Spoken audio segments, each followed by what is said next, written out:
When the response came, the voice on the other end was shaking. Indomitable. The ghost ship. You're really real. Stand by for escort. The Chancellor is going to want to meet you personally. Welcome home, Captain Chen. Welcome to the Terran Commonwealth. The Earth that Sarah Chen saw through the landing shuttle's windows was both familiar and completely alien.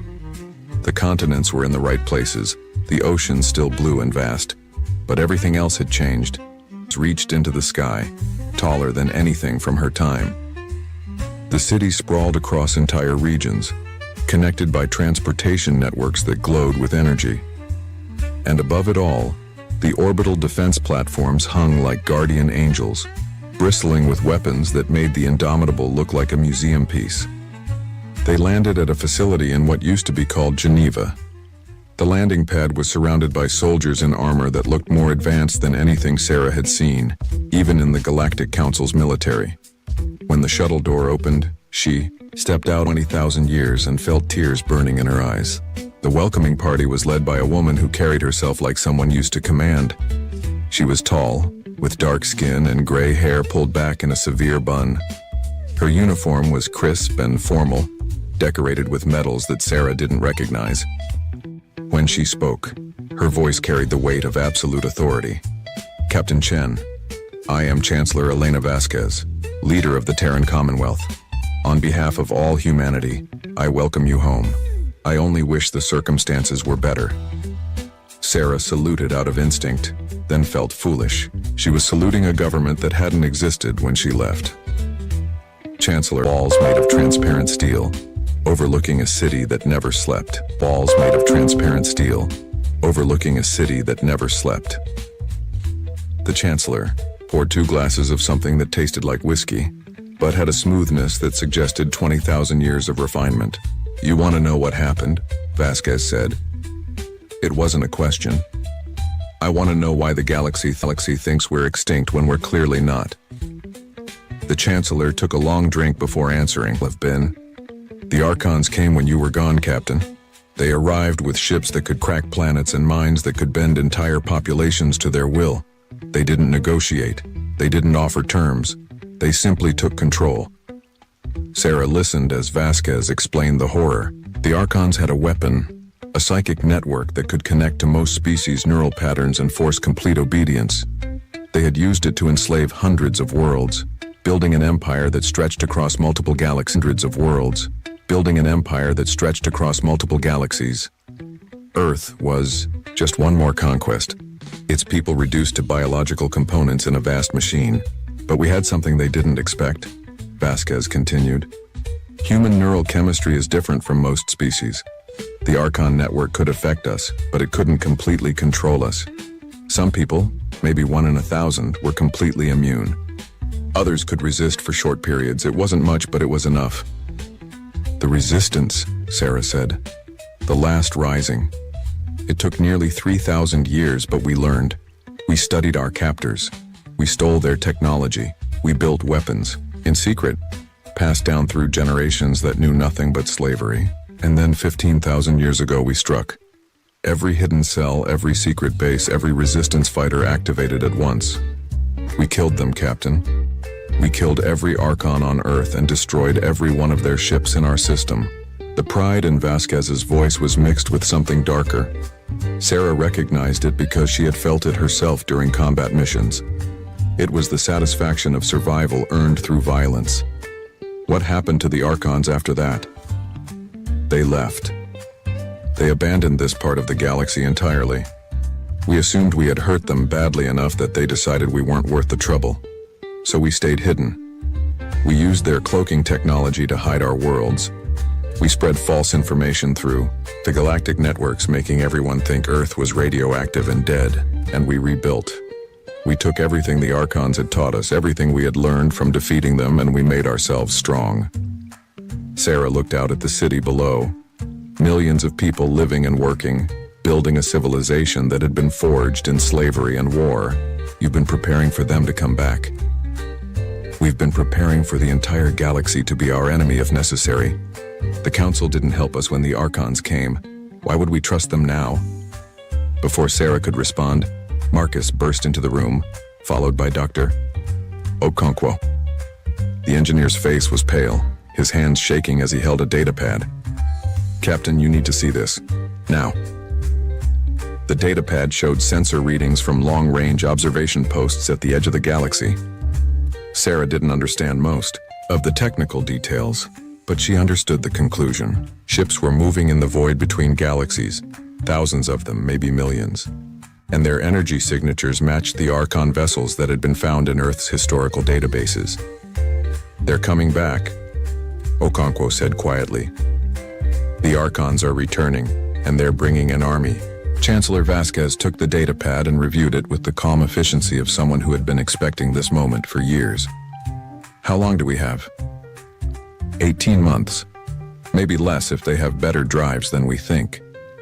The Chancellor nodded slowly, then looked at Sarah. "Captain Chen, I'm going to be blunt. The Indomitable is a symbol. It's proof that humanity had a past before the Archons, that we were explorers and dreamers before we became warriors. I want to use your ship to announce Earth's return to the galactic stage. I want every species in the Council to know that humanity survived, and that we're not asking for permission to exist anymore." Sarah thought about the dead colonies she had seen on the way here. She thought about 20,000 years of human suffering, of generations born into slavery, of people who had fought and died just to earn the right to be free. And she thought about the Archons coming back with an army that could enslave the entire galaxy. "What do you need from me?" Vasquez smiled, and for the first time, it looked genuine. "Help me convince the galaxy to fight. The Council thinks we're a myth or a threat. You're evidence that we're neither. You're the bridge between who we were and who we've become. The Archons are coming for everyone, not just Earth. If we don't work together, we'll all fall separately." Marcus spoke up from behind Sarah. "There's something else. I've been going through the Indomitable systems and I found something strange. The ship has components that don't match the rest of the design, pieces that were added in secret before we launched. I think someone knew this was going to happen. I think someone prepared for it." Sarah turned to look at her engineer. "What kind of components?" "The kind that could activate a defense network." "Captain, I think the Indomitable isn't just a warship. I think it's a key, and whatever it unlocks has been waiting for us to come home for 20,000 years." The room fell silent as everyone absorbed this information. Outside, the sun was setting on a world that had survived extinction. Inside, 5 people stared at each other and realized that the war they had been dreading was about to begin, whether they were ready or not. Ambassador Thakrin stood before the Galactic Council and wondered if he was about to commit career suicide. Around him, representatives from 847 species filled the chamber, their voices creating a noise that sounded like chaos given form. They were arguing about Earth, about the Archons, about whether any of this was real or just human propaganda. "Order!" The council speaker, a crystalline being named Jarketh, rang a chime that cut through the noise. "Ambassador Thakrin has requested emergency session time." "We will hear him." Thakrin stepped forward, his forelegs steady despite the nervousness coursing through his body. "Thank you, Speaker. I have just returned from Earth. The world we all believed was dead is very much alive. The humans have not only survived, they have thrived, and they bring a warning of an existential threat to our entire civilization." He activated the holographic display, showing the sensor data from the void. The images of Archon ships moving in formation silenced the chamber faster than any call for order could have. "The Archons are returning," the Kren continued. "Our intelligence estimates they will reach Council space within 18 months. They bring with them a fleet numbering in the millions built over 18,000 years of preparation. And according to human historical records, their psychic network can enslave most known species within minutes of exposure." A representative from the Kelhari Collective, a species known for their militant stance, spoke up. "Even if this is true, why should we trust the humans? They've been hiding from us for thousands of years. How do we know they're not the real threat?" Before Thakrin could respond, a new voice cut through the chamber. Captain Sarah Chen walked in, escorted by Chancellor Vasquez and a contingent of Commonwealth guards. She moved with the confidence of someone who had nothing left to prove and everything to fight for. "You don't have to trust us," Sarah said, her voice carrying clearly through the chamber, "but you should trust your own survival instinct. The Archons will come whether you believe in them or not. When they do, they won't negotiate. They won't offer terms. They'll simply take control of your minds and turn you into slaves. Earth learned this the hard way. We paid the price in blood and suffering. Now we're offering you a chance to avoid the same fates. Jarketh said, his crystalline voice shaking. We have ships in the area, but they won't arrive for hours. The Indomitable can be there in 30 minutes, Sarah said. Give me clearance and we'll defend your people. The speaker looked at her, then at Vasquez, then at the data showing millions of lives hanging in the balance. Granted. Save them, Captain. Sarah was already running. The Indomitable dropped out of faster-than-light travel above Threshold 7 and immediately opened fire. The old warship's weapons had been designed to fight unknown threats with overwhelming force, and against the Archon ships, they proved devastatingly effective. Energy beams that could crack planetary crust tore through Archon armor. Missiles loaded with experimental warheads detonated in patterns that disrupted their shields. But Sarah wasn't alone. Chancellor Vasquez had sent 12 ships from Earth's defense fleet, each one a modern interpretation of the Indomitable's design. They moved in perfect formation, their tactics honed by 15,000 years of preparation for exactly this moment. Marcus worked frantically at the engineering station, routing power to weapons that were never meant to fire continuously. Captain, the old girl is holding together, but I don't know for how long. Keep her running, Marcus. We just need to last until Council reinforcements arrive. Dr. Okonkwo was at the sensor station, analyzing the Archon ships as they fought. Captain, I'm detecting psychic broadcasts from the Archon vessels. They're trying to establish neural connections with the colonists below, but the signals are being disrupted by something like there's interference. Sarah felt a cold realization wash over her. It's us. They're trying to connect to human neural patterns too, and it's creating noise in their network. We're jamming them just by being here. The battle raged for 2 hours.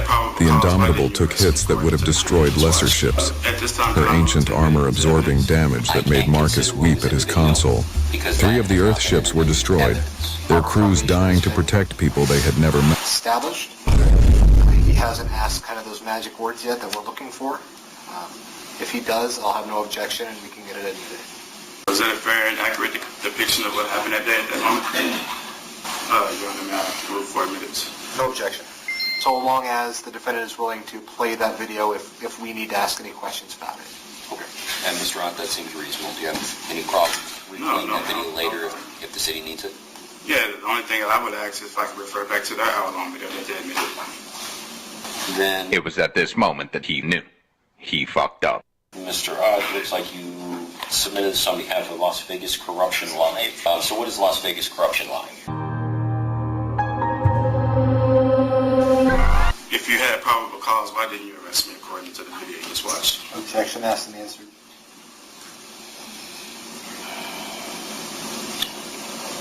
Sustained to the extent, sustained not as asked and answered, but again, Mr. Ott,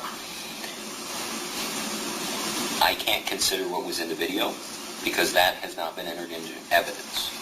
Okay? So you can't assume that what's been published has been introduced, which means what was contained in the video for the court's purposes doesn't exist yet. Yes, sir. It's only been used to refresh what this officer remembers. Yes, sir. Okay? All right. At this time, can I move to admit it into evidence? City, what's your position? So, Judge, again, I don't know if the proper foundation has been established. He hasn't asked kind of those magic words yet that we're looking for. If he does, I'll have no objection and we can get it any day.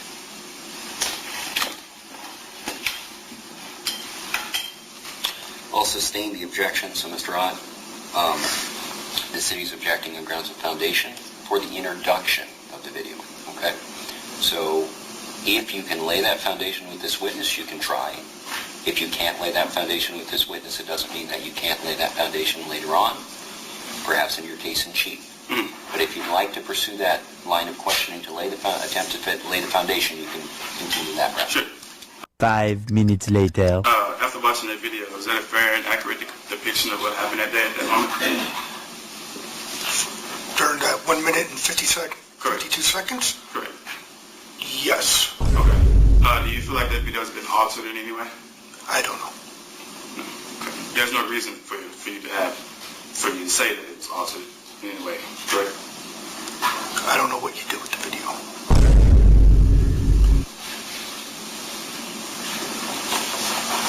Your Honor, may I move 4 minutes? No objection. Okay. Then, It was at this moment that he knew. He fucked up. where are we at on defense exhibits? Judge, for the record, I believe he already had that previously marked and attempted to get it admitted, but it was not admitted as G, unless I'm mistaken. He's probably right. That was a different video, City? So, No, he had two. so he had two videos. E was admitted, that was the first encounter. Yes. G was the second encounter, which I believe that's what that was, and that one was not admitted yet. All right, so for clarity of the record, Mr. Ott, is there a unique file name for this video? No, because I remember trying to admit both of them around the same time, but he's probably right. It was probably the one that didn't get admitted, but it was played, but never admitted and saved. Given the stipulation by the parties that this element or this article of evidence was previously labeled defense H, G, I'm sorry. G, I'm sorry, we'll continue with that labeling and refer to it as such. Mr. Ott, do you have a physical copy that we can the court file? Not a physical copy. I have a flash drive that I could supply real quick, or Okay. I drop it. In terms of the completeness of the record, does either party have an objection to the portion or the publication form that will be contained on the court record being substantial enough to comprise the entire exhibit for appellate purposes? Yeah, and my understanding, Judge, and tell me if I'm wrong, is once it gets played in through the system, it gets saved to the court smart. So if somebody were to be watching it back, they would see the video. Is that not correct? That's correct. So the recording, the court smart recording that's going on right now will have captured that publication. I don't have any objection, Judge, so long as the defendant is willing to play that video if we need to ask any questions about it. Okay. And Mr. Ott, that seems reasonable. Do you have any problem replaying that video later if the city needs it? Yeah, the only thing that I would ask is if I could refer back to that hour-long video that they admitted. Yeah, no objection from the city. And that's already been introduced, so we will Yes. play that back as well. All right, then we'll introduce it under the label of this is defense G, correct? Okay. Defense G. That's been admitted into evidence. You can ask the officer, you can ask the witness questions specifically I'm sorry, regarding. which one? That's going to be G. And so you can now ask him questions specifically regarding that piece of evidence. All right, can I ask some specific questions while going through the video? Yes, you can, because it's now been introduced in evidence. Sorry, thank you.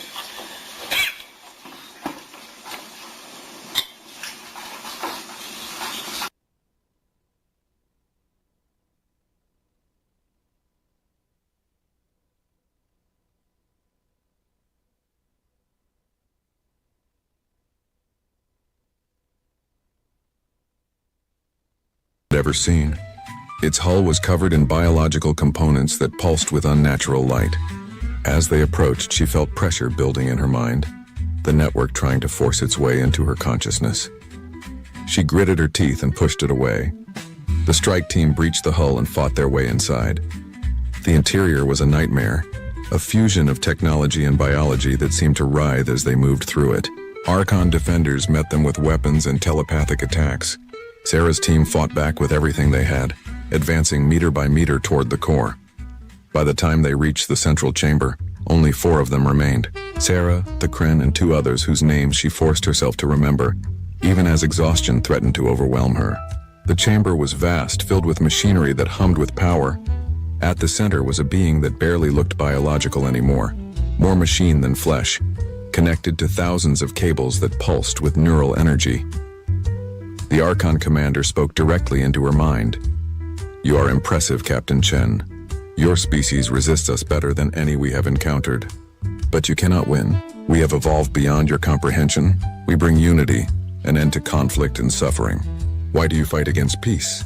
Sarah raised her weapon. Because your peace means slavery. Because you take away choice. Because beings deserve to make their own mistakes and find their own way. A romantic notion, but ultimately futile. We have already studied your neural patterns. We know how to break your resistance now. When this battle ends, humanity will join our network willingly. Dr. Okonkwo's voice crackled through Sarah's communicator. Captain, I've analyzed the network. It's quantum-based, operating on frequencies that most species can't naturally perceive. But human brain patterns disrupt those frequencies. You're not immune by accident. Someone engineered humanity specifically to resist this kind of control. The realization hit Sarah like a physical blow. Humans weren't naturally resistant to the Archon network. They had been designed that way, modified millions of years ago by some species that knew this threat would come. Humanity had been created as a weapon, a defense mechanism against psychic slavery. Captain, there's more, Okonkwo continued. The network needs a mediator, a consciousness to maintain stability. Right now, the Archons use enslaved minds for that purpose. But if someone willingly connected to the network, someone with human neural patterns, they could transform it. They could give free will back to every being connected to it. Sarah understood. She understood what Okonkwo was telling her, what choice she had to make. If she connected to the network willingly, if she let it into her mind while maintaining her resistance, she could become the mediator.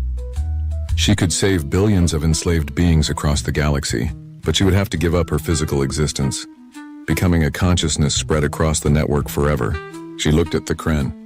The ambassador's compound eyes showed understanding and sorrow. You don't have to do this, Captain. We'll find another way. There is no other way. You know that. Sarah walked to the central interface and placed her hands on the controls. The Archon commander tried to stop her, but the Kren fired, destroying the being's physical form. The network shuddered, losing its coordinator, becoming unstable. Sarah closed her eyes and opened her mind. The flood of consciousness was overwhelming. Billions of minds, all connected, all enslaved. She felt their pain, their trapped screams, their desperate hope. And she felt the network itself, a vast machine of thought and control. It tried to consume her, to break her will and add her to the collective. But she was human, and humans didn't break. Sarah pushed back.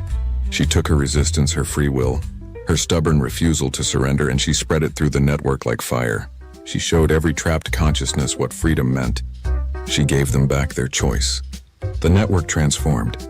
It didn't die, but it changed, becoming something new. A connection between minds that allowed communication without control. A shared consciousness that preserved individual identity. And at the center of it all was Sarah Chen, the eternal mediator. The guardian who would ensure no one could ever use the network for slavery again. Outside, the Archon fleet stopped fighting. Millions of ships hung in space as their crews suddenly regained control of their own minds. Some fled, some surrendered, some simply shut down, their pilots overwhelmed by the sudden return of freedom. On the bridge of the Indomitable, Marcus watched as the battle ended. He felt tears streaming down his face as he realized what Sarah had done, what she had sacrificed. The captain's chair sat empty, but her voice came through every speaker in the fleet, calm and strong and somehow everywhere at once. This is Captain Sarah Chen. The network is secured. The Archons are defeated. All ships stand down. The war is over. The days that followed were chaos. The Galactic Council had to deal with millions of freed beings, former Archon slaves who suddenly had nowhere to go. Earth opened its borders, offering sanctuary to any who needed it. The Terran Commonwealth became a beacon of hope, proof that freedom could survive even the darkest oppression. Marcus stayed on the Indomitable, unable to leave the ship that had been his home for so long. He found comfort in the daily routines of maintenance and repair. And sometimes, late at night, he would sit in the captain's chair and talk to the empty air, knowing somehow that Sarah could be a monument to the crew who had left home 20,000 years ago and returned to save the galaxy. Children would look up at night and see it, a bright point of light in the sky, and their parents would tell them stories about the captain who became eternal. And in the network, Sarah Chen existed as something more than human and less than God. She watched over the connected consciousness, feeling every thought and emotion of beings across the galaxy. She was lonely sometimes, cut off from physical existence, but she was not alone. Billions of minds touched hers every day, sharing their joys and sorrows, their hopes and fears. She had become the guardian of their freedom, the protector of their right to choose.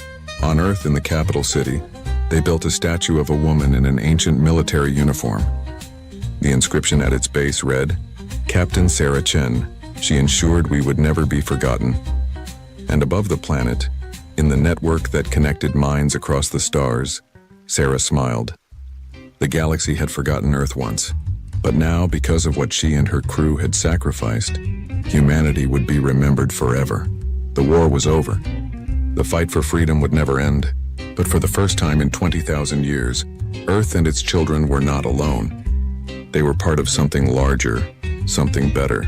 They were part of a galaxy that had learned, through suffering and sacrifice, that every being deserved the right to choose their own destiny, and that was worth everything. The hangar bay of Crosspoint Station smelled like engine coolant and ambition. Polished floors reflected the blue glow of landing strips, and overhead, maintenance drones hummed their perpetual songs of industry. This was the heart of interstellar commerce, where fortunes changed hands, where the powerful strutted among their gleaming vessels, and where anyone without credentials was about as welcome as a meteor shower at a hull inspection, which made it particularly unfortunate for the boy who had just walked in barefoot. Tommy Vance was 12 years old, though hunger and hard living had carved years into his face that did not belong there. His shirt had once been green, back when the Terran refugee crisis was still called a temporary displacement. Now, it was the color of forgotten things, stained with engine grease and the red dust of cargo holds where he had slept hidden among shipping containers. His brown hair stuck up at angles that suggested both defiance and a complete absence of grooming supplies. His feet were bare, calloused, and absolutely not regulation.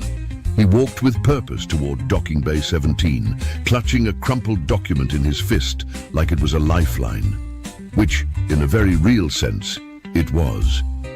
"Hold it right there, little vagrant." The voice belonged to Kelthor Vin, and it carried the particular musicality of the Valorian species, like wind chimes made of condescension. Ambassador Kelthor stood nearly 7 feet tall, his blue skin catching the hangar lights like polished sapphire. He wore the traditional diplomatic robes of his station, deep purple fabric with intricate golden embroidery along the collar and sleeves, and around his neck hung an ornamental chain of turquoise stones that probably cost more than most cargo ships. His bald head gleamed, and his silver eyes narrowed as they took in the small, dirty human who had wandered into his domain. "This is a restricted area," Kelthor continued, gesturing with long, elegant fingers. "The Refugee Processing Center is on level 42. I suggest you find your way there before security finds you here." Tommy stopped. He looked up at the towering alien with an expression that was not quite insolence, but certainly adjacent to it. "I'm not looking for the Refugee Center, sir. I'm looking for Docking Bay 17. I need to see the Meridian." Behind Kelthor, a small crowd was gathering. 2 cargo handlers, a bald woman in a grey uniform, and a heavy-set man carrying supply crates, had paused in their work. Several station officials in crisp black tunics were emerging from a nearby office, drawn by the commotion. And in the background, mechanics and crew members were craning their necks to see what sort of creature had wandered into the executive hangar. Kelthor's thin on a species with different facial muscles. "The Meridian. You want to see the flagship of the Hartwell fleet?" He turned to his companions, spreading his hands in theatrical amazement. "Did you hear that? This little street urchin wants to see the most valuable vessel in the Terran shipping lanes." Laughter rippled through the crowd. The cargo handler with the shaved head, her name tag read P. Holt, shifted uncomfortably but said nothing. The man beside her snorted openly. "Listen, child," said a station official stepping forward. His name was Director Brennan Salk, and he had the face of someone who had spent 30 years climbing corporate by stepping on fingers. "I do not know how you got past security, but you are trespassing in a restricted zone. The Meridian and every ship in this bay belongs to registered fleet operators, not to..." He gestured vaguely at Tommy's general existence. "Whatever you are." "I'm not trespassing," Tommy said. His voice did not waver. "I have documentation. I have a right to be here. Documentation. Kelthor plucked the crumpled paper from Tommy's hand with 2 fingers, holding it at arm's length as though it might be contagious. He scanned it briefly, and his expression shifted from amusement to outright mockery.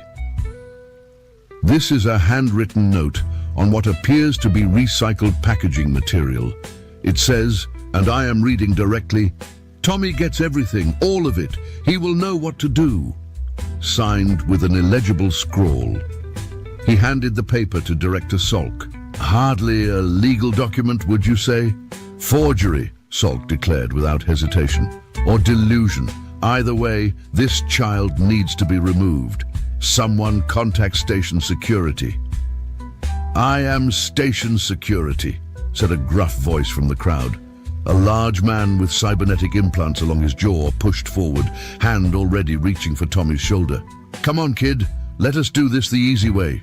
The detention center has food, at least."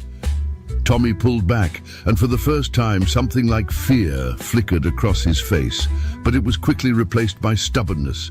"You don't understand. Captain Hartwell wrote that note. Miriam Hartwell. She gave me..." The laughter that erupted was immediate and cruel. "Captain Hartwell." Kelthor's voice rose with incredulity. "Miriam Hartwell, founder of the Hartwell Shipping Consortium, owner of the largest independent fleet in 3 sectors.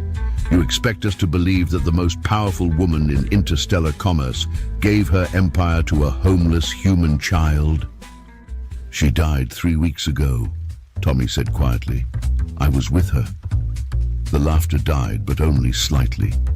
Director Salk shook his head. "Captain Hartwell's death was a private matter. Her estate is being handled by her legal representatives.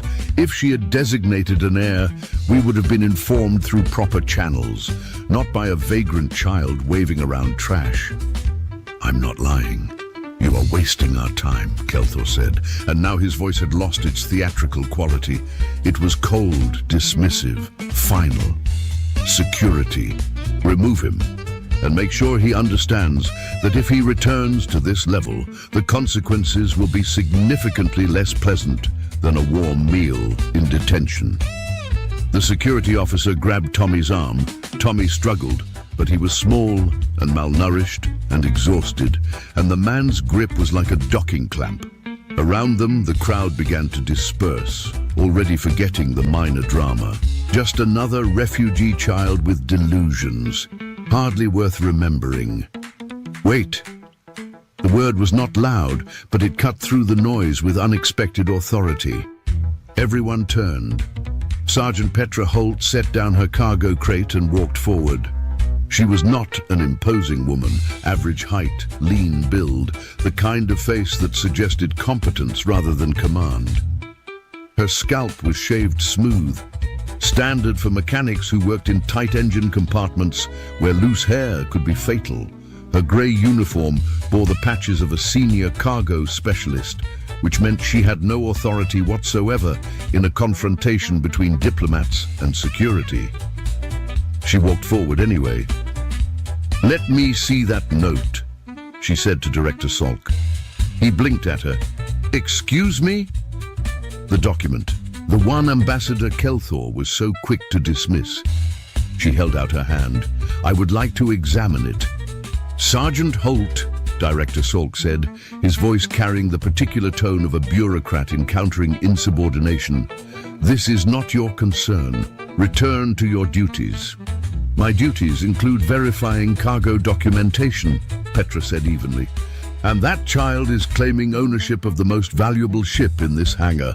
If his claim is fraudulent, a proper examination will prove it. And if it is not..." She let the implication hang. Kelthor made a sound of disgust. "You cannot seriously be entertaining this fantasy. Look at him. He is a gutter child. He probably cannot even read." "I can read," Tommy said, with a dignity that seemed almost absurd, coming from someone so small and dirty. "I can read 4 languages, actually. Captain Hartwell taught me." "Enough of this," Kelthor snapped. "I have a diplomatic summit to attend. and I refuse to waste another moment on this farce. Security, remove them both if necessary.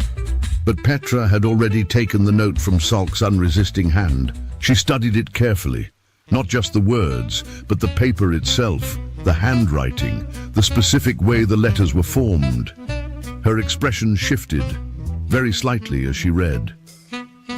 "Director Salk," she said slowly, "where did you say Captain Hartwell's estate was being handled?"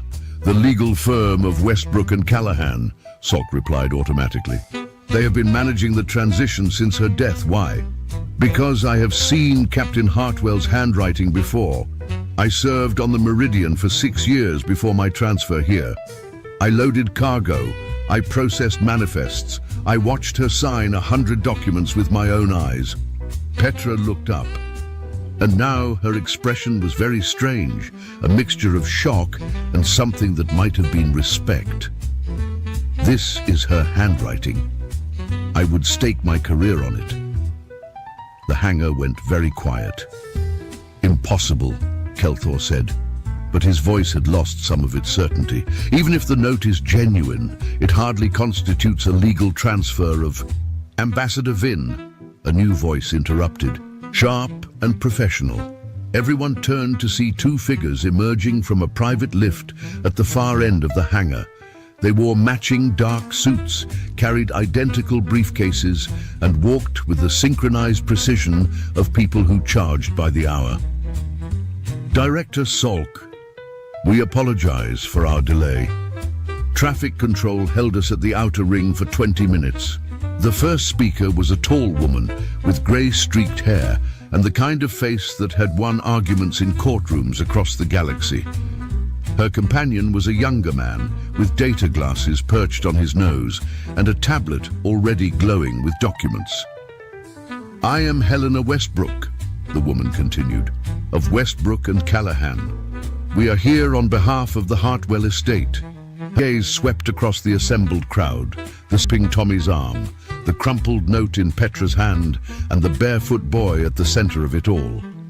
"And I see we have arrived just in time." Director Salk hurried forward, visibly relieved. "Mrs. Westbrook, thank goodness. Perhaps you can resolve this situation. This child has been claiming that he is the sole heir to the Hartwell Shipping Consortium," Helena interrupted. "Yes, we are aware." She gestured to her associate, who stepped forward and began projecting documents into the air between them. Holographic images of legal papers, signatures, witness statements. Thomas James Vance, age 12, born on the transport vessel Wanderer during the Terran refugee crisis. Orphaned at age 7 when his parents died in the Kepler Station disaster. Registered as an unaccompanied minor in the refugee processing system, then subsequently lost in the bureaucratic shuffle and presumed either dead or deported. She paused, letting the information sink in. 4 months ago, Captain Miriam Hartwell discovered young Mr. Vance hiding in a cargo container aboard one of her freight vessels. Rather than turning him over to the authorities, she took him under her protection. According to her personal logs, which we have verified, he saved her life during a medical emergency 1 week later, performing actions that allowed her to survive long enough for proper medical intervention. "That does not prove," Kelthor began. "I am not finished, Ambassador." Helena's voice could have frozen engine coolant. Captain Hartwell had no living relatives. She had spent 40 years building an empire, and she had no one to leave it to. The Hartwell Shipping Consortium includes 47 vessels, docking rights at 15 major stations, exclusive trading contracts with 12 planetary governments, and estimated assets of approximately 2 billion credits.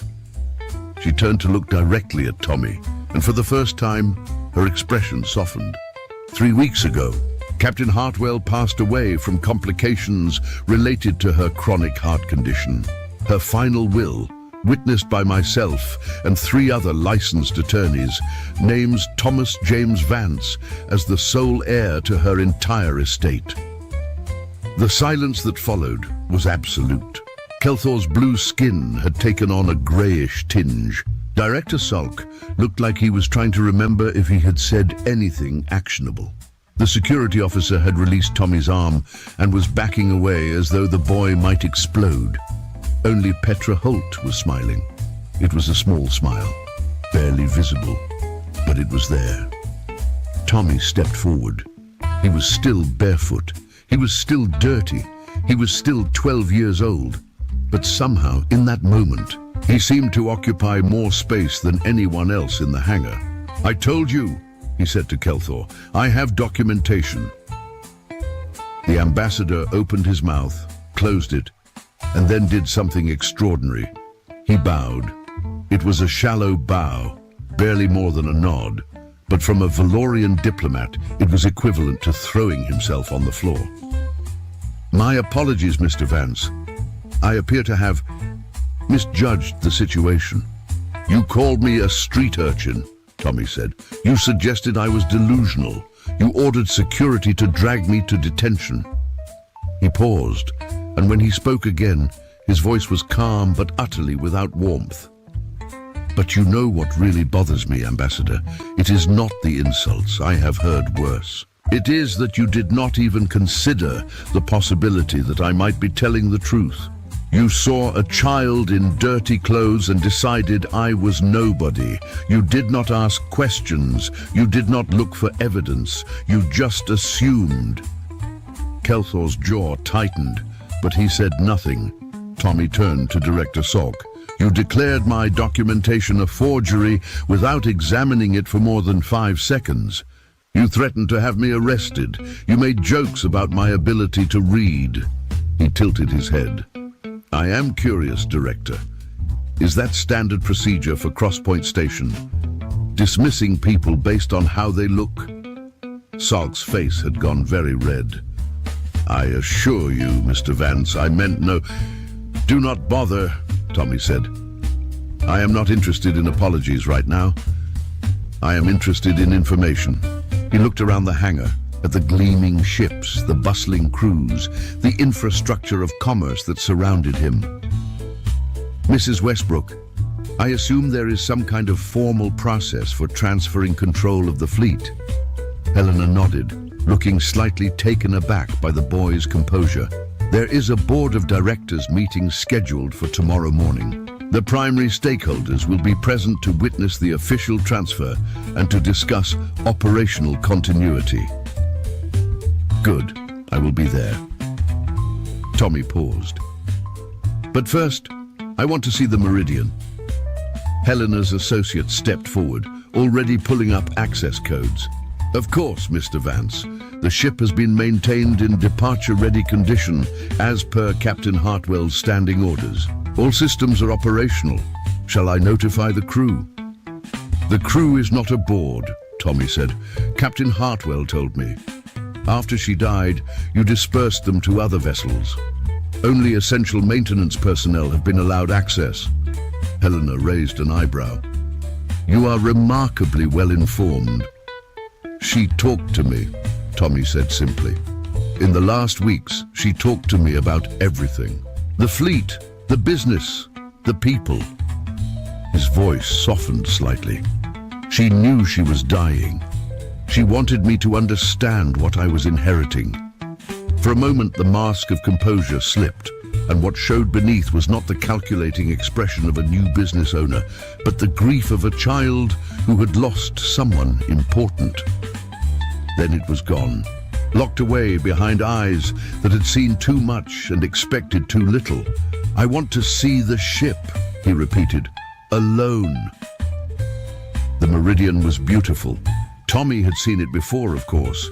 He had lived aboard it for 3 months, hiding in corners and cargo bays, until Captain Hartwell had found him and decided, for reasons he still did not entirely understand, to keep him instead of throwing him out an airlock.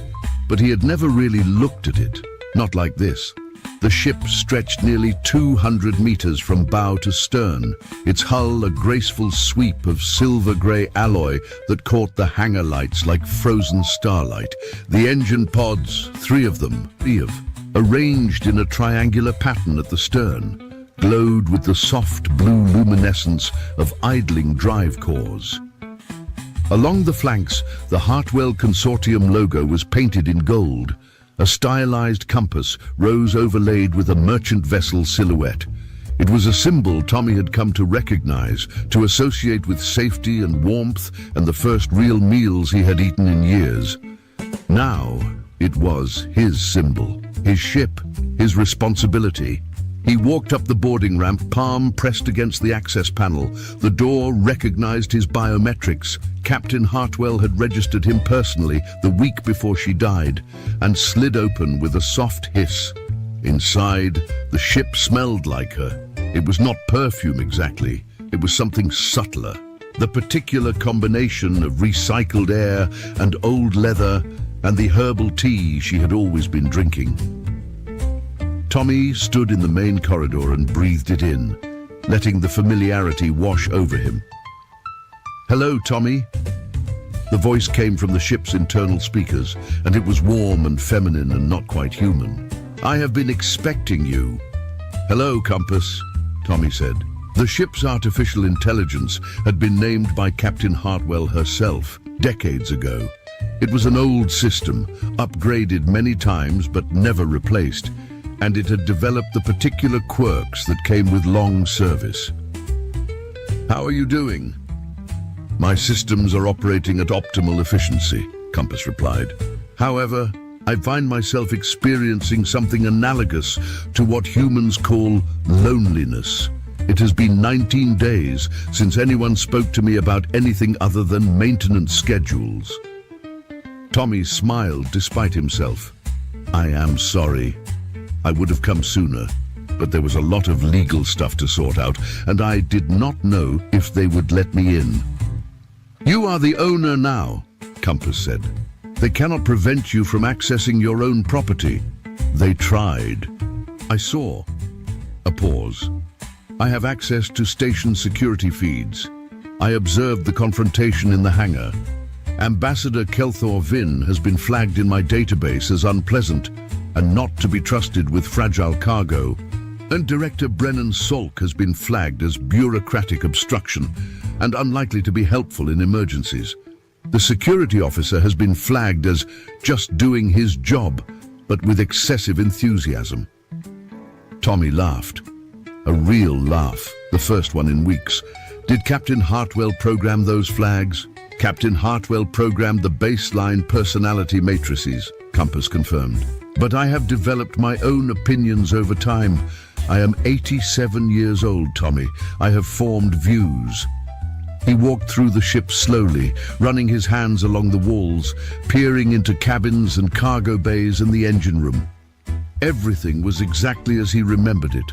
The worn leather chairs on the bridge, the perpetually sticky coffee maker in the galley, the small bunk in the corner of the captain's quarters where he had slept during those last weeks, close enough to hear if she needed help in the night.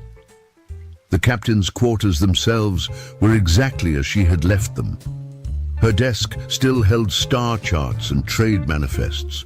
Her bookshelf was still stuffed with old physical books, actual paper volumes that must have been worth a fortune. Her closet still held her clothes, practical ship's wear, and a few formal outfits for when commerce required ceremony. Tommy stood in the doorway and did not go in. "Compass," he said quietly. Was she happy? At the end. The AI was silent for a moment. A long moment by computer standards.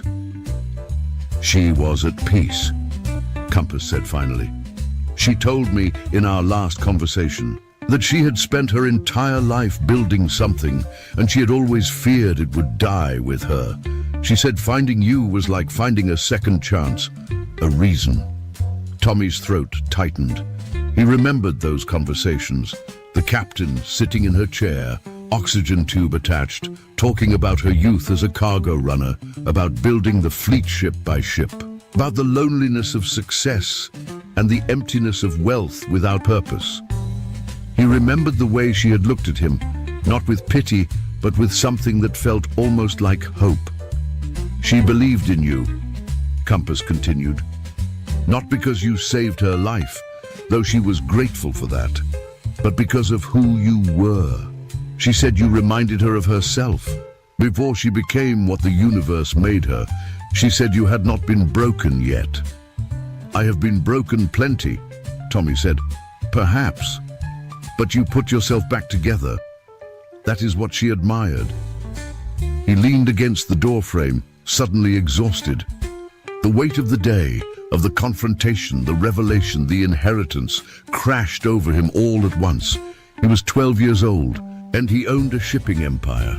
He was 12 years old, and everyone in the galaxy was either going to try to use him or destroy him. He was 12 years old, and the only person who had truly cared about him was dead. Compass, he said, what do I do now? Now, the AI replied, you rest. Tomorrow, you take control of the fleet, and then you decide what kind of person you want to be. A pause. Captain Hartwell left you detailed recommendations filed in my memory banks, business strategies, personnel assessments, political considerations. She tried to prepare you as much as possible, but ultimately, the decisions will be yours. Tommy nodded slowly. Can you show me to my quarters? Your quarters are the captain's quarters, Compass said gently. They belong to you now. He looked at the doorway to Captain Hartwell's room, his room, and shook his head. Not yet. Not tonight. Is the bunk in the corner still set up? It is. Then that is where I will sleep. He dreamed of stars. In the dream, he was floating through the void, surrounded by the infinite darkness of space. Points of light surrounded him. Not just stars, but ships. Hundreds of them, thousands, all bearing the golden compass rose of the Hartwell Consortium. They moved in formation around him, following some invisible pattern, waiting for commands he did not know how to give. And then, Captain Hartwell was there, floating beside him. She looked younger than he had ever seen her, not the frail, oxygen-dependent woman who had spent her final weeks teaching him about commerce and character, but a vital, fierce woman with fire in her eyes and authority in her voice. You are scared, she said. It was not a question. Yes. Good. Fear means you understand the stakes. She gestured at the fleet around them. These are not just ships, Tommy. They are jobs, livelihoods, families depending on cargo deliveries and trade routes. When you make a decision, remember that. Remember the weight of it. I do not know if I can do this. Neither did I when I started. I was 17 years old, crewing on a freighter that was held together with prayers and welding tape. I did not know anything about running a business. I learned. She looked at him with those fierce, bright eyes. You are smarter than I was. Kinder, too, though do not let anyone use that against you. You will make mistakes, everyone does, but you will learn from them. That is all anyone can ask. What if I fail? Then you fail, and you get up and you try again, and you keep trying until you succeed or until you die. She smiled, and it was the same smile she had given him when she found him hiding in that cargo container. Not pity, not anger, but recognition, kinship. I chose you because you do not give up, Tommy. I watched you survive things that would have broken grown adults. I watched you keep going when you had every reason to stop. That is the only qualification that matters. The dream began to fade, the stars dimming around them. Wait, Tommy called out. I still have questions. You will always have questions. That is how you know you are still learning. Her voice was growing distant, echoing. Trust yourself. Trust the people who earn it. And remember, you are not alone. You never were. He woke to the sound of the ship's morning chime. Sunlight, artificial, simulated from the station's day cycle, filtered through the viewport. Tommy lay in his small bunk, staring at the ceiling, and let himself feel the reality of his situation settle into his bones. He was the owner of the Hartwell Shipping Consortium. He had a board meeting in 4 hours. He had absolutely no idea what he was doing. "Good morning, Tommy," Compass said. "Your biometrics indicate elevated stress levels. Would you like me to prepare a calming tea?" Captain Hartwell was very fond of chamomile. Tommy smiled despite himself. "Coffee, strong, and... is there any food aboard?" "The galley is stocked with emergency rations. However, I have taken the liberty of requesting a breakfast delivery from the station commissary. It should arrive within 15 minutes. You can do that." "I have access to station procurement systems. Captain Hartwell gave me considerable autonomous authority. I find it useful for anticipating needs." A pause. "Also, I ordered you new clothes. The ones you are wearing are, if you will forgive the observation, unsuitable for a business meeting." Tommy looked down at his stained shirt and patched trousers. "I was going to wear these on purpose, actually. Same reason I did yesterday. I wanted to see how people would react." "An interesting strategy," Compass said. "However, I would suggest a modification. You have already identified those who judge by appearance.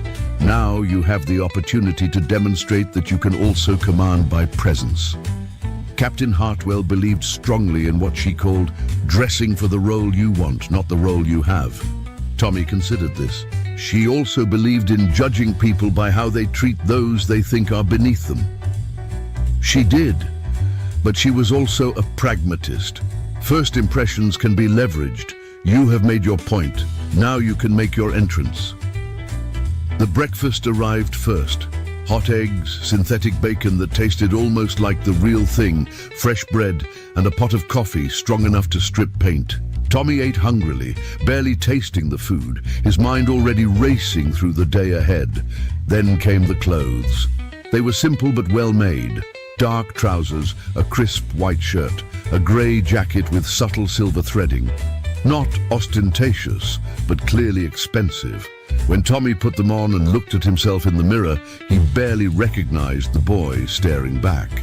"The shoes are in the delivery crate as well," Compass noted. "I estimated your size based on biometric data. They should fit properly." They did fit. For the first time in years, Tommy wore shoes that did not have holes in them.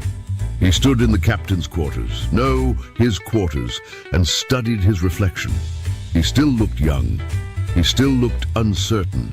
But he also looked, for the first time, like someone who might actually belong here. "Compass," he said, "tell me about the board meeting. Who's going to be there? What should I expect?" "The board consists of 7 members," the AI replied, and began projecting holographic profiles into the air. "I will brief you on each one, along with their likely positions and potential strategies for engagement." By the time he left the ship, 3 hours later, Tommy felt something he had not felt in a very long time. Prepared. The boardroom was located on level 3 of the station's executive ring, in a glass-walled chamber that offered panoramic views of the docking bays below. The table was genuine wood, an absurd luxury this far from Earth, and the chairs were designed for comfort during long negotiations. Holographic displays lined the walls, currently showing the Hartwell Consortium logo, rotating slowly in gold and blue. Tommy was the last to arrive. 7 faces turned toward him as he entered. He recognized each one from Compass's briefing, matched them to the profiles and personality assessments and strategic recommendations the AI had provided. 7 people who controlled different aspects of the Hartwell Empire. 7 people who had worked with Captain Hartwell for years, who had their own interests and agendas, who would be evaluating him every moment of this meeting. And one more face, Petra Holt, sitting in a chair against the wall, not at the table but present nonetheless. She caught his eye and nodded once, almost imperceptibly. Helena Westbrook stood at the head of the table, serving as facilitator. "Ladies and gentlemen, please be seated. This emergency session has been called to formally recognize the transfer of ownership per Captain Miriam Hartwell's final testament." She gestured to an empty chair at the table's head. "Mr. Vance, if you would take your place." Tommy walked to the chair and sat down. He was acutely aware of how small he must look, how absurd, a child playing at commerce while adults waited to devour him. But he thought of Captain Hartwell, of her fierce eyes and gentle teaching, and he straightened his spine. "Thank you all for coming," he said. His voice did not waver. "I know this must be strange for you. It is strange for me too. 24 hours ago, I was still living in cargo containers. Now I am sitting in Captain Hartwell's chair." He paused, looking at each face in turn. "I am not going to pretend I know how to run a shipping company. I am 12 years old, but Captain Hartwell trusted me with this, and I intend to honor that trust. I am hoping you will help me." Silence. The board members exchanged glances. Then one of them leaned forward. According to Compass's briefing, this was Victor Gaines, the Fleet Operations Director.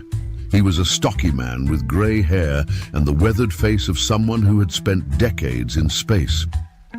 "Mr. Vance," he said, "I worked with Miriam Hartwell for 30 years. She was the best captain I ever served under. If she chose you..." He shrugged. "That is good enough for me. Tell us what you need." "What I need," Tommy said, "is information. I need to understand how this company works, who does what, where the problems are, and how they are being addressed. I need to know which of you I can trust, and which of you are going to try to take advantage of a child who does not know any better." A ripple of surprise moved through the room. "That is refreshingly direct," said another board member. This was Ingrid Solon, according to the briefing, head of finance, known for her sharp mind and sharper tongue. "Most new executives spend weeks pretending they know everything before asking for help. I cannot afford that luxury," Tommy said. "If I pretend to know things I do not know, people could get hurt, shipments could be delayed, jobs could be lost." He looked at her steadily. "Captain Hartwell left me the responsibility for all of that. I am not going to gamble with it." "What exactly did the captain tell you about running this company?" asked another director. "Gordon Fleet Logistics." The name was almost too fitting, but apparently genuine. Everything she could, in the time she had. Trade routes, client relationships, personnel concerns, the political situation with the Valorian Trade Authority. Tommy glanced involuntarily toward the window, where the docking bays were visible below, including Ambassador Kelthor Vin and his attempts to renegotiate our shipping contracts on terms unfavorable to the consortium. The temperature in the room seemed to drop several degrees. "You know about the Vin negotiations?" Ingrid asked carefully. "I know that he has been pressuring the consortium for 3 years, trying to force us into exclusive contracts that would effectively make us a subsidiary of Valorian trade interests." Captain Hartwell refused. "She told me that maintaining independence was the most important principle of the fleet, that the moment we became dependent on any single government or faction, we became vulnerable to their whims." Silence again, but this time it felt different. Less skeptical, more evaluating. Victor Gaines cleared his throat. "The ambassador is not going to be happy when he hears you have been briefed on his activities." "The ambassador," Tommy said, "called me a street urchin yesterday and tried to have me arrested. I am not particularly concerned with his happiness." A snort of laughter came from somewhere around the table. Tommy thought it might have been from Gordon Fleet. "Here is what I propose," Tommy continued. "For the next 6 months, I want to learn everything, every department, every operation, every decision. I want to understand how this company actually functions, not just what the reports say. During that time, I would like each of you to continue in your current roles, with full authority to handle day-to-day operations." He paused. "I reserve the right to ask questions, request explanations, and, if necessary, make changes.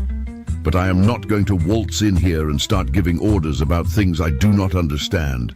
That would be stupid." And after 6 months, Ingrid asked, after 6 months, I will have a better idea of what needs to change and what does not. We can reassess then. Tommy looked around the table. But I want to be clear about one thing. Captain Hartwell left this company to me because she believed in me.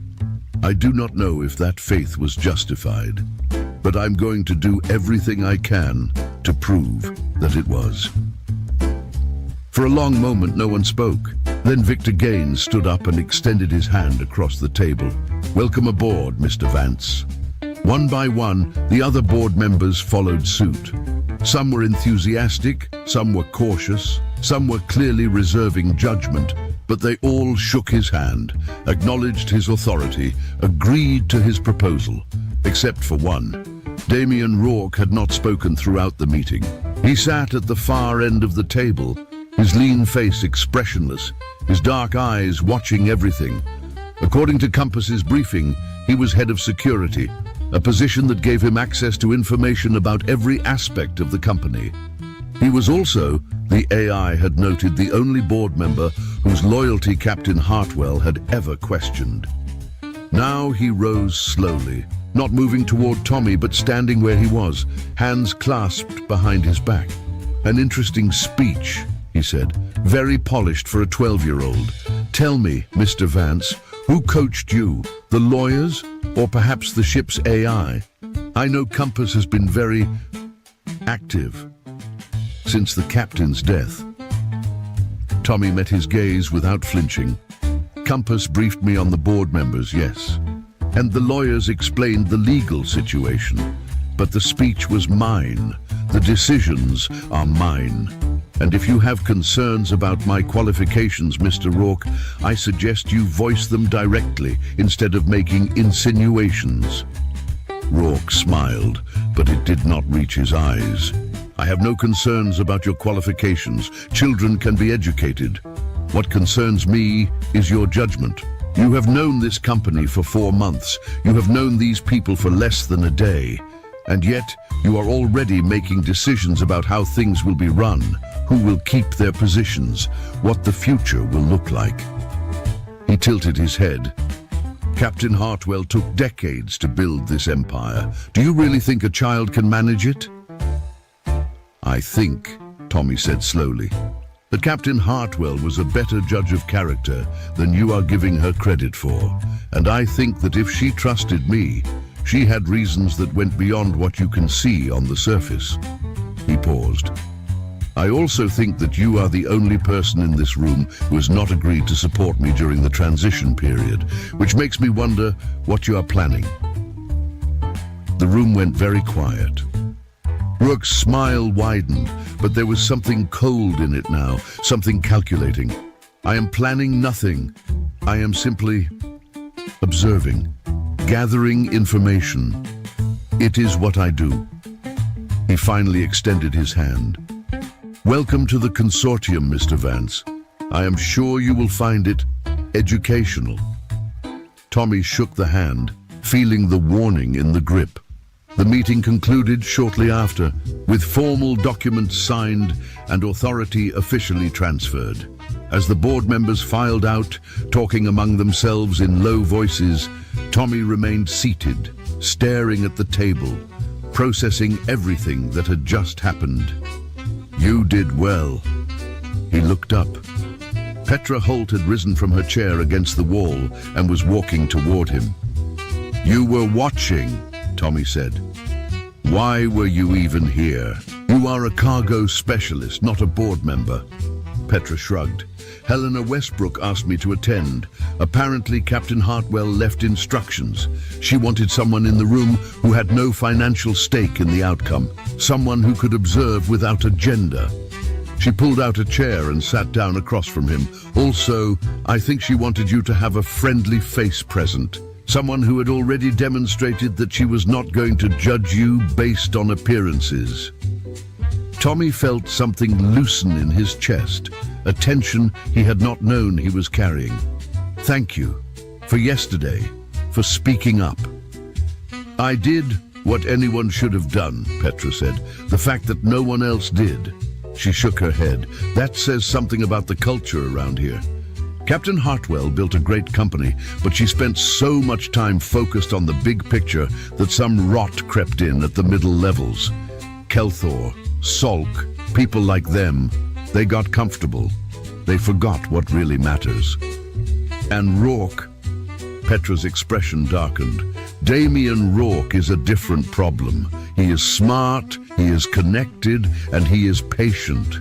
If he is planning something, you will not see it coming until it is too late. She hesitated. Captain Hartwell had suspicions about him, but she could never prove anything. Be careful. Tommy nodded slowly. Compass warned me about him too. Said she flagged him as potential threat in her database. Compass is wise. Petra stood.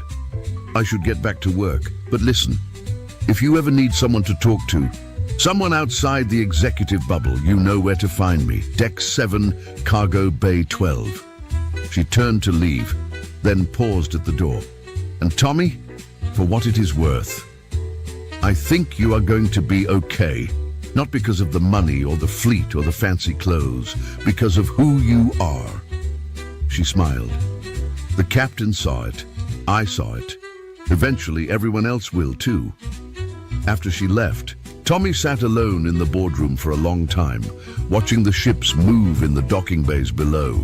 3 months passed. In that time, Tommy Vance became a student of commerce with an intensity that surprised everyone, including himself. He spent hours every day with each department head, learning the intricacies of their operations, asking questions that ranged from basic to genuinely insightful. He shadowed cargo loaders and bridge officers, accountants and mechanics. He read reports until his eyes blurred and listened to meetings until his ears rang. And gradually, almost imperceptibly, things began to change. He started with the small things. A policy adjustment here, a resource reallocation there. Nothing dramatic enough to alarm the board, but significant enough to show that he was paying attention. When he discovered that cargo handlers on level 7 were working 16-hour shifts with no breaks because a mid-level supervisor was cutting corners, he intervened directly, not by firing the supervisor, but by having a quiet conversation that made clear the practice would not continue. Word spread. The new owner was watching. The new owner cared about how workers were treated. The new owner remembered what it was like to be at the bottom of the ladder, because 3 months ago, he had been below the bottom. When he learned that Ambassador Kelthor Vin had been quietly trying to poach consortium clients by spreading rumors about leadership instability following Captain Hartwell's death, Tommy responded not with confrontation, but with competence. He made sure every shipment arrived early. He negotiated better rates for the clients Kelthor was targeting. He demonstrated, through actions rather than words, that the consortium was more stable than ever. Kelthor's influence began to wane. His whisper campaign found fewer willing ears. And when Tommy finally did request a formal meeting with the ambassador, 6 weeks after their first encounter, the dynamic had shifted considerably. "Mr. Vance," Kelthor said, his voice carefully neutral, "I must say, you have exceeded expectations. When we first met, I confess, I did not believe you would last a month." "You did not believe I would last a day," Tommy replied evenly. "You tried to have me arrested, remember?" Kelthor's blue skin flushed slightly darker. "A regrettable misunderstanding. I hope you do not hold it against me." "I hold people's actions against them," Tommy said. "And then I watch to see if those actions change. So far, Ambassador, I have not seen much change from you, but the door remains open." It was not forgiveness, but it was not vengeance either. It was something Captain Hartwell had taught him in those long conversations during her final weeks. The difference between justice and revenge.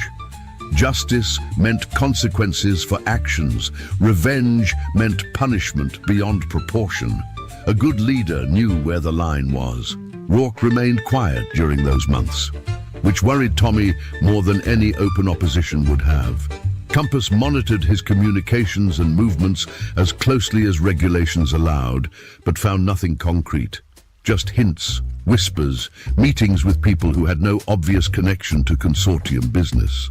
He's building something, the AI reported one evening as Tommy reviewed security logs in his quarters.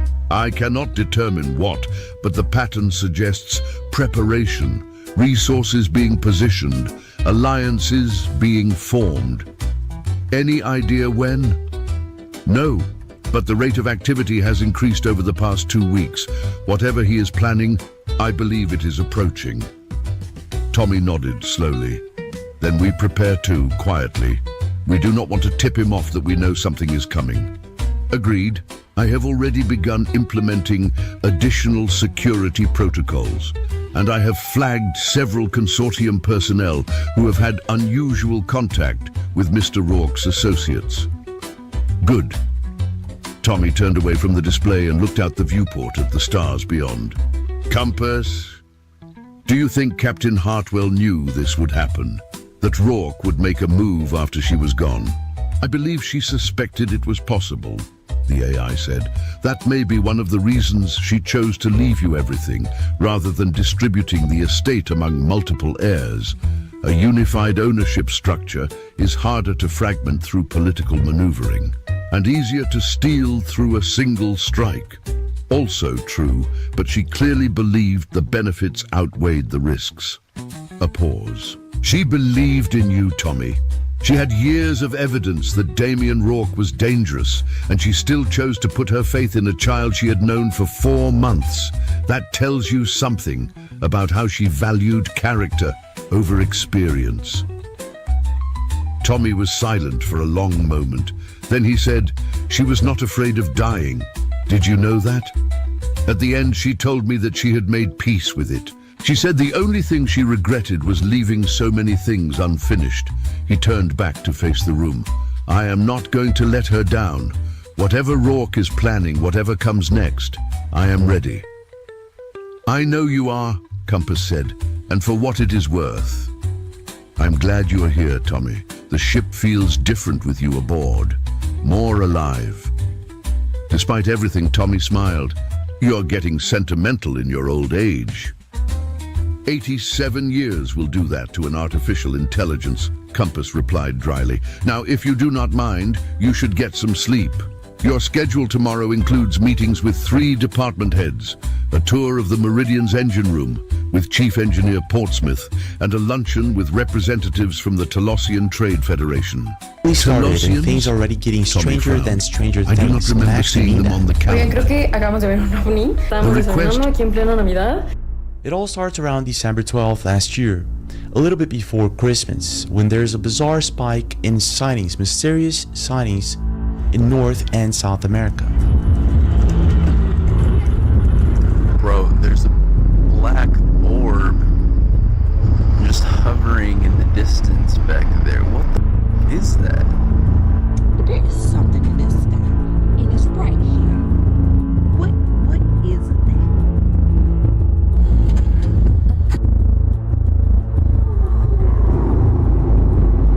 It was like 2024 and the New Jersey drones all over again, but this time it was a little bit different. De novo. Half, if not more, of these sightings were happening all in South America. Mano, que é isso, velho?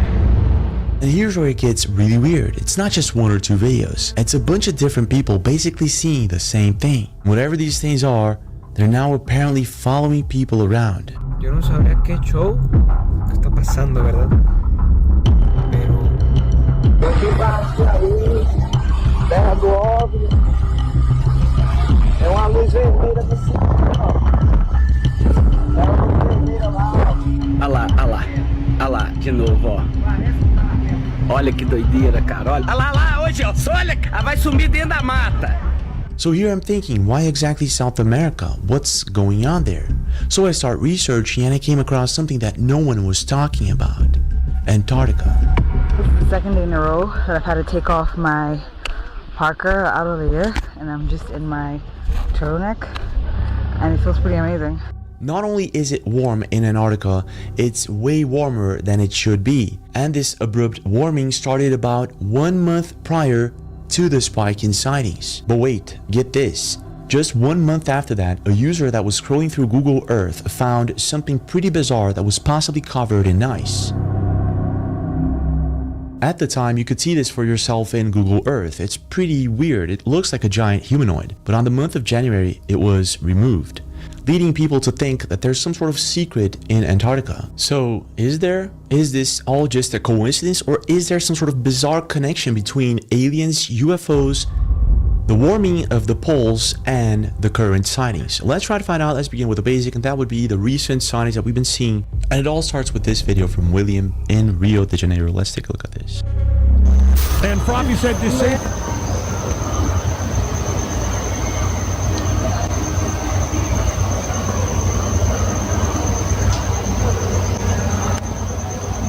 Mano, que porra é essa? That is crazy. It's not a plane.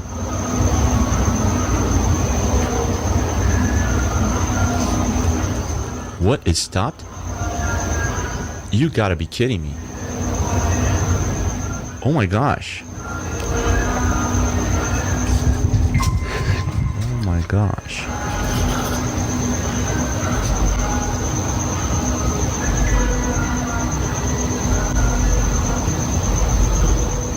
Could that be 3i Atlas? I don't think so, because it doesn't look like a comet. So looking a bit more, I found another video coming in from the same day, this time someone in Campinas. Let's take a look at this. Isso aqui.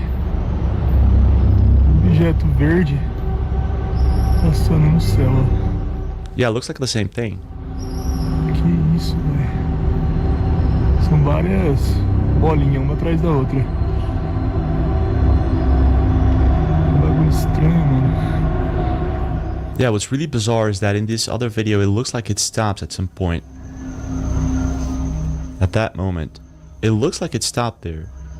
Or at least it halted a bit. That's really weird. So this was back in December before Christmas, and it wasn't just in Brazil. At that same time, this guy saw what he believes to be a black orb in Phoenix. Let's take a look at this. Bro, there's a black orb just hovering in the distance back there. What the f is that? Do you see that? Yeah. What the f is that? It's moving too. It moves. Okay.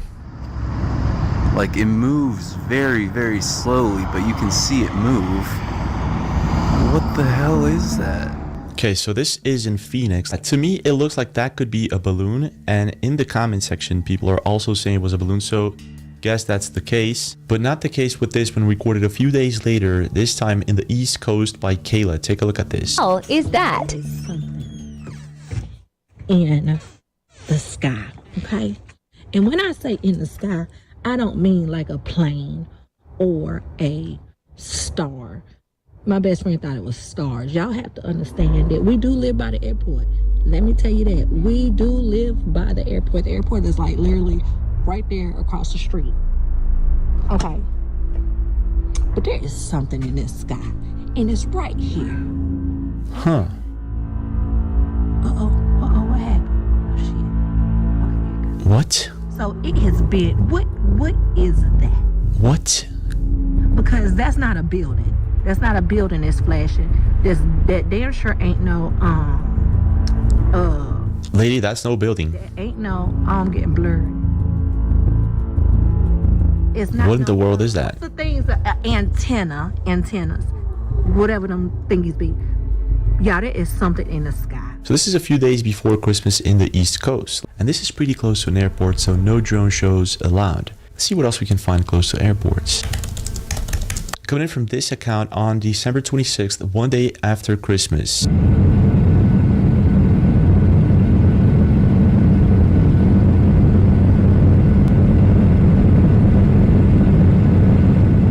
It's either an airplane or one of these orbs, but I see more than one of them.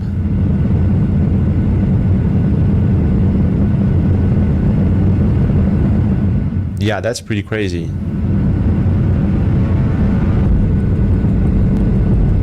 So this was a flight from Phoenix to Chicago. So someone also thought they were airplanes passing by, but apparently not. Now someone believes that there are actually 2 Black Hawk choppers flying at about 6,500 feet elevation. But I guess if this was the case, we wouldn't be able to see these objects this big from this far.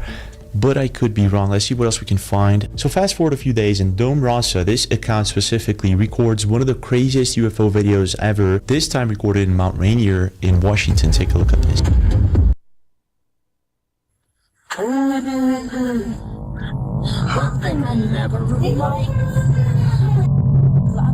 That is crazy. So I was thinking this video could be AI, but apparently not.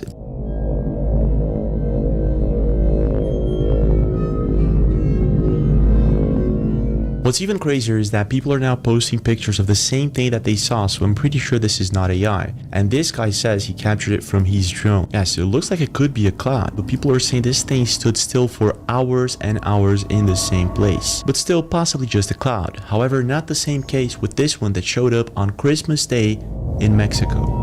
Oigan, creo que acabamos de ver un ovni. Yo no soy experta en eso, no, esto no es broma, no es nada. Estábamos desayunando aquí en plena Navidad y de repente uno de mis tíos dijo como de, oigan, es que acabo de ver algo aquí raro, salimos y quiero decirles que este objeto le salía humo, se quedó varias veces como que ahí, o sea, sin moverse, como que tieso. De hecho, hay un clip que pude grabar donde pasa un avión y pueden ver cómo está súper raro, se veía metálico.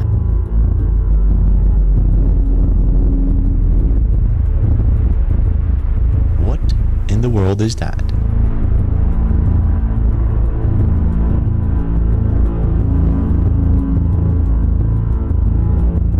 Okay, so that's a plane and lots of people recording it. That's crazy. What in the world is that?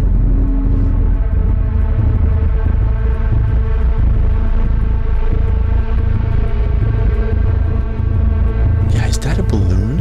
I don't think so. So some people are saying it's a Globo de Cantoya, which could be a balloon. Okay, so found a few very similar balloons, but all of them seem to have a very clear source of light. Like this one, for instance, and others that I could find. It's like most of these balloons, they're pretty clear that they're balloons, as you can see in the pictures. In her video, it actually looks like this thing is metallic, and I don't see a source of light or energy of any sort. And according to her report, this thing stopped, halted for several minutes without spinning or moving. So that's not what a balloon does. So could it be that we're looking at the New Jersey drones all over again, and these things, these orbs, are actually morphing into familiar things? Orbs, these glowing orbs of light on camera, that as you watch them right before your eyes, they seem to transform into a mechanical drone. Now this is in Mexico, so fast forward a few days and you got this one. Yo no sabría qué show que está pasando, ¿verdad?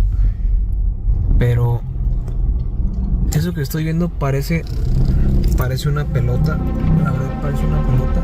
From January 1st onward, it's like there's a boom in sightings and several people all over the world start seeing different things. It was the case with Pedro Alvarez. And as you can see, this is his profile. He's got pretty normal videos, and then you got this one.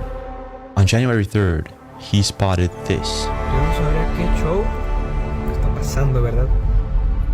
Pero eso que estoy viendo parece una pelota. La verdad parece una pelota.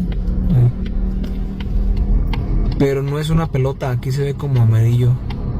Es como tipo una esfera. Neta.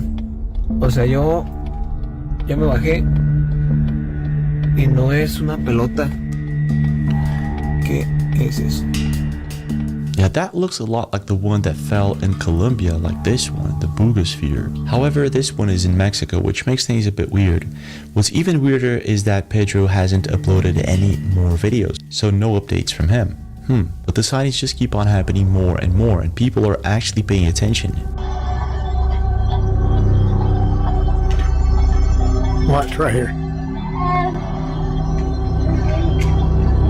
What the fuck was that? From January 1st onward, sightings start amping up pretty quick, mainly in South America.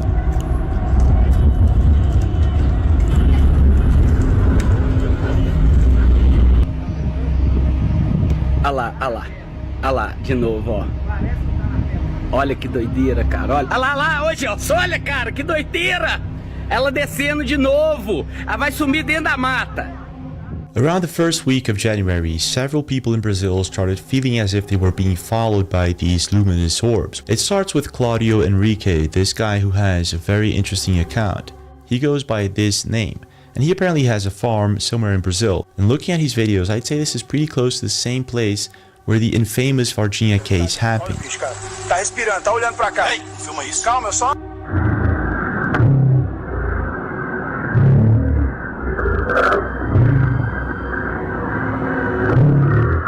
In Claudio's case, he keeps seeing these things coming up close in his farm. Now remember, this is in Minas Gerais, the same place where the Varginha case happened.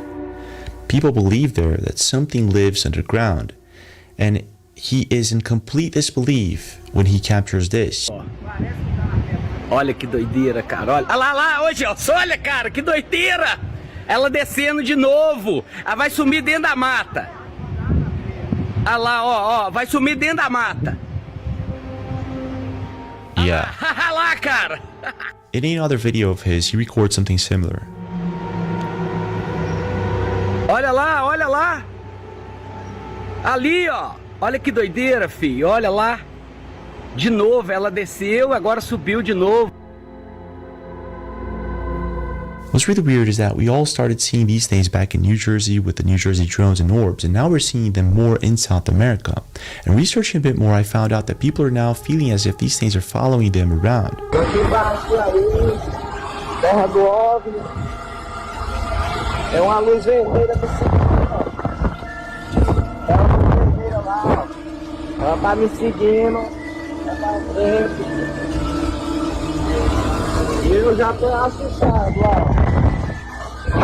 A luz vermelha me seguindo. So this guy's in the middle of nowhere in the state of Piauí in Brazil. He's a famous singer and he sees this red orb.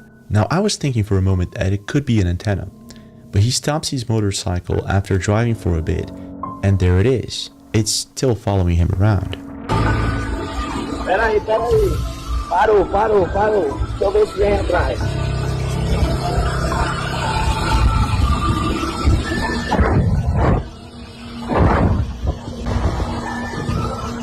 Tá lá, ó, tá atrás de mim ela. Tá me seguindo, a luz vermelha, eu tô com medo, tá? So here I'm thinking the amount of sightings of these orbs is just absurd, but why South America now? Why Brazil? So this is when it hit me. Since October last year, the South Pole has been melting at an accelerated speed never seen before. It's literally telling us how good of weather we have. This is the second day in a row that I've had to take off my parka out of the air, and I'm just in my turtleneck, and it feels pretty amazing. It was so hot in the South Pole that people were actually making jokes about it being warmer than Florida.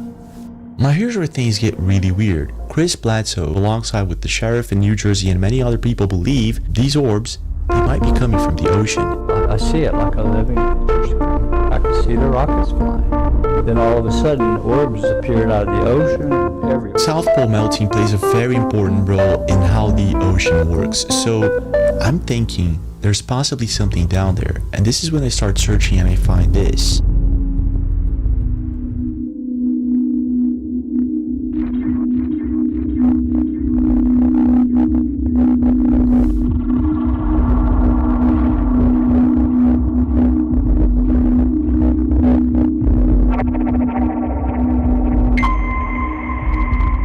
Yeah, that's pretty weird. So this was posted on November 21st, basically a month after the South Pole starts melting pretty quick. Now here's the interesting thing. I'm thinking this could be pareidolia, and most likely this is what it is. But it could also be something that was buried underneath the ice. And if it's just pareidolia, then why remove it from Google Earth? People were clearly able to see this thing on the app, and it is now apparently removed. So why exactly remove this if it's just pareidolia? So I decided to look a bit more into Google Earth, and this is what I found.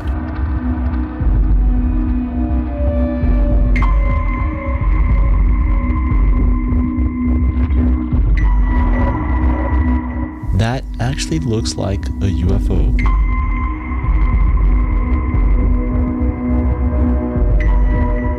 actually looks like something buried underneath the ice. It's actually crazy. There's countless structures down there in Antarctica, but it could be just pareidolia, it could be something else. And then there's the fact that there are maps from ancient times like Urbano Monte's map, and this is the map that shows the South Pole as an unmelted continent. And this is pretty weird because this map is from supposedly from 500 years ago. So could it be that the South Pole is actually hiding an ancient civilization, a buried civilization? Possibly aliens? UFOs? Is this possibly why we're seeing an uptick in sightings in South America? If I find anything else on this, I'll let you guys know. Don't forget to leave a comment, smash that like button, and subscribe to the channel with notifications on, and I'll see you guys this week, cause I'm back.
Vorath Keen was at the center of it. You stare, human. Vorath's voice cut through her thoughts. Do I fascinate you? You haven't complained about the drinks yet, Jocelyn said, recovering smoothly. That fascinates me. Everyone complains about the drinks. Saurak do not complain. We endure. He lifted his glass in a mock salute. Or we eliminate the source of discomfort. His companions laughed, the sound like rocks tumbling in a drum. Jocelyn smiled and retreated to the bar, adding another mental note to her growing file on the sub-commander. The evening shift crawled by in a haze of spilled drinks and louder conversations. A group of Terran freight haulers argued about cargo rates with a passion usually reserved for religious debates. Two Melvari clicked and buzzed at each other in their native tongue, their antennae waving in patterns Jocelyn couldn't read. In the corner, a chrome-plated service android with glowing blue optical sensors nursed an oil cocktail, probably hoping to overhear something worth selling. The chrome android was new. Jocelyn filed that information away too. Around 2200 hours station time, a familiar figure slipped through the cantina's entrance. Goravel, the Melvari broker, her compound eyes reflecting the neon lights in fractured rainbows. She wore the traditional robes of her profession, draped in a way that concealed the numerous pockets sewn into the fabric, each one capable of holding data chips, credit sticks, or weapons. Goravel caught Jocelyn's eye, and then she made her way toward Vorath Keen's table. This was it, the meeting Jocelyn had been waiting for. She busied herself restocking the top-shelf liquors, positioning herself to observe without appearing to watch. The privacy screen flickered to life around the corner booth, but Jocelyn had spent 3 days calibrating a micro-receiver to penetrate exactly that frequency. The device sat in her ear canal, invisible to casual inspection. Coordinates confirmed, Goravel's clicking voice translated through the receiver. The buyer requires proof of authenticity before transfer. They questioned the Dominion's honor. Vorath's rumble carried a dangerous edge. They question everyone's honor. It is why they remain anonymous and wealthy. The sample you provided was convincing. They are prepared to move forward with the primary transaction. When? Tomorrow. Docking Bay 17, midnight station time. Jocelyn's heart rate remained steady through force of will. This was the confirmation she needed. Tomorrow night, she could catch them in the act and finally identify the buyers. The human watches us. The words came from the young Saurak, spoken in the Dominion tongue. Jocelyn had learned enough of the language to recognize it, though she kept her face carefully blank. Many humans watch us, Vorath replied in the same language. We are magnificent. This one watches differently. Her eyes move like a hunter's. Jocelyn felt a chill run down her spine. 11 days of careful disguise, and she'd been made by a junior soldier barely out of training. Vorath's golden eyes found her across the cantina. For a long moment, neither of them moved. Then he smiled, showing rows of serrated teeth. Perhaps she simply appreciates Saurak beauty, he said, switching back to standard. The words carried across the room. Human females are known for exotic tastes. His companions erupted in laughter. The tension broke, or seemed to. Jocelyn forced an embarrassed smile, playing the role of a flustered bartender caught staring. But she didn't miss the way Vorath's eyes never left hers, calculating, assessing. An hour later, the cantina began to empty. The freight haulers stumbled out, singing off-key. The Melvari departed in opposite directions, their business apparently concluded. Even the chrome android finally settled his tab and rolled toward the exit, servo motors whirring. But the Saurak remained. Jocelyn began her closing routine, gathering glasses and wiping tables. The owner, a wheezing Pelikani named Korvax, had left an hour ago with instructions to lock up and don't steal anything I'd notice. His trust in his employees was touching. She was clearing a table near the entrance when Vorath appeared beside her. For such a large creature, he moved with disturbing silence. The cantina closes soon, yes? His breath smelled of blood wine and something metallic. 10 minutes. Can I get you anything else before? His clawed hand closed around her upper arm. Not painfully, not yet, but with enough pressure to communicate intent. I think you can. Jocelyn's body wanted to react. 15 years of training screaming at her to break his grip, disable him, eliminate the threat. But her cover demanded helplessness. She let fear creep into her voice. Look, I don't know what you think. I think you are not what you appear to be. Vorath leaned closer, his snout inches from her face. I think someone sent you here to watch, to listen. I think you have heard things tonight that were not meant for human ears. Behind him, his 3 companions rose from their booth, forming a semicircle that blocked any retreat toward the door. I'm just a bartender, Jocelyn said, keeping her voice steady. I mix bad drinks and wipe up spills, that's all. Vorath's grip tightened. My young warrior thinks otherwise. He says you move like someone who has learned to kill. He says your eyes never rest, always counting, always measuring. His other hand came up to grip her chin, forcing her to meet his gaze. I have seen such eyes before, in soldiers, in assassins. The young Saurak stepped forward, eager to prove himself. Let me question her. Sub-Commander, I will learn who sent her. Patience, Kreth. Vorath didn't release Jocelyn's arm or chin. First, we determine what she knows. He dragged her toward the bar, his companions closing in behind them. Jocelyn stumbled, genuinely this time, caught off balance by his strength. Her mind raced through options. Her concealed sidearm was tucked in a holster at the small of her back, hidden beneath her apron. A vibro blade was strapped to her inner thigh.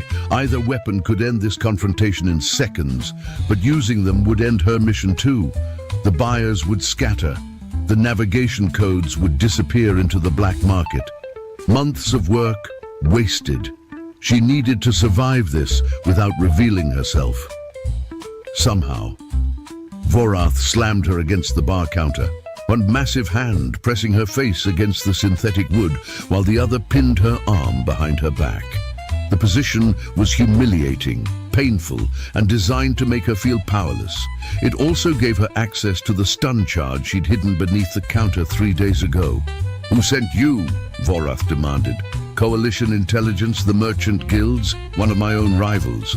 Nobody sent me anywhere, Jocelyn gasped, her fingers inching toward the hidden device. I answered a job listing. The pay is terrible, and the tips are worse, but nobody asks questions about my past. Everyone has secrets they're running from. The young Saurak, Kreth, laughed. What are yours, human? I owe money to some bad people on Titan Station, Jocelyn improvised. I came here to disappear, that's all, I swear. Vorath's claws dug into her scalp, twisting her head to face him. His yellow eyes bore into hers, searching for deception. You lie well, he said finally. Better than most, but not well enough. He nodded to his companions. Search her, find what she carries. One of the older Saurak moved forward, reaching for Jocelyn's apron. His clawed hands would find the sidearm in seconds. Her fingers found the stun charge. Wait. The voice came from near the entrance. Everyone turned. The chrome android stood in the doorway, its blue optical sensors glowing brighter than before. In its hand, it held a weapon that definitely hadn't been there earlier, a sleek, military-grade pulse pistol aimed directly at Vorath's head. Release the female, the android said. Now. Vorath's eyes narrowed. This is Dominion business machine. Leave, and you might keep your warranty intact. I am not a machine. The android's voice shifted, losing its mechanical flatness. I am Lieutenant Colby Brannick, Coalition Intelligence. You are under arrest for trafficking in stolen military secrets. All of you. Jocelyn's stomach dropped. Brannick. She knew that name, another operative running a parallel investigation that nobody had told her about. Classic intelligence community dysfunction. Vorath laughed, the sound rumbling through his chest. 1 android against 4 Sorak warriors. Your odds are poor, Lieutenant. I'm not alone. Brannick gestured with his free hand, and the cantina's rear door burst open. 3 Coalition Marines in full combat armor rushed in, weapons raised. For a moment, Jocelyn thought it might actually work. Then everything went wrong. Kreth moved first, faster than any of them expected. He grabbed a bottle from the bar and hurled it at Brannick with enough force to crack the android's chassis. Brannick's shot went wide, shattering a lighting fixture. The cantina plunged into chaos. Vorath released Jocelyn and spun to face the Marines, drawing a wicked curved blade from his belt. His companions followed suit, each producing weapons that shouldn't have made it through station security, which meant someone on the security team was on their payroll. Jocelyn had perhaps 2 seconds to make a decision. Maintain her cover and risk being killed in the crossfire, or reveal herself and help end this before innocent people died. She chose option 3. Her hand closed around the stun charge, and she drove it directly into Vorath's spine, just above his tail. The massive Sorak convulsed, his blade clattering to the floor. Before he could recover, Jocelyn vaulted over the bar, drew her concealed sidearm, and put a stun bolt through the nearest soldier's neck, the only spot where Sorak scales were thin enough for the charge to penetrate. The young warrior, Kreth, spun toward her, shock and rage mingling on his scaled face. "The bartender is having a really bad night," Jocelyn finished, dodging his wild slash and delivering a precise strike to the nerve cluster beneath his jaw. He dropped like a puppet with severed strings. The 4th Sorak, the one who'd been reaching for her apron, found himself facing both Jocelyn and 2 of the Marines. He looked at his fallen companions, at the guns pointed at his chest, and slowly raised his hands. "Wise choice," Jocelyn said. Lieutenant Brannick approached, his damaged chassis sparking slightly. Up close, she could see the sophisticated disguise, actual artificial skin stretched over the chrome plating, designed to pass casual inspection. Someone had put a lot of resources into this operation. "Commander Merritt," Brannick's voice held neither warmth nor apology. "Your presence here was not in my briefing." Likewise, Jocelyn kept her weapon trained on the surrendering Sorak. "Want to explain why you almost got me killed?" "The operation required..." "Save it for the debriefing." She gestured toward Vorath, who was groaning as the stun charge wore off. "Secure him, and someone find out how these lizards got military hardware onto a supposedly secure station." The next hour passed in a blur of restraints, interrogations, and increasingly frustrated communications with headquarters. Jocelyn supervised from the bar, now serving as a makeshift command post, while Marines swept the cantina for hidden surveillance devices. They found 7. The Sorak had been thorough. "The Melvery broker escaped," Brannick reported, his damaged optical sensor flickering. "She departed on a private shuttle 10 minutes before we moved in." "She wasn't the primary target," Jocelyn said. "The buyers are, and now they know we're onto them." "Perhaps not." A new voice joined the conversation. Admiral Pellerin's face appeared on Jocelyn's personal comm unit, her silver hair immaculate despite what had to be the middle of her sleep cycle. "The Melvari believe in discretion. Goravel won't warn the buyers. It would compromise her reputation for confidentiality. And if you're wrong, then we've lost this round, but we haven't lost the war." Pellerin's eyes moved to something off-screen. "Commander, we have a complication. Vorath Kane is claiming diplomatic immunity." Jocelyn glanced at the Sorak sub-commander, now restrained in a chair with enough binding cord to anchor a small vessel. He met her gaze with something approaching respect.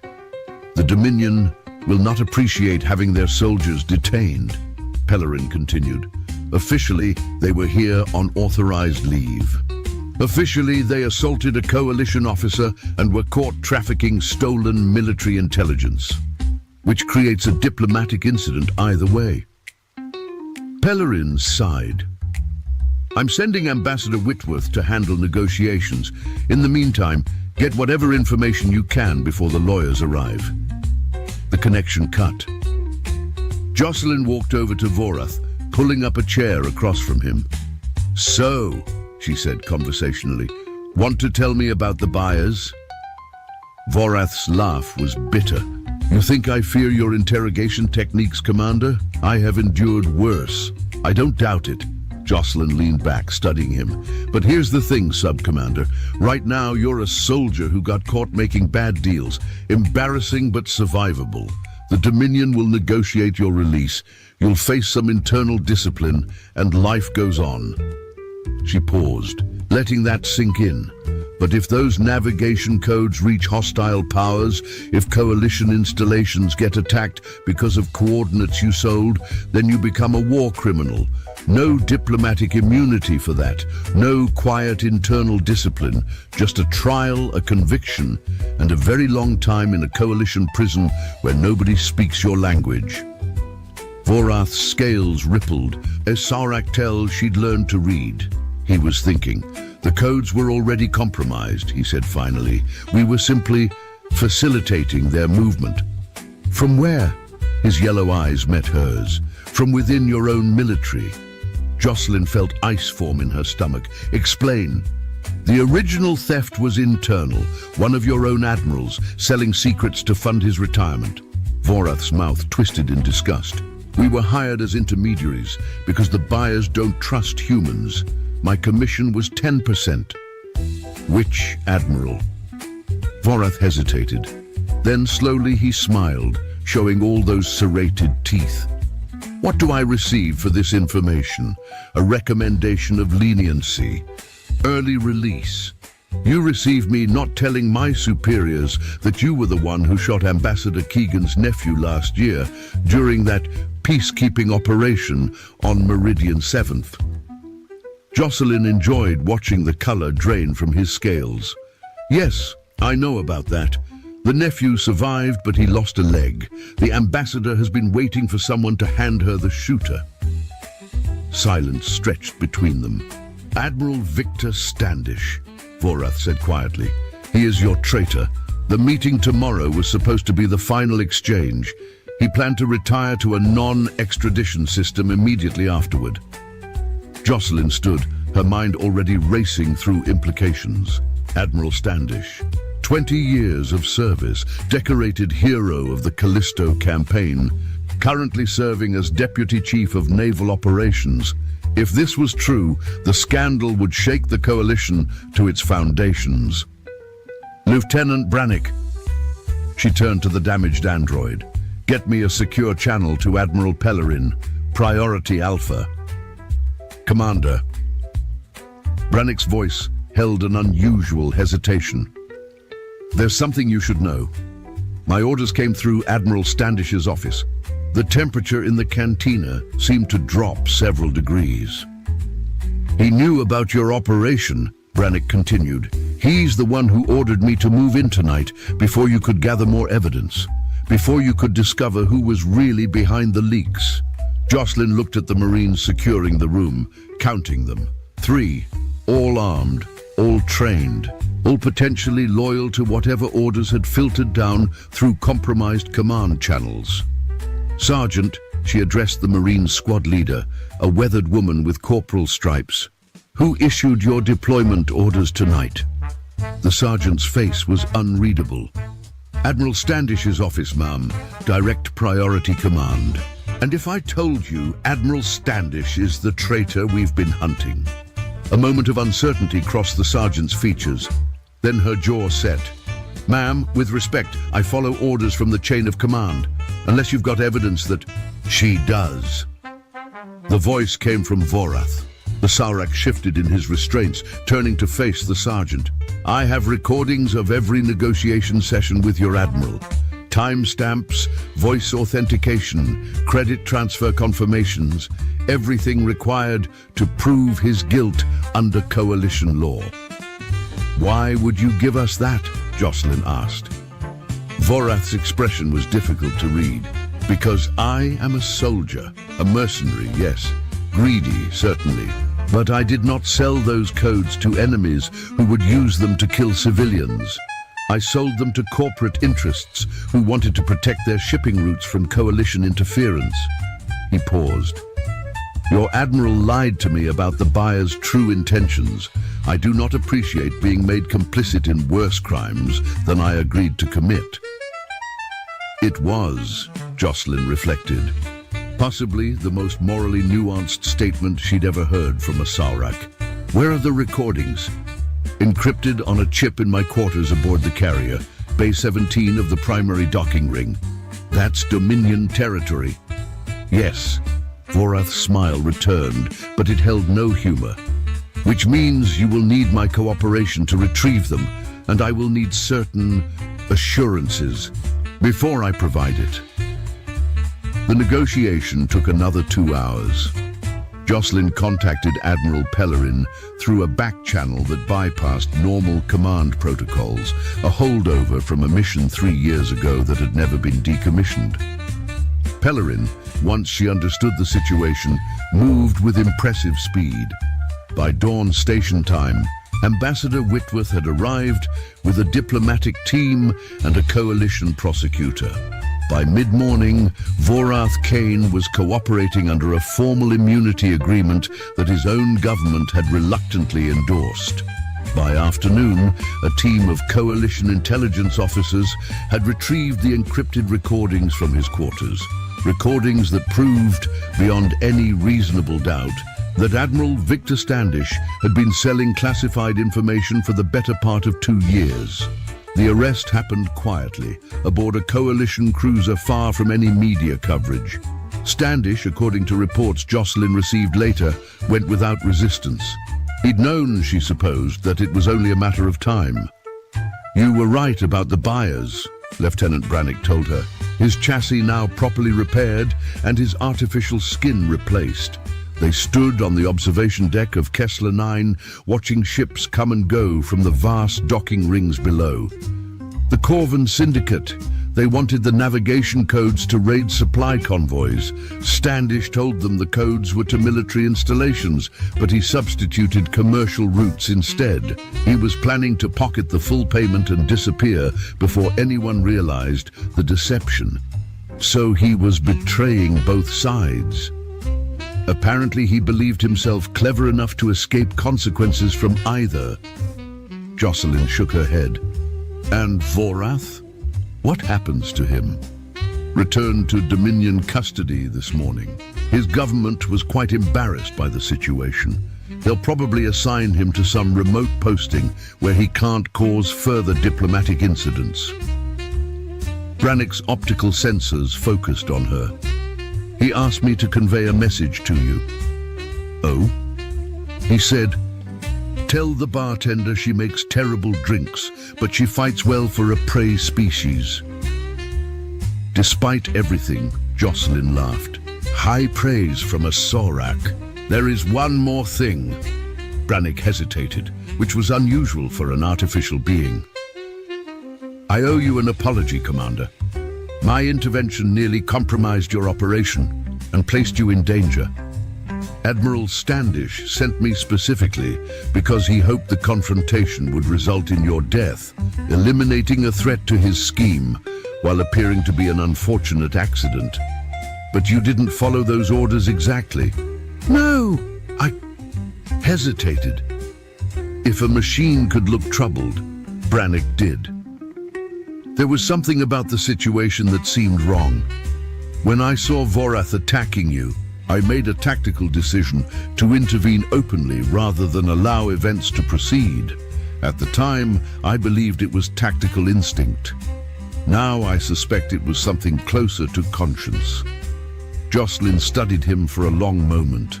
The line between sophisticated programming and genuine sentience was a debate that had occupied philosophers for generations. She didn't have an answer, but she knew what she'd witnessed. Whatever it was, she said finally, I'm glad you had it. Admiral Pellerin's face appeared on the observation deck's main screen, interrupting the moment. Commander Merritt, Lieutenant Brannick, I have your new assignments. Already? Jocelyn raised an eyebrow. I was hoping for at least a day of paperwork avoidance. Intelligence waits for no one's vacation. Pellerin's lips twitched in what might have been a smile. We've identified 3 more officers connected to Standish's network. One of them is currently stationed at a resort world in the Demeter system, posing as a retired merchant. Let me guess, you need someone to go undercover. The resort is looking for an activities coordinator, specifically someone to lead their adventure excursions. Your combat certification makes you uniquely qualified. Jocelyn groaned. I just got done pretending to be incompetent. Now you want me to pretend to be peppy? Consider it a growth opportunity. Pellerin's expression softened slightly. You did excellent work here, Commander. The Coalition owes you a debt. I'll take that debt in shore leave. Noted. Pellerin out. The screen went dark. Jocelyn stared at the stars beyond the observation deck's windows, watching the distant lights of ships carrying cargo, passengers, and secrets across the void. Activities coordinator, she muttered. I don't even like hiking. I could accompany you, Brannick offered. Resorts often employ service androids. My cover would be... Absolutely not. Jocelyn held up a hand. No offense, Lieutenant, but your idea of cover involves bursting through doors with weapons drawn. That's not subtle. I have learned from this experience. Have you? Yes. Brannick's optical sensors brightened slightly. Next time, I will burst through windows. The element of surprise is enhanced by unconventional entry points. Jocelyn stared at him. Then she started laughing, really laughing, the kind that came from genuine, she said when she caught her breath. But you're carrying the hiking equipment. As they walked toward the docking bay, where their transport waited, Jocelyn caught sight of a familiar figure near the entrance to the Driftwood Cantina. Korvax, the Pelikani owner, was supervising repairs to his door and muttering darkly about insurance premiums. Hey, Korvax, she called. The bird-like alien turned, his throat pouch inflating with recognition. You destroyed my establishment. Technically, Dominion soldiers and Coalition Marines destroyed your establishment. I just facilitated. The damage report alone will take me weeks to process. Jocelyn reached into her pocket and pulled out a credit stick. The hazard pay Admiral Pellerin had authorized before the briefing. She tossed it to Korvax. That should cover repairs and then some. Korvax's beak clicked rapidly as he checked the balance. His feathers slowly settled. This is acceptable compensation. Consider it a tip for employing the worst bartender in 3-star systems. You were adequate, Korvax admitted grudgingly. Your drinks were terrible, but you showed up on time. That is rare in this sector. High praise. Jocelyn sketched a mock salute. Take care of yourself, Korvax. She turned to leave, then paused. Oh, and if any more Sorak soldiers come looking for trouble, call the Marines first. Trust me. Korvax made a sound that might have been agreement or indigestion. With Pelikanis, it was hard to tell. Jocelyn caught up with Brannick at the docking bay, where a sleek Coalition transport waited to carry them to their next assignment. Another cover identity to build, another criminal to expose, another mission where the most dangerous enemies might wear friendly faces. She thought about Vorath Ken, a warrior who'd chosen greed over honor and then found his conscience in a grimy cantina at the edge of space. She thought about Standish, a decorated hero who'd sold out everything he'd sworn to protect.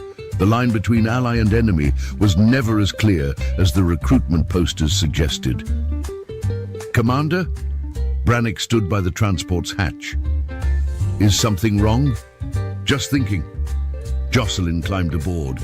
Do you ever wonder if we make any real difference? Catch one traitor, 3 more take their place. Expose one network, another forms in the shadows.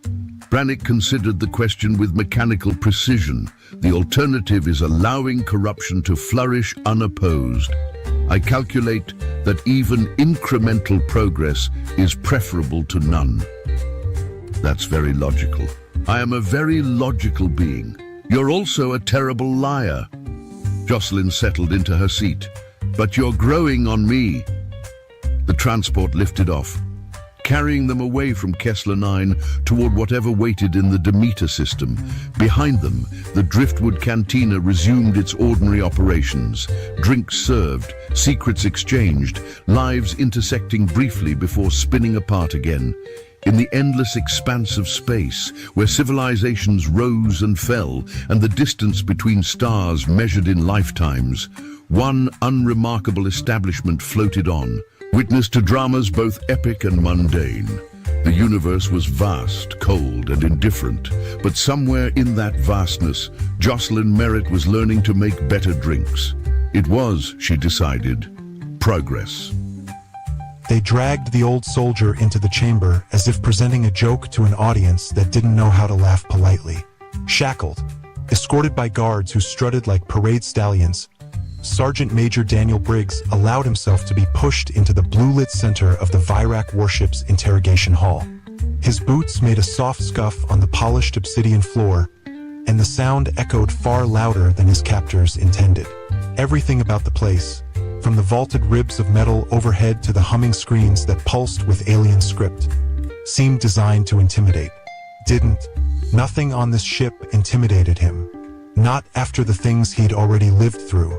Daniel stood still, hands relaxed despite the cuffs, wearing that faint, almost apologetic smile that made aliens underestimate him faster than teenagers underestimated the dangers of a hot stove. 68 years old, hair silvered and cropped close, posture only slightly softened by time. He radiated the easy calm of a man who had already survived far more than he ever planned to. To the Virak, with their chitin armor and crown like horns, he must have looked like an antique, a relic past usefulness. That was good. People who thought you were harmless tended to make mistakes in front of you. The Virak commander strutted into view with a flourish of his crimson cloak, mandibles clicking with theatrical disdain. "Human," he declared, amplifiers turning his voice into a rolling snarl. "Earth sends us its strongest champion, and this," he gestured as though presenting a broken tool, "is what stands before us? This wrinkled creature." Daniel tilted his head politely. "Well now, in fairness, I didn't exactly volunteer. You'll kind of dragged me out of my lunch. But I appreciate the warm welcome. You fellas have a real flair for hospitality. Just like a DMV office back home." The aliens hissed. They disliked not understanding human idioms, but they pretended not to care. Pretending was practically a universal language. Carduin, the commander, leaned closer, studying Daniel the way a child might study a curious bug. "Your species has spirit, I admit. But power? Strength? You are mammals, warm-blooded sacks of liquids and fragility.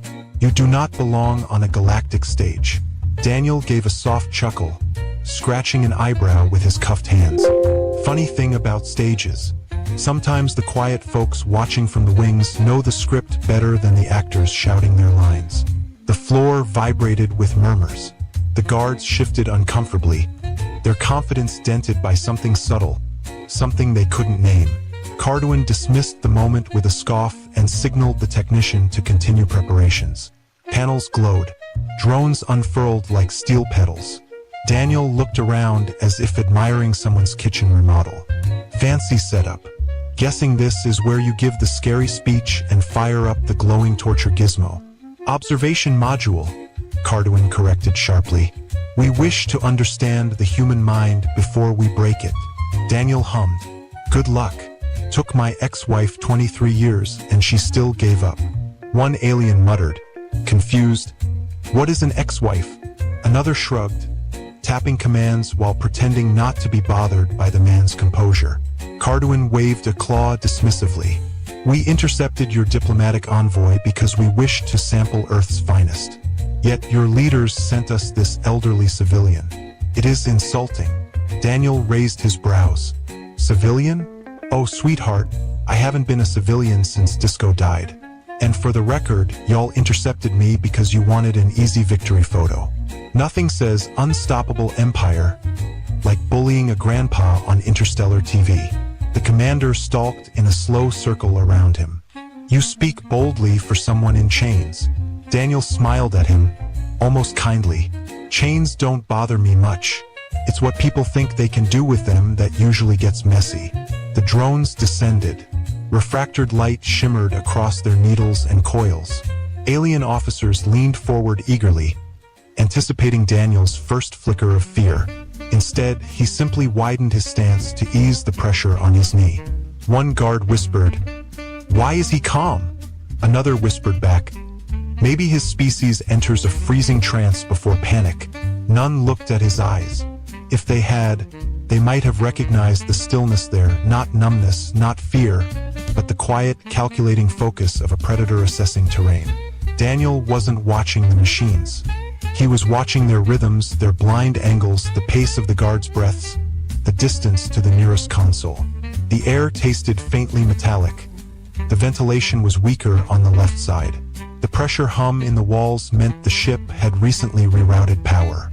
Everything here was information. Everything here was a tool. Carduin activated the first projector. "We will begin with sensory disruption. You will experience." "Let me guess," Daniel interrupted gently. "Bright lights, strange noises, and a voice telling me to comply? Sir, that's just air travel in the Midwest." A ripple of confusion passed through the aliens again. Sarcasm, as always, hit their brains like static. Carduin's crest hardened with irritation. "Enough. Begin." A shimmering field enveloped Daniel's skull. Images flickered, fractured illusions meant to destabilize his senses. He blinked once and sighed. "Ha! I think a raccoon breaking into my kitchen was scarier than this." Then, with a smirk, "Y'all need better horror consultants." But beneath the humor, he felt the clock ticking. Not the alien's clock, his. The one synced to the tiny transmitter embedded discreetly in a chipped molar. Every minute he stalled was a minute closer to the moment the Virac would realize just how catastrophically they had misread humanity. The technician frowned at his readings. "Commander, the human's neural activity is not responding correctly." "Define not." "He appears bored." Daniel gave them a sympathetic shrug. "Sorry, can't help it. Military training. Once got stuck listening to a 3-hour PowerPoint about uniform regulations.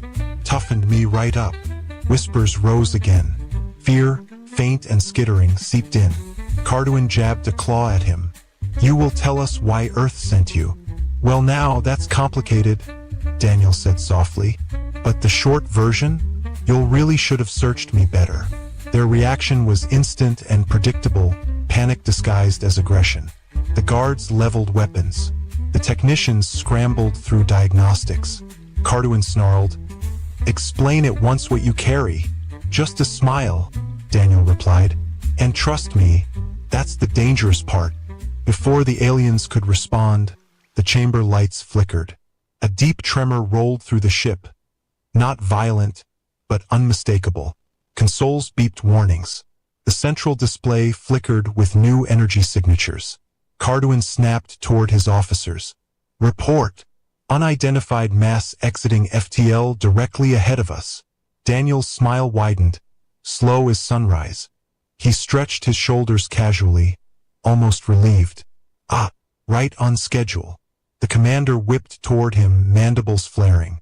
"What have you summoned?" Daniel lifted his cuffed hands as if offering a toast. "You wanted Earth's strongest. You even bragged about it. But you didn't catch them. You caught me." The alarms intensified. The ship shuddered again as gravitational buffers rebalanced. "And I'm just the warning." The disturbance rippled through the Virac dreadnought. Like a tremor of doubt, subtle at first, then blooming into a full-rooted panic that the crew tried, and failed, to hide behind rigid posture and clipped commands. While alarms blinked silently along the walls, while technicians scrambled with growing desperation, Sergeant Major Daniel Briggs stood calmly in the center of the chamber, still shackled, still smiling with that quiet Midwest courtesy that always worked better than any blade. The aliens thought they had captured an old man whose stories walked slower than his knees. Instead, they had arrested the one creature in the galaxy who could make even silence feel like a threat. Across the hall, a hologram flickered to life as various alien representatives appeared. Their translucent forms shimmered with static interference caused by whatever had just arrived outside the ship. Daniel glanced at them, offering a polite nod. Some stared back with bewilderment. Others recoiled, unsure whether to treat him like a test subject or an omen. A scholar from the Rithari Consortium leaned forward first, an insectoid creature with delicate antennae and anxious wings. Commander Carduin, is it confirmed? The Terrans have arrived. Its voice buzzed with fear disguised as academic curiosity. Carduin's mandibles twitched. A human vessel of unknown classification has materialized. It appears heavily armed. Daniel chuckled softly. Heavily armed is one way to put it. I suppose that's the polite phrasing. An older representative from the Lumisari Dominion, glowing faintly like bioluminescent coral, narrowed her luminous eyes. Human, your species was documented as mid-tier at best. Emotion-driven, unpredictable, illogical, and yet your ship disables half this vessel merely by appearing? Explain. Daniel scratched his cheek with the side of a cuff. Ma'am, you're giving us too much credit. Humans don't disable ships by existing, though we do have a certain talent for causing complications. Complications? The commander snarled. Our graviton field collapsed. Our mapping arrays rebooted. Our shields dropped by 30%. We call that a friendly hello, Daniel replied with a small smile. If they'd meant harm, you wouldn't be standing here yelling at me. You'd be standing in a very small pile. The chamber fell into stunned silence. Even the drones hovering overhead buzzed uncertainly, as if unsure how to process a threat wrapped in politeness. Daniel watched them with a grandfatherly fondness, as though observing shy children at a school recital. One of the Virac strategists finally broke the hush. We must reevaluate the human species. Our data may be flawed. Flawed? Another scoffed. They consume toxic liquids for recreation. They form emotional attachments to objects. Daniel raised a finger. Hey now, we don't form attachments to objects. We form attachments to memories. Sometimes the objects just come along for the ride. The strategist glared but hesitated. That uncertainty, barely visible, was the first crack in their arrogance. A holographic display expanded, projecting human behavioral profiles. Footage of Earth appeared. Families laughing at a barbecue, firefighters rushing into a burning building, crowds cheering their teams despite impossible odds, astronauts waving through visors before launching into the unknown. The montage was meant to reveal contradictions, compassion and savagery, intellect and instinct, curiosity and recklessness, but instead it illuminated something the aliens could not categorize. The Lumisari elder tilted her head. Why do your kind laugh when terrified? Daniel shrugged. Because crying takes too long, and sometimes fear just needs company. Why do your warriors shout while charging into battle? Asked a Rithari scholar. Motivation, Daniel said. Plus, it scares the hell out of whatever we're running toward. And why? Carduin growled. Do your soldiers sing during war? Our reports indicate Terrans often recite rhythmic chants while engaged in lethal combat. Who sings in a battlefield? Daniel grinned with unguarded warmth. Folks who want to remind themselves they're still human. The aliens murmured again. They had expected a monster who delighted in violence, or a warrior who spoke only through threat. Not this silver-haired man whose tone carried gentle truth even when it sharpened into danger. His calmness was not dismissal but rooted in something older, something honed by countless choices made under fire. And for the first time they sensed that every word carried weight. Carduin turned away, mandibles rattling with stubborn denial. Human or not, you were captured. You were bound. You were powerless. Do not presume that your ship's arrival changes what you are. Daniel's smile thinned. Sir, the only thing chains ever proved about a man is how far his captors misjudged him. Technicians gasped as their screens suddenly shifted. A colossal image materialized. A Terran starship poised outside the Virak dreadnought like a silent mountain. Matte black armor absorbed light rather than reflected it, and geometric scars along its hull hinted at both age and refinement. No weapons glowed. No fighter wings launched. Yet the gravitational readings were enough to rattle the bones of every alien on board. One Virak officer swallowed audibly. That cannot be a Terran vessel. Our intelligence shows humans lack this level of engineering. Daniel smirked. Intelligence is only as good as the questions you bother to ask. Comms crackled, and the Terran ship broadcast a message. The voice was young, confident, not at all worried. Good afternoon, Virak command ship. We're missing a sergeant major of ours. Please return him. Pretty please. The pretty please did something devastating. It erased the illusion that humans were begging. It reframed their entire approach as restraint. Carduin barked. Open a channel. He stared at Daniel with venom. Your species thinks diplomacy is a game. Oh, it absolutely is, Daniel said. But in fairness, we're very good at games. The holographic council began debating furiously. The Lumisari representative whispered, Terrans display contradictory attributes. Cooperation and defiance, empathy and retaliation, humor and violence. Their behavioral complexity suggests a predatory species that masks intent. The Rithari scholar shuddered. A predator that isn't hunting for survival, but for strategy. That is far more dangerous. A deep unease settled over the chamber. Daniel could feel it like a shift in gravity. They were studying him now, not as a prisoner, not as a specimen, but as a new category in their mental taxonomy. Unpredictable apex intelligence. He cleared his throat.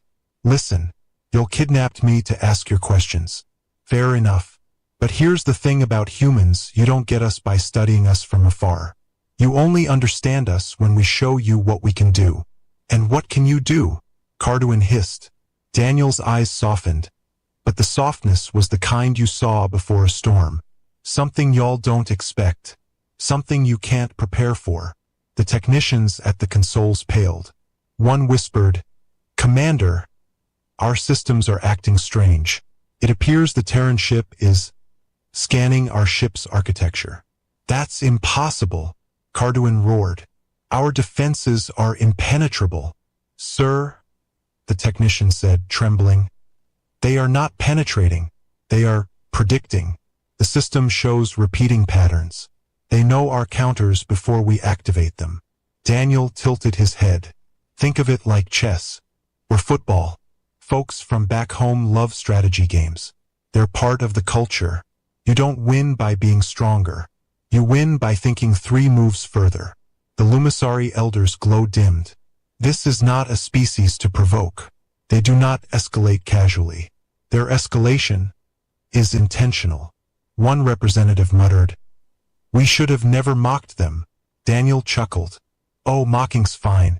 Every Thanksgiving back home is just friendly mockery mixed with mashed potatoes. But threatening us? Capturing us? That's where things get sideways. The dreadnought shook again, but not from attack. It trembled from systems shutting down, one by one, like lights dimming along a long corridor. Shields collapsed entirely. Engines powered down. Navigation froze. The ship became a metal island stranded in space. Carduin spun toward his officers. What have they done? Daniel exhaled through his nose. Just asking you to sit still for a moment. You lie, the commander spat. No human has this capability. Daniel gave him a slow, almost sad smile. Sir, you keep thinking of humans as what we used to be. You're not seeing what we are now. He stepped forward, cuffs rattling lightly. The guards aimed weapons. He didn't flinch. His voice softened into something dangerously gentle. You wanted to learn about humans? Fine. Here's your first lesson. Everyone in the chamber leaned in, instinctively bracing. We don't pick fights. He paused. We finished them. The last console crackled violently. A final alert bloomed across the screens as the Terran ship extended a silent, ominous tether of energy toward the dreadnought. Daniel watched their faces shift from arrogance to comprehension, and then to fear. He lowered his voice to a whisper that carried like thunder.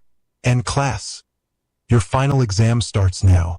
For a long, suspended moment, the dreadnought remained locked in a stunned stillness, as though the ship itself held its breath. Panels flickered dimly, shadows lengthened along the metallic floor, and a faint hum, alive but fading, ran beneath their feet like the heartbeat of something wounded.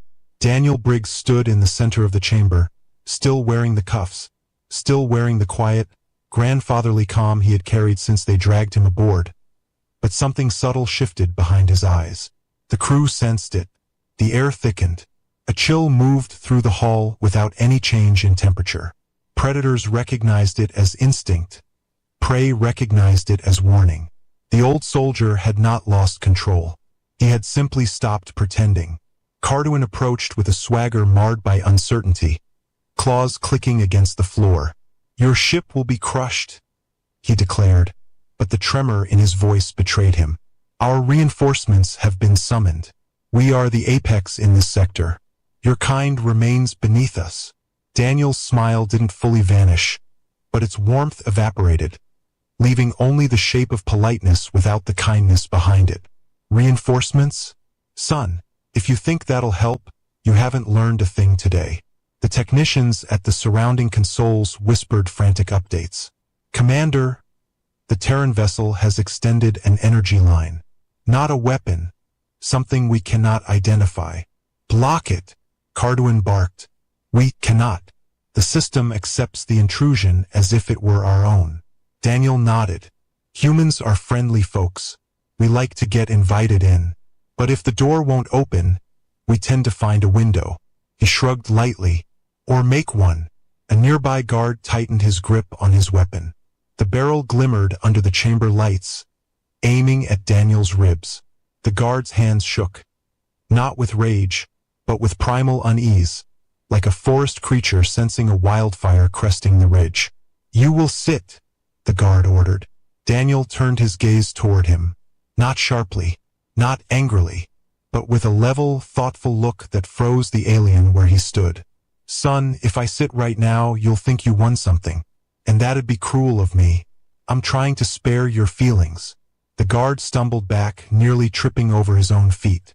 The holographic representatives watching flickered with different shades of alarm. The Lumisari elder whispered, "Observe his posture. Something within him has shifted. His emotional rhythm has changed from humor to focus." "Focus?" the Rithari scholar echoed. "It feels like standing in the shadow of something vast, something older than war." Daniel exhaled and rolled his shoulders, easing stiffness that had less to do with age and more to do with restraint. "I tried to keep this light," he murmured. "Did my best. But y'all insisted on escalating." His expression hardened, not cruel, not vengeful, simply resolute. A man lowering his mask because the conversation had reached the moment where truth mattered more than courtesy. Carduin's mandibles clicked in agitation. "You are a prisoner." Daniel looked down at his cuffs as though seeing them for the first time. "Am I?" he asked softly. The commander snarled. "You are bound." Daniel raised his hands. "Well then, let's fix that." With a soft metallic sigh, the cuffs unlocked and fell to the floor. The sound echoed longer than physics allowed, stretching across the room like a struck bell. Every alien froze, not because unlocking restraints was inherently terrifying, but because Daniel hadn't moved. He hadn't forced anything. The cuffs simply opened, responding to a signal no Virac had authorized. "What? How did?" a technician sputtered. Daniel offered an apologetic half-grin. "Oh, I gave your security system a gentle nudge earlier.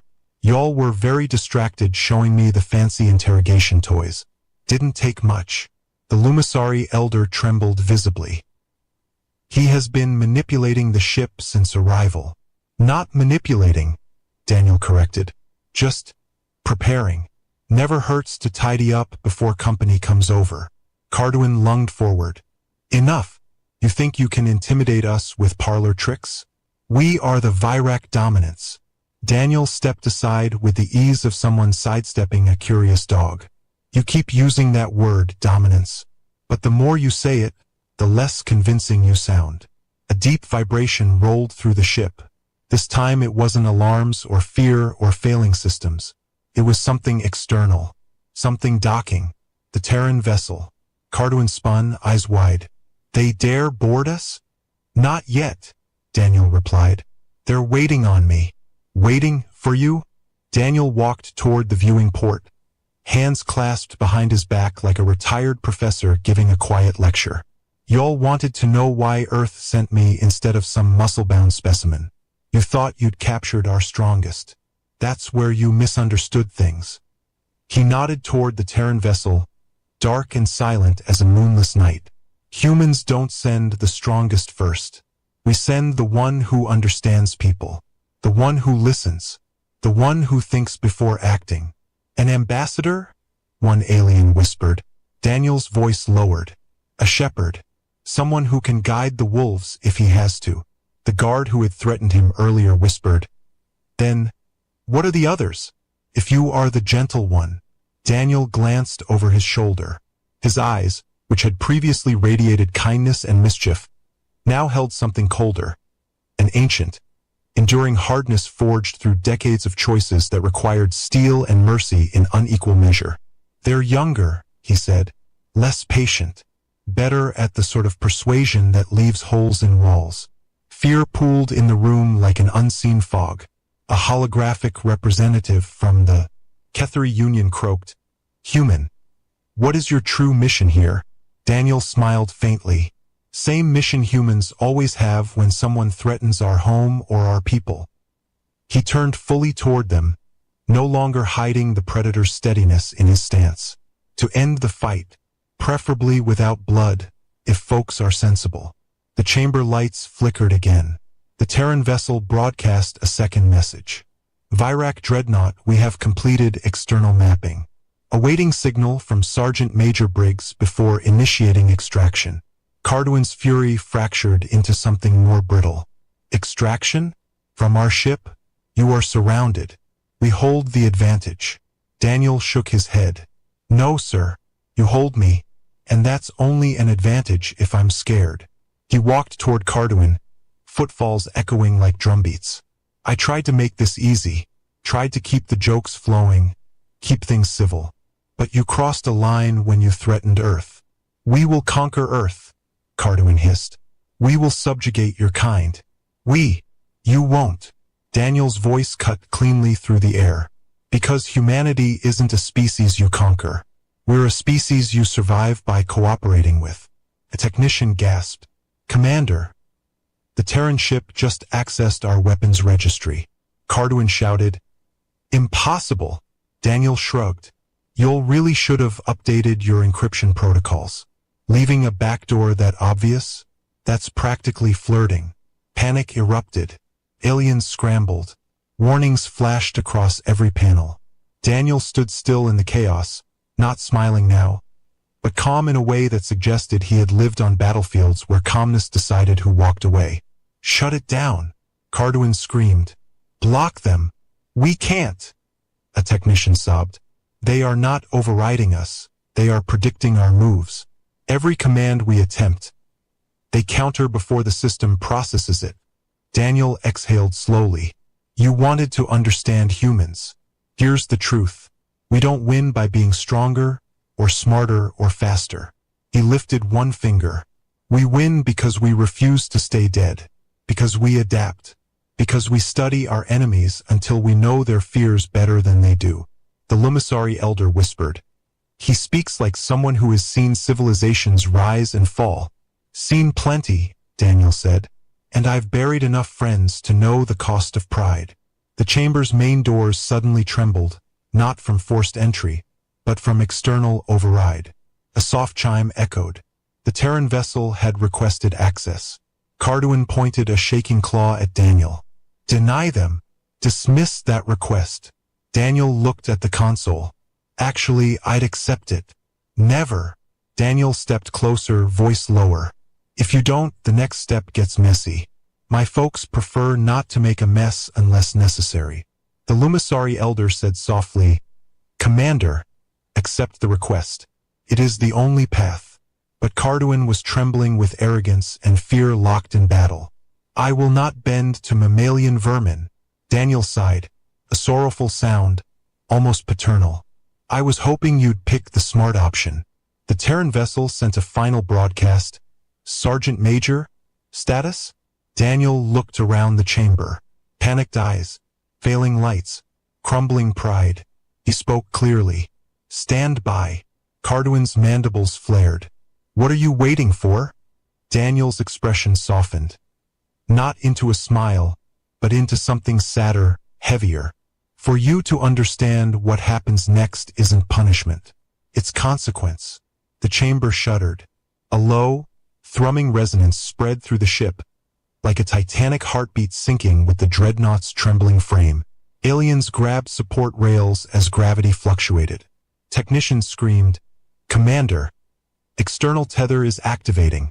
They're pulling us. Pulling the entire ship into alignment. Alignment! Carduin barked. For what purpose?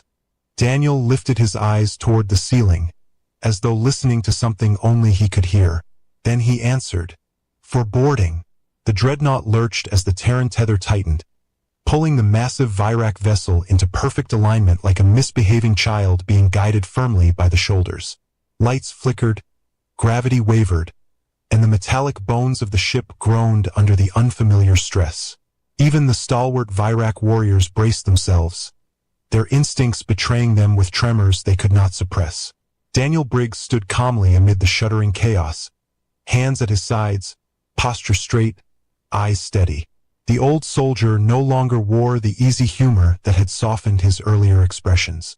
Now his face held the clarity of purpose found only in people who had survived too many battlefields to count. When he spoke, his voice carried with it the weight of someone who had been patient long enough. The technicians worked in panicked haste, attempting countermeasures they already knew would fail.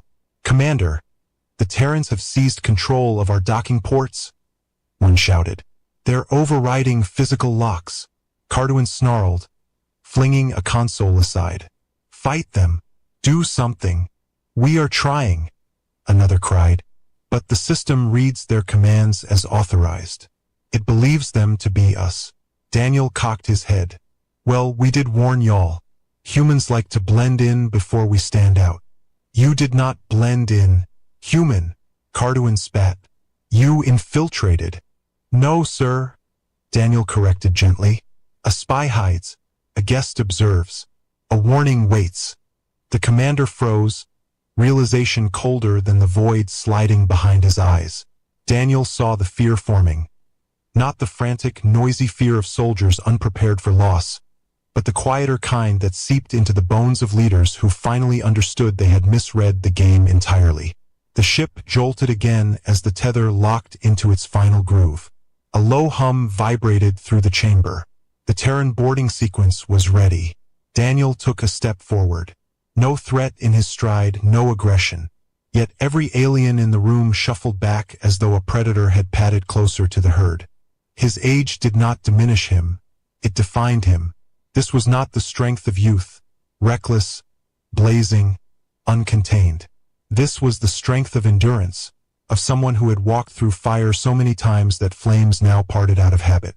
One of the Virak guards whispered hoarsely, "What happens now?" Daniel considered him with a softened gaze. "That depends. Y'all can surrender, or you can dig in your heels and make this a story folks tell their kids to explain why stubbornness leads to early funerals." The guard's mandibles quivered. "We do not surrender." Daniel sighed, rubbing the bridge of his nose like a grandparent dealing with a family argument that could have been avoided. "I figured you'd say that.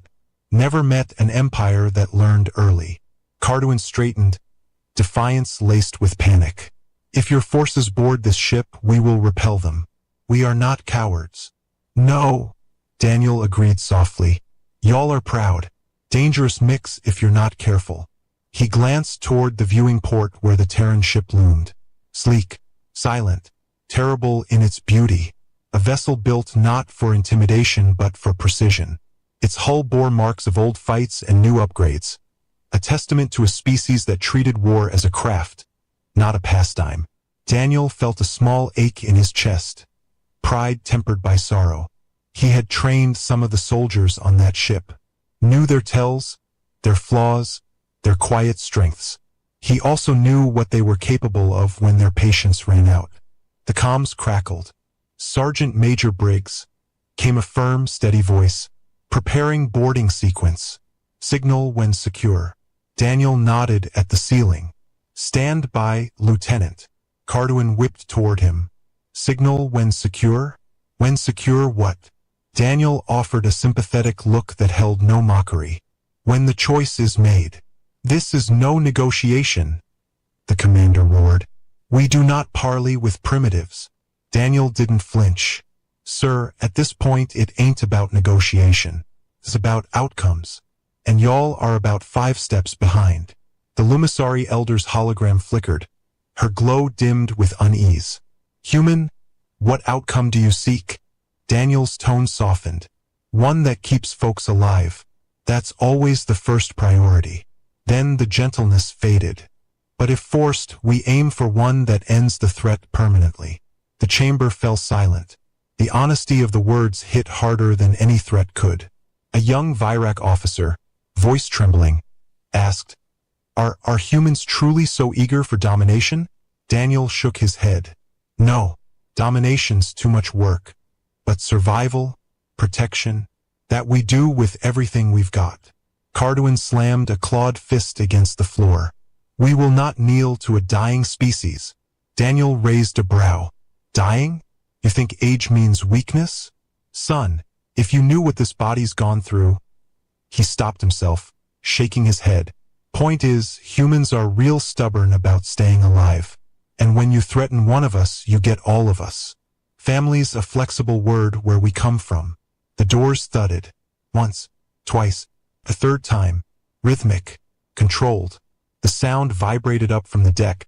The promise of something unstoppable waiting on the other side. The Virak guards aimed their weapons. The technicians ducked behind consoles. Even the holographic dignitaries fell silent, watching with dread. Carduin hissed. If they breach, we fire. Daniel's voice dropped into a low, grounded certainty. If you fire, you'll be lucky if they leave enough of you for a memorial. The commander whirled. Your arrogance is earned, Daniel said quietly.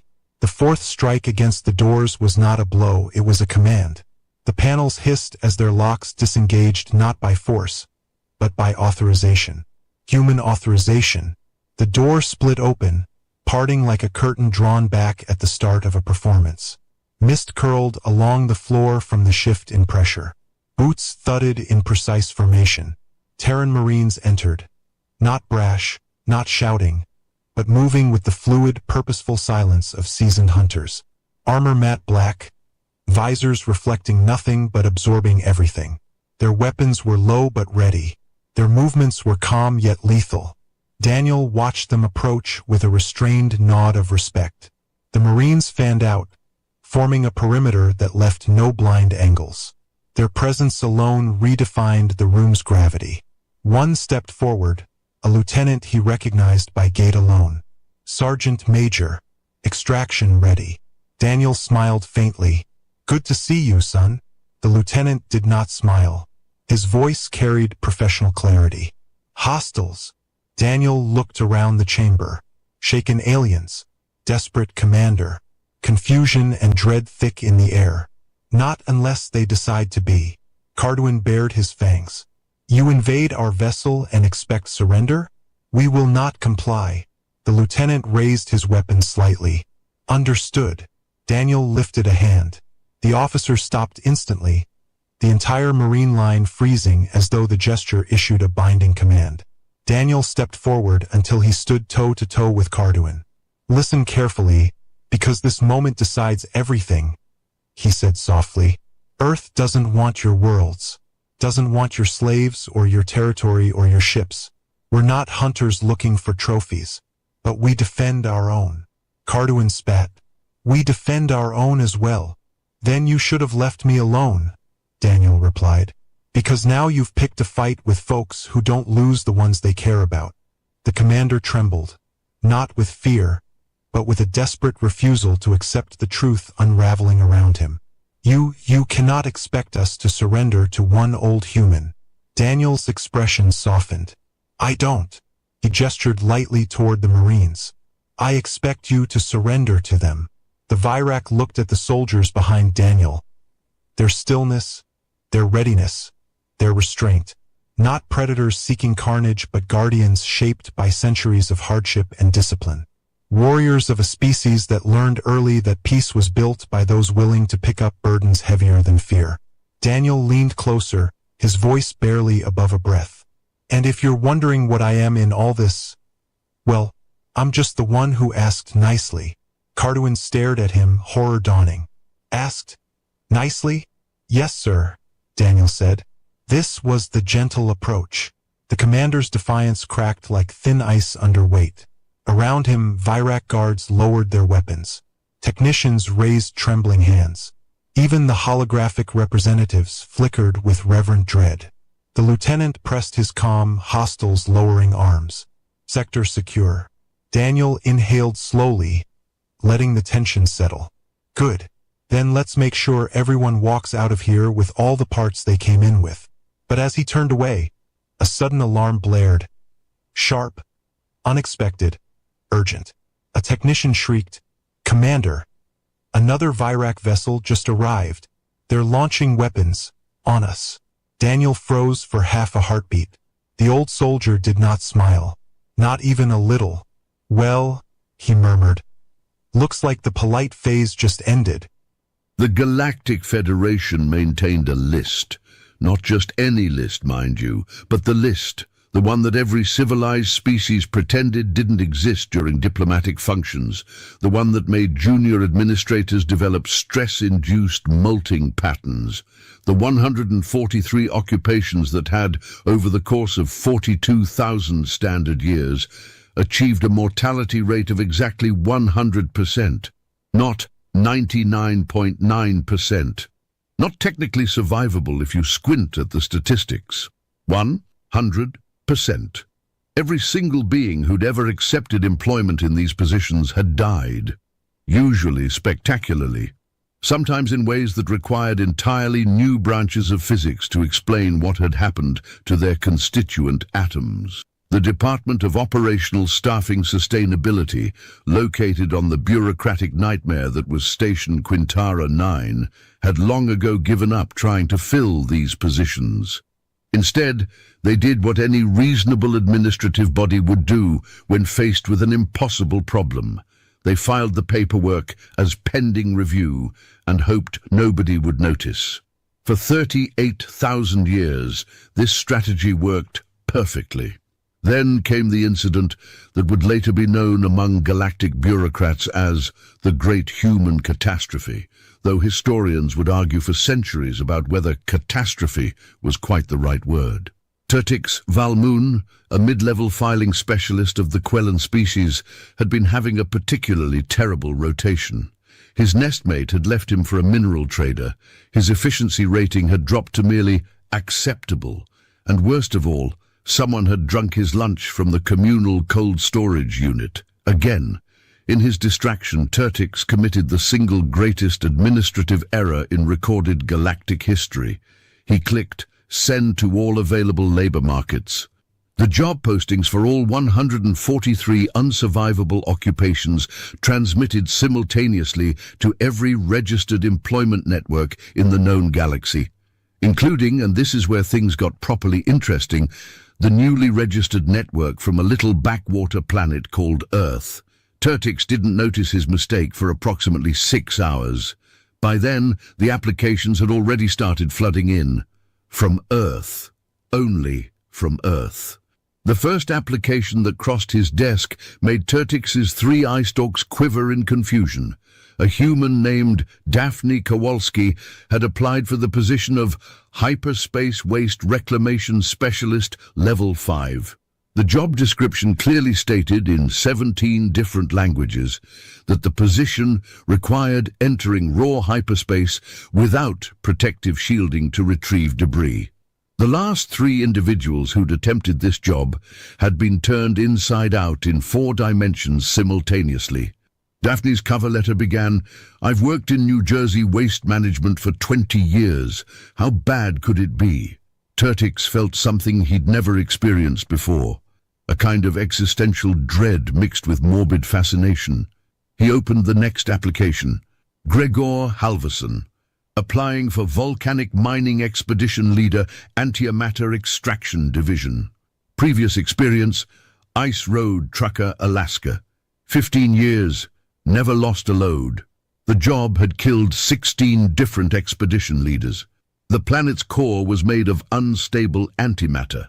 Touching literally anything with normal matter would result in an explosion visible from 3 systems away. Turtix's hand appendages trembled as he continued scrolling. Priya Chandrasekaran, Deep Void Communications Monitor. The position required sitting alone in a station at the edge of a black hole's event horizon, where time dilation meant every shift lasted subjectively 3 weeks, but objectively 600 years. Previous monitors had either gone completely insane or been torn apart by tidal forces. Priya's qualifications: customer service representative, telecommunications company, 8 years. I've heard worse than screaming void entities. By the time Turtix had scrolled through the first 1,000 applications, all from humans, all enthusiastically accepting positions that were specifically designed to be unsurvivable, he'd developed a nervous tic that made his sensory fronds flutter uncontrollably. He did what any reasonable bureaucrat would do when faced with an unprecedented crisis. He scheduled a meeting. The Emergency Occupational Safety Committee convened in Conference Room 7B, which smelled faintly of recycled atmosphere and desperation. 16 species were represented. All of them looked at Turtix with expressions ranging from confusion to barely suppressed panic. Yalthir Kos, the Vrin Committee chair, clicked her mandibles together in the pattern that indicated severe stress. Let me understand this correctly. You accidentally posted the unsurvivable occupations list to a primitive planet's job market, and they've submitted how many applications? 843 million, Turtix whispered, his voice sac deflating with each word. The room fell silent except for the gentle humming of the ventilation system and someone's slowly breaking will to live. That's more than the total population of some member species, Yalthir said slowly, as if speaking to a very small or very stupid child. Surely there's been some mistake in the numbers. No mistake, Turtix pulled up the holographic display. Applications continued streaming in real time, the counter climbing steadily. They're still applying. Many of them are submitting multiple applications. One individual named Travis Patterson has applied for 32 different positions. 32! He included a note saying he's flexible about working conditions and just really needs to get out of his current job. A Peluvian representative, whose name translated roughly to speaks with frequency, raised a tentacle. Perhaps they don't understand the mortality rate. These are death sentences, not employment opportunities. Oh, they understand. Turtix brought up another document. This human, Vladislav Korovin, specifically mentioned in his application that he'd read the part about previous employees being vaporized and thought it sounded metal. I have no idea what that means, but he seemed enthusiastic about it. This is madness, croaked Bellix, the Thogrian safety inspector, whose species was known for their extreme caution. Thogrians wore protective equipment to sleep. We must reject all applications immediately. It would be genocide. We can't. Yalthir's voice carried the weight of someone who'd just seen the future and desperately wanted to unsee it. The applications were processed automatically through the Galactic Employment Standardization Act. The moment they applied and met the basic species classification requirements, they were legally placed into the hiring pool. To reject them now would require proof of species-specific inability to perform the tasks. They're humans, Bellix's gills flared in agitation. A species that only achieved faster-than-light travel 6 months ago. They're barely qualified to operate a toaster without setting something on fire, let alone survive in raw hyperspace. Actually, a quiet voice spoke up from the corner. Everyone turned to look at Nexus, a Columian research specialist who'd been reviewing data on her tablet. I've been examining their applications. Many of them have quite impressive qualifications. This one, Antonio Vasquez, has 30 years of experience as an oil rig worker in something called the Gulf of Mexico. He routinely worked in conditions that would be classified as moderately unsurvivable by our standards. Moderately unsurvivable isn't the same as completely unsurvivable. Yalthea slammed her appendage on the table. We're talking about jobs that have never had a survivor, not one, not in 42,000 years. With respect, Nexus continued, still scrolling through applications. Perhaps that's because we've been recruiting from species that evolved sensibly. Look at this human's resume, Katrina Oakes. Previous occupation, storm chaser.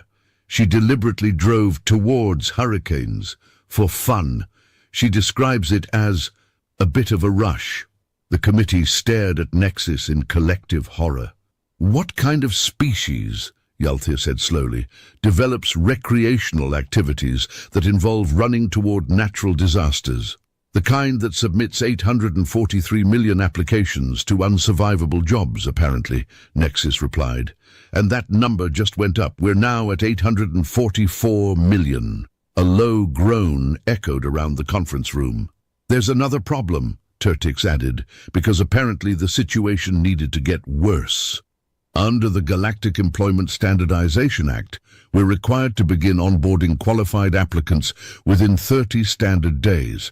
If we don't, we face sanctions from the Labor Rights Commission. Sanctions? Bellix looked like he might molt from sheer stress. We're going to face sanctions for not sending primitives to their certain deaths. The law is very clear, Yalthea said grimly, pulling up the relevant statute. Any member species that denies employment based solely on predicted mortality rates is guilty of discriminatory hiring practices. We'd need actual evidence that humans are physically incapable of performing these jobs. They are physically incapable, Bellix insisted. They're fragile. They need oxygen. They can't survive in hard vacuum. They certainly can't survive having their atoms scattered across 3 dimensions. Actually, Nexus interrupted again, and everyone groaned because her interruptions had not been helpful so far. Humans are surprisingly resilient for a carbon-based species. They have redundant organ systems, extreme temperature tolerance, and something called an adrenaline response that temporarily enhances their physical capabilities during stress. It's quite fascinating, really. Fascinating, Yalthea repeated flatly. Yes, that's exactly the word I'd use for the bureaucratic nightmare currently unfolding before us. Turtix raised a trembling appendage. So what do we do? The committee looked at each other, then at Turtix, then at the ever-climbing number of applications on the display, 845 million now. We do, Yalthea said with the tone of someone announcing their own funeral arrangements, what the law requires.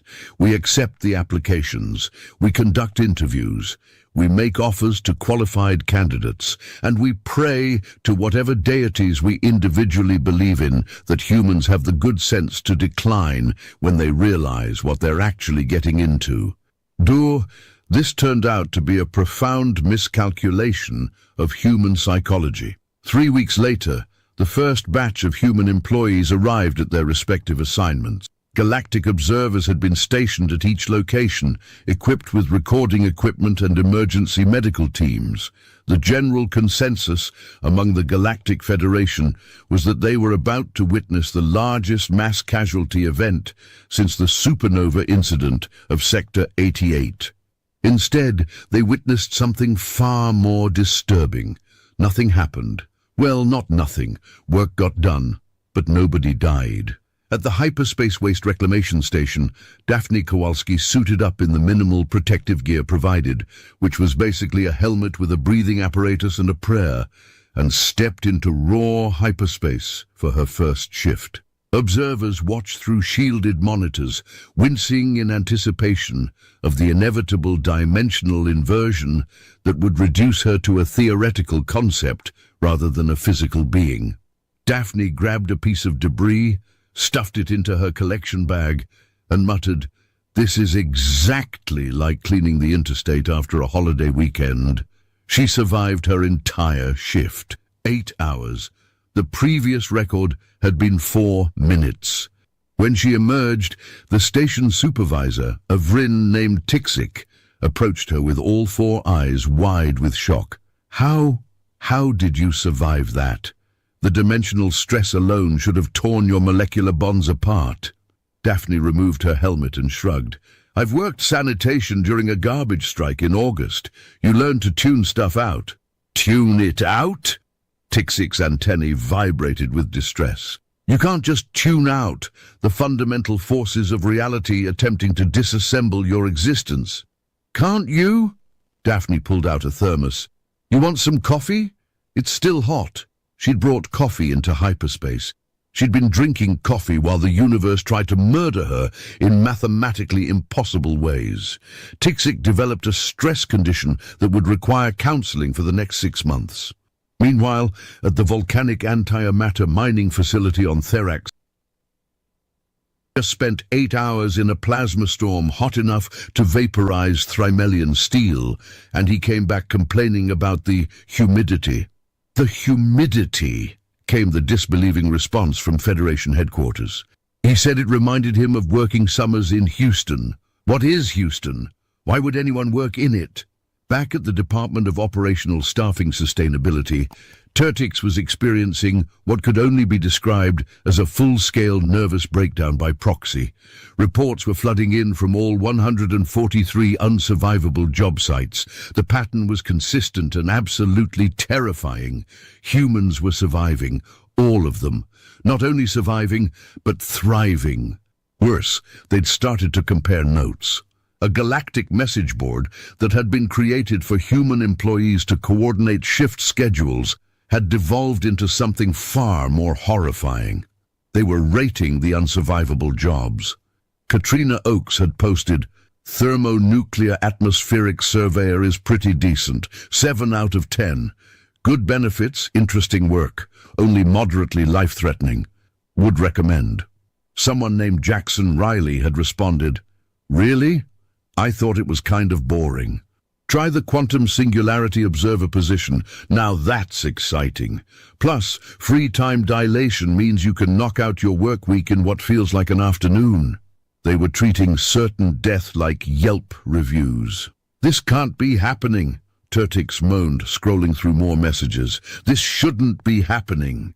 A human named Yuki Tanaka had posted a guide titled Top 5 Unsurvivable Jobs for Recent Graduates. It had 3,000 likes. 3,000!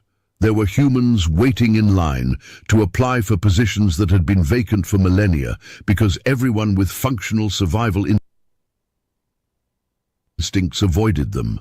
Yalthea appeared at Turtix's workstation, looking like she'd aged several decades in the past month. "It gets worse." "How?" Turtix's voice was barely a whisper. "How could this possibly get worse?" "They're demanding better working conditions." Turtix's eye stalks drooped. "Better than surviving certain death." "They've unionized," Yalthea said flatly. 12 days. It took them 12 days to form a union, the Galactic Extreme Occupations Workers Coalition. They're demanding hazard pay increases, better equipment, and something called dental insurance. "What's dental insurance?" "I have no idea, but apparently it's non-negotiable." Yalthea pulled up a document. "They've submitted a formal list of grievances. Would you like to hear them?" Turtix made a sound that roughly translated to, "I want to cease existing, please." Yalthea read anyway. Complaint 1. The protective equipment provided for hyperspace waste reclamation is inadequate and frankly insulting. They want full environmental suits with climate control. Complaint 2. The volcanic mining facilities lack proper break rooms. They want somewhere to eat lunch that isn't actively trying to kill us. In Complaint 3, and I quote, "The void entities at the Deep Void Communication Station are unprofessional and need customer service training." They want to train void entities? Turtik sputtered. Beings of pure chaos that exist outside normal space-time? Apparently, one of the humans has previous experience as a corporate trainer, Yalthir said, sounding like she was reading her own death warrant. She's submitted a full curriculum proposal. A notification pinged on Turtik's console. He looked at it with the expression of someone who knew it was going to be terrible, but was compelled to look anyway. "What is it?" Yalthir asked.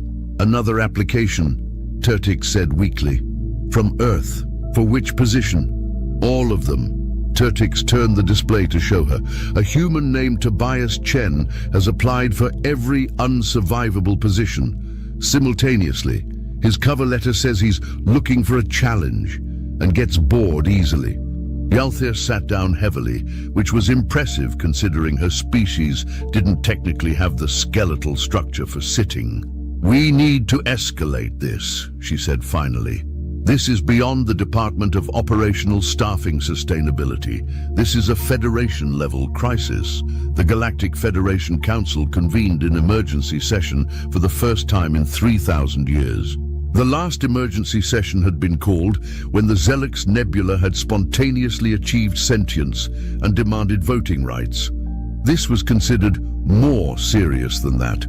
High Chancellor Vorgrim, a Kaluvian whose species was known for their calm rationality, opened the session with a statement that would later be studied by political scientists as an example of leadership under extreme stress. "We appear to have made a mistake. The understatement of the millennium. The humans," Vorgrim continued, consulting his notes with the expression of someone who'd spent the past week reconsidering every life choice that had led to this moment, "are not dying." "Obviously," shouted Representative Collix from the Thogrian delegation. "We can all see they're not dying. The question is why. We've had the best xenobiologists in the Federation studying them," Vorgrim said. "The results are troubling." A holographic display activated, showing various charts, graphs, and data readouts that looked like they'd been generated by scientists having simultaneous panic attacks. "Humans," announced Dr. Fellish, the Federation's chief xenobiologist, stepping up to present the findings, "are what we're calling persistence predator survivors. They evolved on a planet that is actively trying to kill them at all times." "Lots of species evolve on dangerous planets," someone shouted from the back. "Not like this." Dr. Fellish's tendrils quivered. "Earth has weather patterns that include rotating columns of air that destroy everything in their path. The humans call them tornadoes, and some humans chase them for entertainment.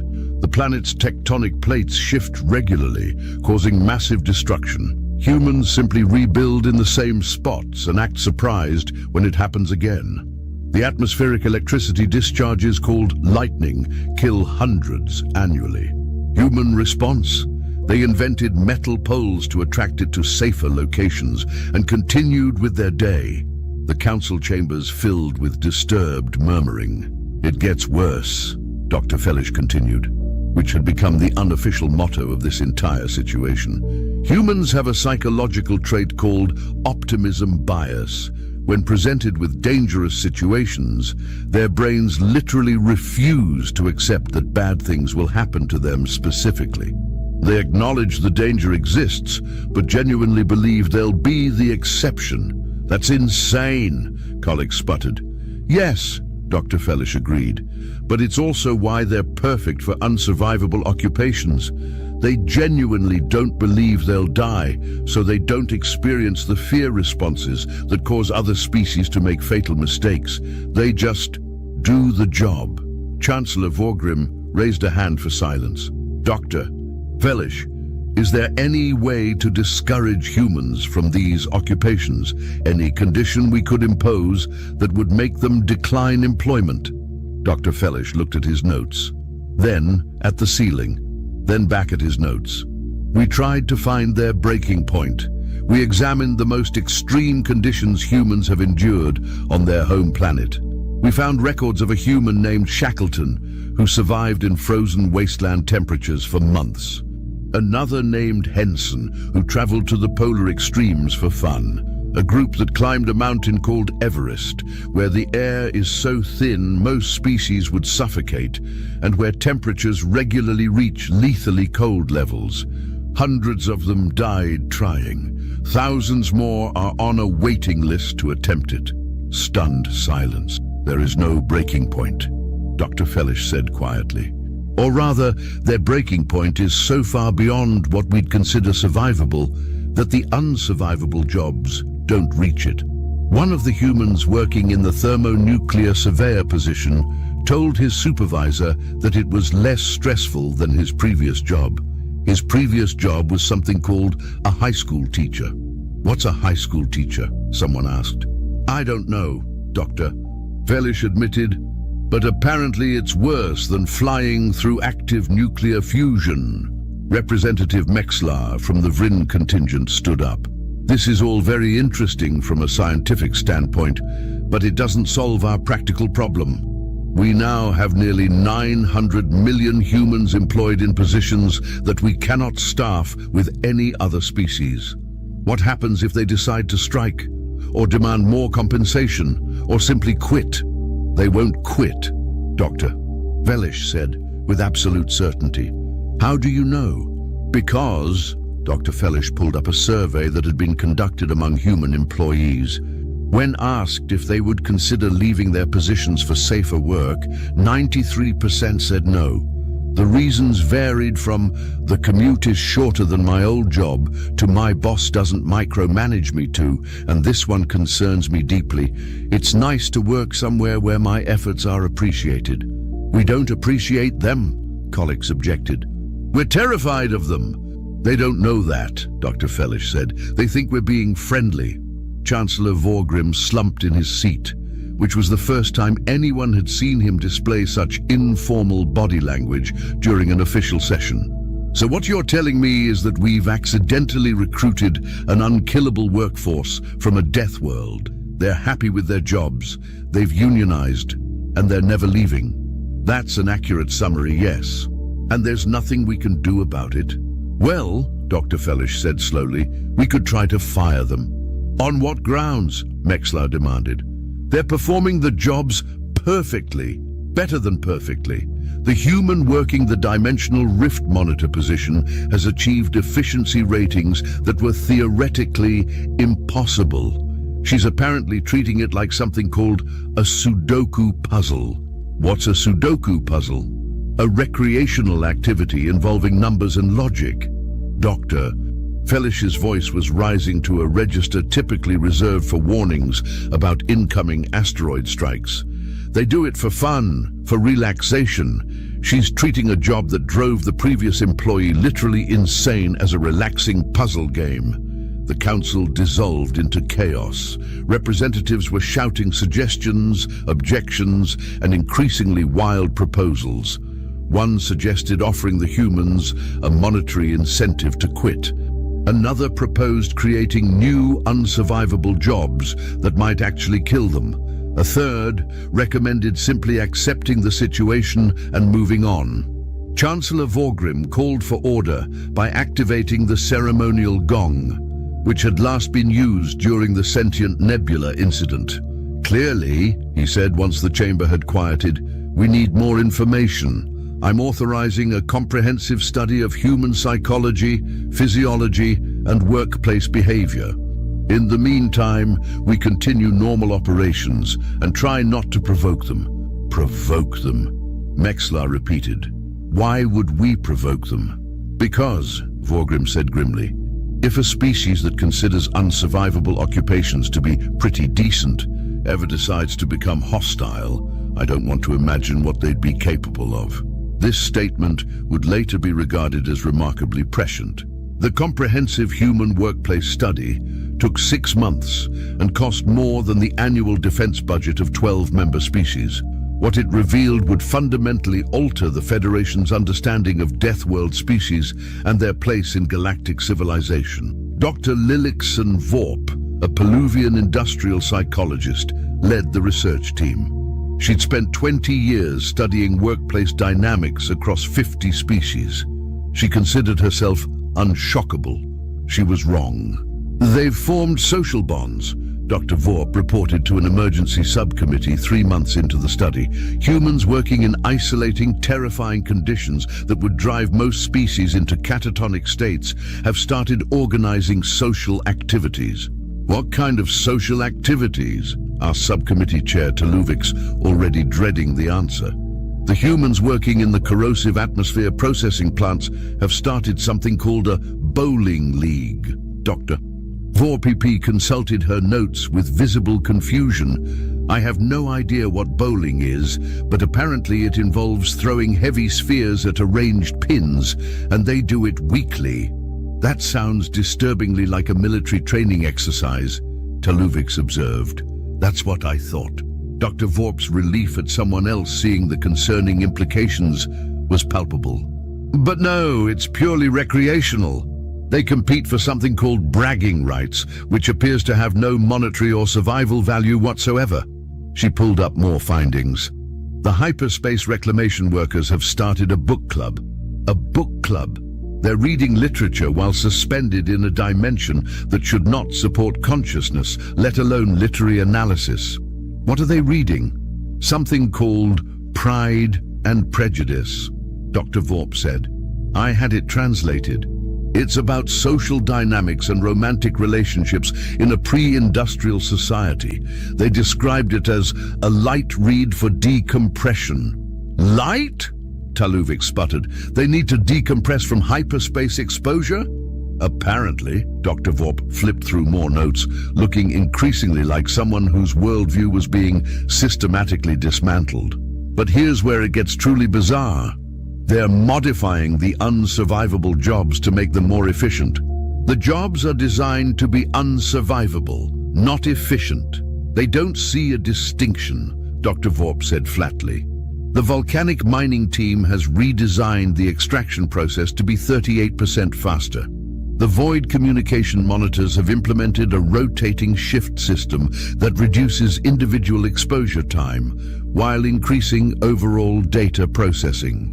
And the humans working in the radiation zones have invented something called a buddy system, where they watch each other for signs of excessive exposure. Excessive exposure, Taluvix repeated weakly. They're all excessively exposed. That's the point. Not according to human safety standards. Dr. Vorp activated another display. I had my team research Earth's occupational safety guidelines. Did you know that on Earth, there are legal limits to how much radiation workers can be exposed to? That's reasonable. The limits are 50 times higher than what the Federation considers safe. Dr. Vorp's voice cracked slightly. They've normalized radiation exposure that we classify as immediately lethal, and that's their safety standard. The amount they consider unsafe is beyond our measurement capabilities. Taluvix felt several of his internal organs attempting to migrate to safer locations within his body. Please tell me there's some good news in this report, some weakness we can exploit if necessary, some limitation to their capabilities. Dr. Vorp was quiet for a long moment. There is one thing. Yes? They need coffee. Coffee, a caffeinated beverage made from processed plant seeds. Dr. Vorp explained. It's apparently essential to human functioning. Several of the job sites reported that humans became notably less cheerful and cooperative when their coffee supplies were delayed. So they do have a weakness. Taluvix leaned forward eagerly. If we control the coffee supply, we control the humans. I wouldn't recommend that, Dr. Vorp said quickly. When the Deep Void station experienced a coffee shortage, the human employees collectively decided to fix the problem themselves. They requisitioned a cargo ship, learned basic interstellar navigation over a weekend, and flew to the nearest coffee-producing planet. They returned 3 days later with enough coffee to last 5 years. They also somehow negotiated a standing trade agreement with the Feluvian Agricultural Collective and set up an automated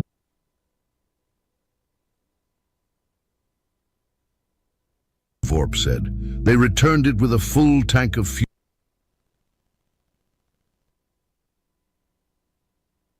fuel and a thank you note.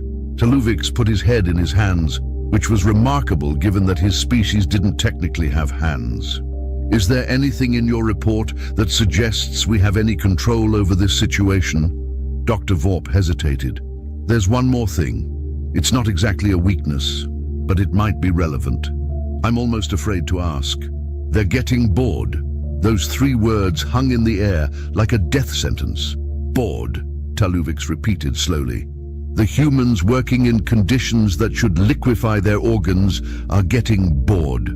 Several have submitted requests for additional challenges. Dr. Vorp pulled up the documentation. This one, Daphne Kowalski from the Hyperspace Reclamation Team, has asked if there are any jobs that are, you know, actually dangerous. And I want to emphasize that she asked this while her current job has a historical mortality rate of 100%. What did you tell her? Nothing yet, Dr. Vorp admitted. I'm genuinely not sure how to respond. Do we have jobs more dangerous than unsurvivable occupations?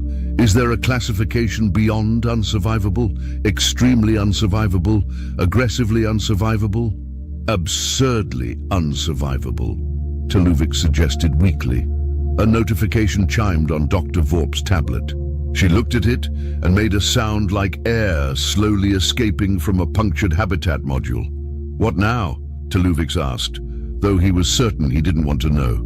The humans have formed a committee, Dr. Vorp said distantly.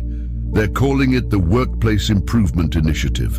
They want to meet with Federation leadership to discuss optimization opportunities across all unsurvivable occupations.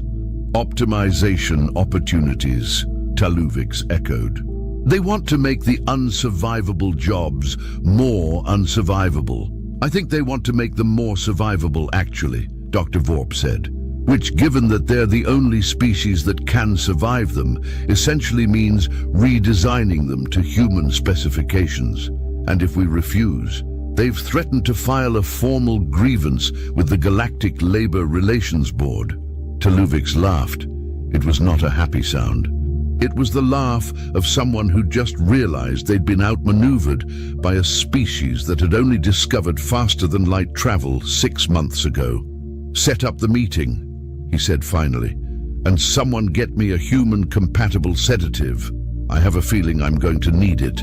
The Workplace Improvement Initiative meeting took place in the Grand Assembly Hall, which had previously been used for treaty signings and war crime tribunals. The Federation representatives felt both applications were equally appropriate for the current situation.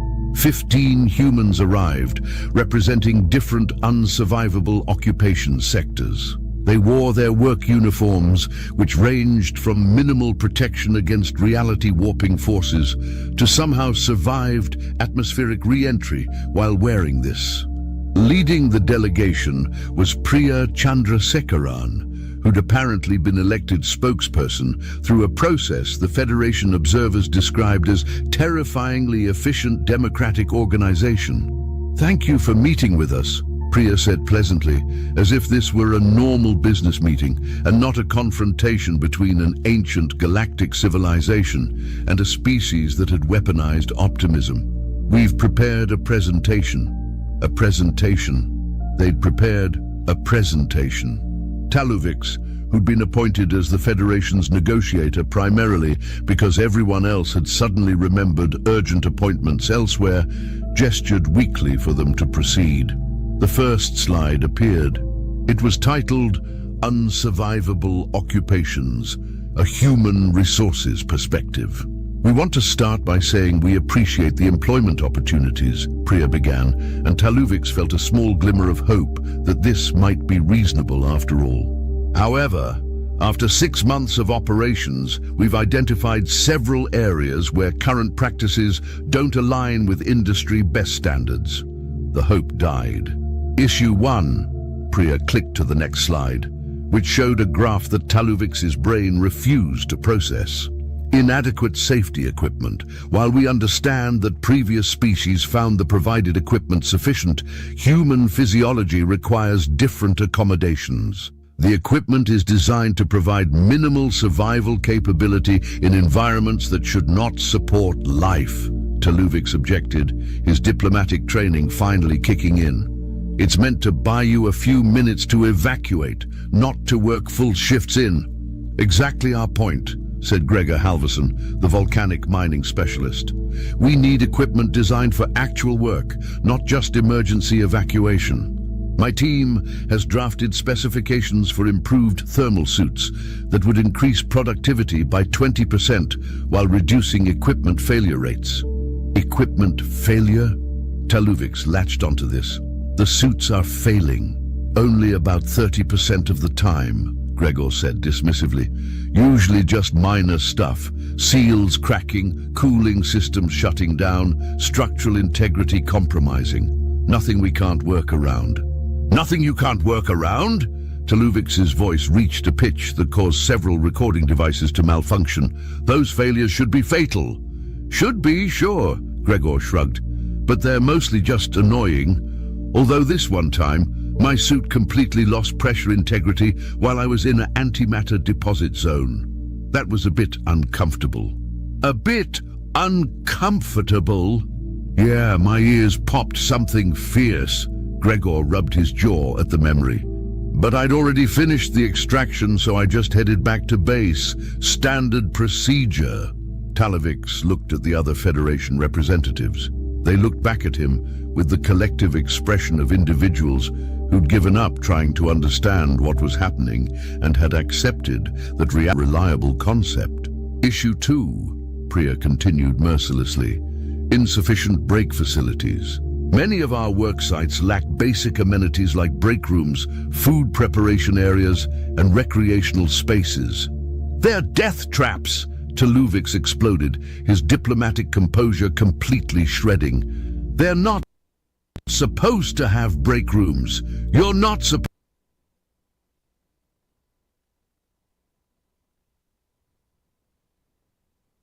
to take breaks there. You're supposed to complete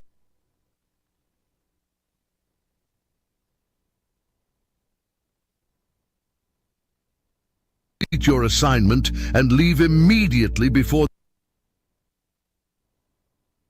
the environment kills you. But we're not leaving immediately, Priya pointed out with inexorable logic. We're working full shifts, 8 hours, sometimes longer if we're finishing up a project, and humans need regular meal breaks. It's actually Federation law under the Workers' Rights Charter, Section 12 law. They'd actually read the entire Workers' Rights Charter, which was approximately 40,000 pages long and written in old Kaluvian legal dialect that most Federation officials hadn't even bothered to learn. Besides, added Katrina Oakes, the atmospheric surveyor, it's really not practical to fly back to base 3 times a shift for lunch. The commute alone takes 90 minutes each way. We've been eating in our vehicles, and honestly, it's just not great for morale. Morale? Taluvix had officially abandoned all pretense of diplomatic composure. You're worried about morale while working in a thermonuclear hellscape? Well, yeah. Katrina looked confused. Low morale affects productivity. That's just basic management. Priya clicked to the next slide. Issue 3, lack of career advancement opportunities. Currently, the unsurvivable occupations are classified as entry-level positions with no clear path for promotion or skill development. Because nobody has ever survived them long enough to get promoted.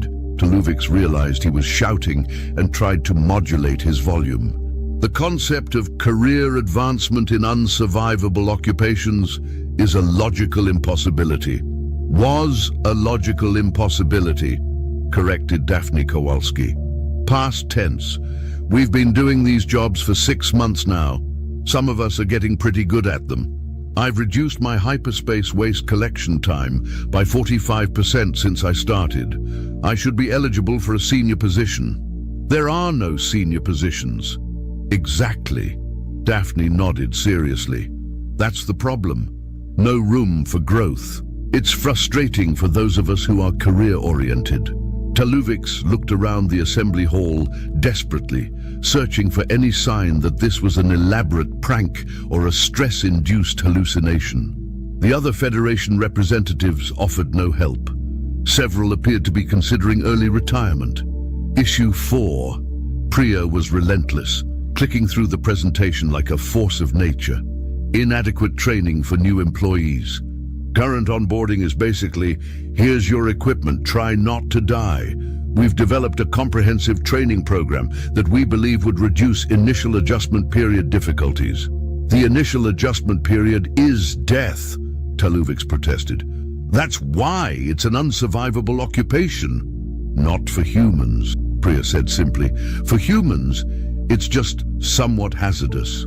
We've created a mentorship program where experienced workers can train newcomers. Gregor has been particularly there are no proper antimatter handling techniques. Taluvics was fairly certain he was having some kind of medical episode. Antimatter annihilates matter. That's its defining characteristic. You're thinking about it wrong, Gregor said helpfully. It's all about confidence and follow-through. Like ice road driving. You commit to the route and don't second-guess yourself. Ice road. Driving is not comparable to antimatter physics. Sure it is, Gregor said. Both involve navigating dangerous terrain where one mistake means catastrophic failure. The principles are basically the same. Taluvics felt something in his psyche make a small snapping sound. Priya moved to the next slide. Issue 5, Limited Communication Infrastructure. Many of our work sites have outdated or non-existent communication systems. This makes coordination difficult and creates unnecessary inefficiencies. The communication systems are non-existent because the environments destroy electronic equipment. Taluvics' voice had taken on a quality that his therapist would later describe as concerning. Hard radiation, dimensional instability, and plasma storms tend to be incompatible with delicate electronics. We've actually solved that, said Antonio Vasquez, representing the radiation zone workers. Turns out if you shield the equipment with about 6 inches of lead and encase it in a Faraday cage, it works fine. We've set up a whole network. Got email and everything now. You have email in a gamma radiation zone. Yeah, it's great, Antonio grinned. Makes coordinating shift changes way easier. Plus, we started a meme channel. You should see some of the stuff people post. Hilarious. They had memes in radiation zones. Memes that would presumably kill anyone who tried to view them due to the ambient radiation required to be present during their creation. Priya clicked through several more slides covering topics like inconsistent scheduling practices, lack of professional development opportunities, and insufficient recognition for outstanding performance. Each issue was presented with supporting data, proposed solutions, and cost-benefit analyses. They'd done a cost-benefit analysis of unsurvivable occupations. In conclusion, Priya said, reaching the final slide, we're not asking for anything unreasonable. We just want the same workplace standards that Federation law guarantees to all employees. Safe equipment, adequate facilities, opportunities for advancement, and fair compensation for the hazards we face. You are being fairly compensated, Taluvics managed to say. Unsurvivable occupation positions are among the highest paid jobs in the Federation. True, Priya acknowledged, but we've done salary comparisons with equivalent positions in other sectors, adjusting for risk factors and required skills, and we believe a 15% increase would be more appropriate. A 15% increase? It's actually quite reasonable. Priya pulled up another chart. Here's the breakdown, showing our calculations based on Federation standard compensation formulas. They'd used Federation standard compensation formulas. They'd apparently memorized the entire HR manual that most Federation employees used as a sleep aid. Taluvics slumped in his seat. Around the assembly hall, other Federation representatives were displaying various stages of psychological breakdown. Let me see if I understand correctly. Taluvik said slowly, with the careful precision of someone trying to maintain sanity through sheer force of will. You want us to install break rooms in environments that should liquefy organic matter. You want career advancement in positions that were designed to have a 100% mortality rate. You want training programs for jobs that nobody should survive long enough to get good at. And you want a pay raise on top of all this. That's correct, Priya confirmed. We've also prepared a list of secondary concerns we'd like to address in future negotiations. But we understand these primary issues should be resolved first. There are more issues. 14 additional items, Priya said, but we're trying to be reasonable. We understand that organizational change takes time. Taluvix looked at the other humans. They all nodded seriously, as if this entire conversation were perfectly normal, and not a complete inversion of everything the Federation understood about unsurvivable occupations and death world species. Give us a week to review your proposal, Taluvix said finally, because what else could he say? They'd clearly prepared for this meeting better than the Federation had prepared for anything in its entire 40,000-year history. Absolutely, Priya said cheerfully. We'll expect a response by next Thursday. Oh, and one more thing. Of course there was one more thing. We've been thinking about expansion, Priya said. There are a lot more humans on Earth who'd be interested in unsurvivable occupations. We'd like to discuss increasing the recruitment numbers. You want to recruit more humans into unsurvivable jobs, Taluvix said flatly. If possible, yes. We've got a waiting list of about 200 million people who've applied since the first wave of hires. 200 million. It's a competitive job market on Earth right now, Priya explained. And honestly, the pay and benefits you're offering are really good by our standards. Plus, working in space is kind of a dream job for a lot of people. Your dream jobs are our nightmares, Taluvix shouted, and then immediately regretted it, because that was definitely going to be quoted in tomorrow's news feed. Different perspectives, I guess, Priya said diplomatically. Anyway, we'll let you review the proposal. Thanks for your time. The humans left the assembly hall in an orderly fashion, chatting pleasantly among themselves about what sounded like dinner plans. Something about trying that new Vrin restaurant on Station Quintara 9, because the food can't possibly be weirder than the job. The moment the doors closed behind them, the assembly hall erupted in chaos. "This is impossible," shouted Representative Collix. "They can't just negotiate about unsurvivable occupations. The entire concept is unsurvivable." "They can, and they did," Taluvix said tiredly. "And they cited Federation law while doing it. If we refuse their demands, they can file a complaint with the Labor Relations Board. And if the complaint is upheld, which it will be because they've clearly done their legal research, we'll face sanctions. So what do we do?" asked Chancellor Vorgrim, who'd been silently observing from the back of the hall.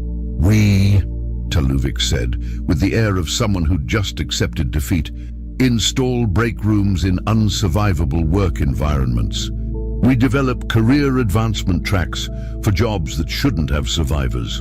We give them their 15% pay raise, and we pray to whatever cosmic entities might be listening that they don't ask for anything else." "They have a list of 14 additional demands," someone pointed out unnecessarily. "I know," Taluvix snapped. "Let's just deal with one civilization-threatening crisis at a time, shall we?" Over the next 6 months, the Federation underwent the most comprehensive workplace reform in its history. Break rooms were installed in hyperspace stations, requiring technology that bent several laws of physics. Career advancement tracks were created for unsurvivable occupations, with titles like Senior Dimensional Rift Monitor and Chief Antimatter Extraction Specialist that shouldn't logically exist. Training programs were developed, complete with mentorship requirements and safety certifications for environments that were, by definition, unsafe. And the humans thrived. Productivity across unsurvivable occupations increased by 68%.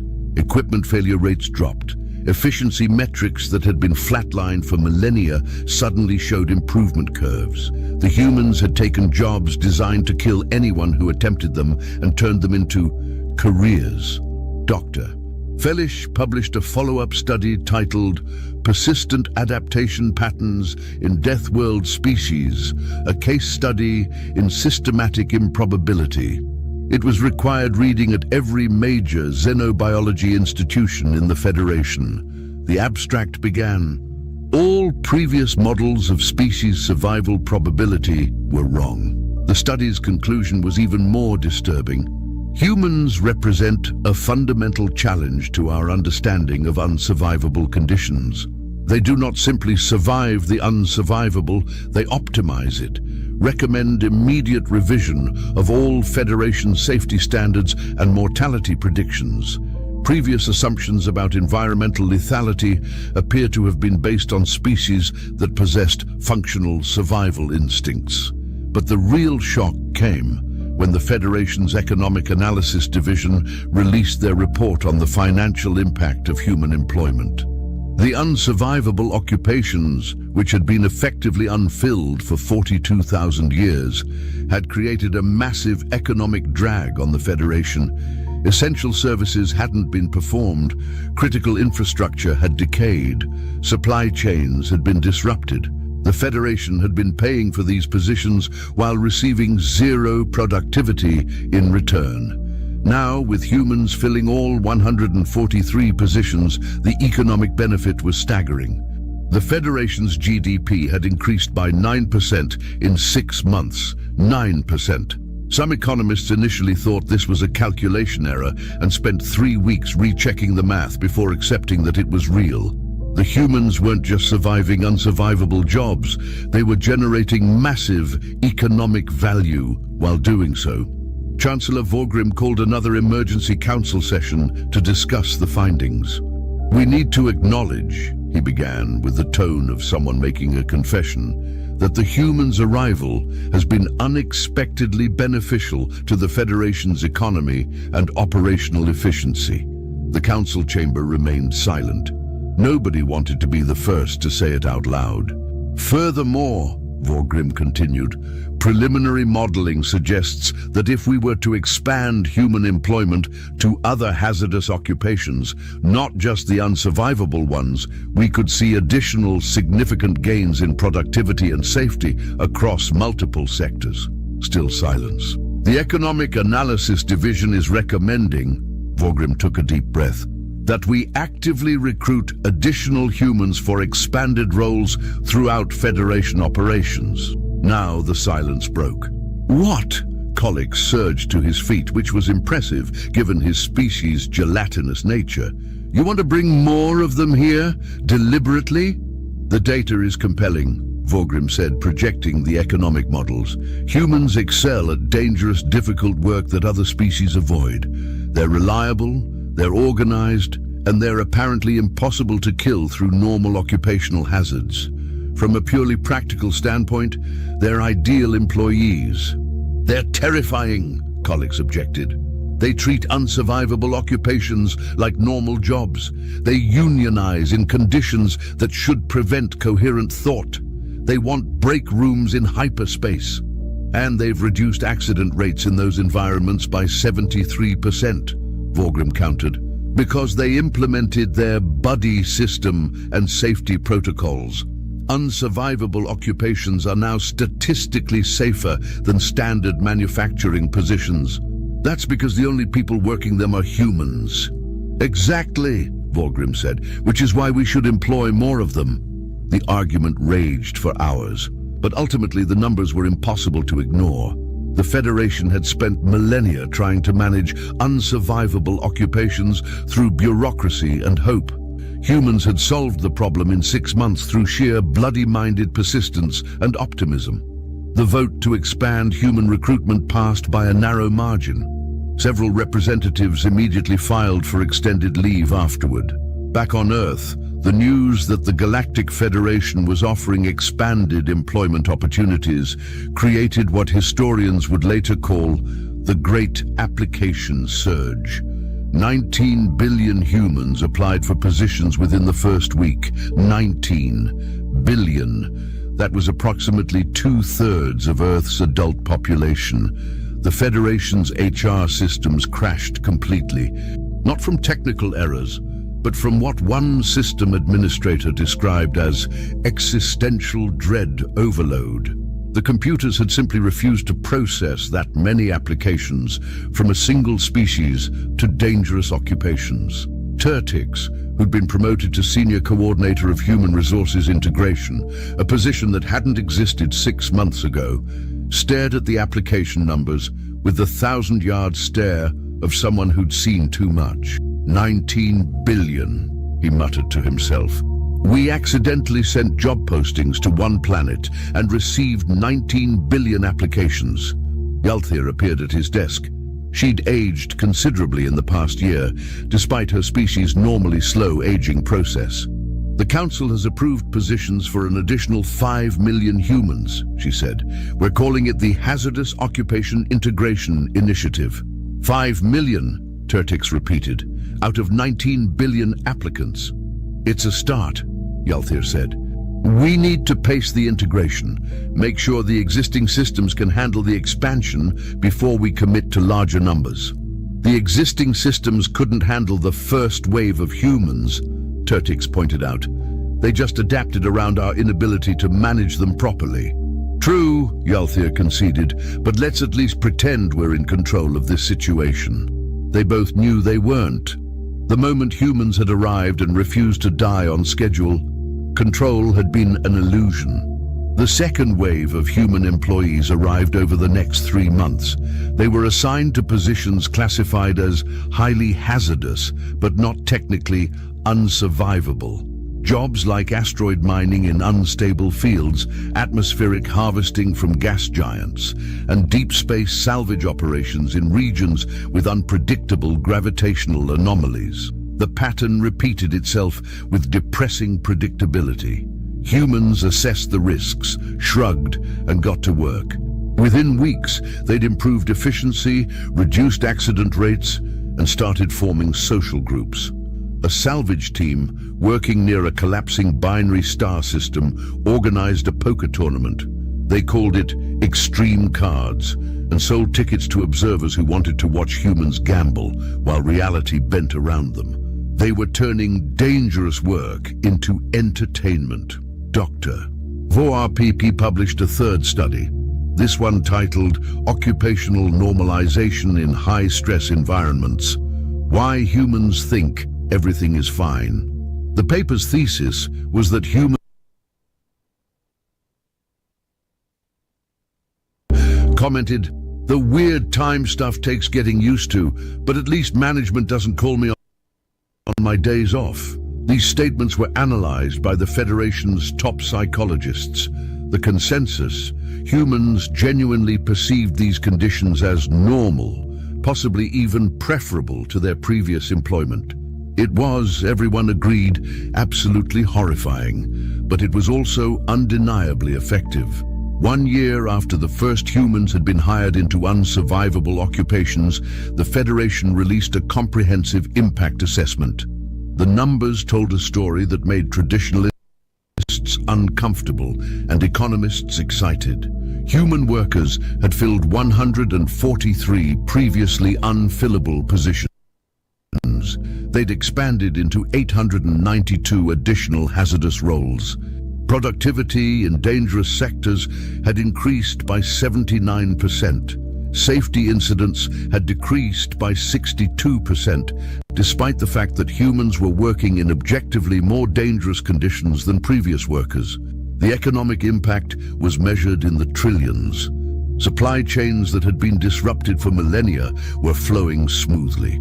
Infrastructure that had been impossible to maintain was now maintained. Resources that had been inaccessible were now being extracted efficiently, and the humans were still not dying. Oh, there were injuries. Humans got hurt, but they recovered and went back to work with a casual attitude that baffled medical professionals across the Federation. One human, after surviving an incident where his spacecraft depressurized in deep space, requiring emergency evacuation to a medical facility, was back at work within 2 weeks. His comment to the worried medical staff, "I've had worse falls off a ladder." He'd compared explosive decompression in deep space to falling off a ladder. Medical staff required counseling. As the one-year anniversary approached, the Federation found itself in an awkward position. They'd spent millennia building a civilization based on certain assumptions about danger, survival, and risk management. Humans had invalidated most of those assumptions simply by showing up and refusing to die appropriately. Chancellor Vorgrim convened what he promised would be the final emergency council session on the human question. "We need to make a decision," he announced. "Do we continue expanding human employment, or do we try to limit their presence in Federation operations? We can't limit them," pointed out Representative Taluvics, who'd become something of an expert on human employment law through painful experience. "They have full Federation employment rights. Discrimination based on species origin is illegal. And before anyone suggests it, we can't classify them as too dangerous to employ when they have the best safety record of any workforce in Federation history. So we're committed to this," Kollik said flatly. "We're permanently integrating a species that treats unsurvivable occupations as resume-building opportunities." "It appears so," Vorgrim agreed.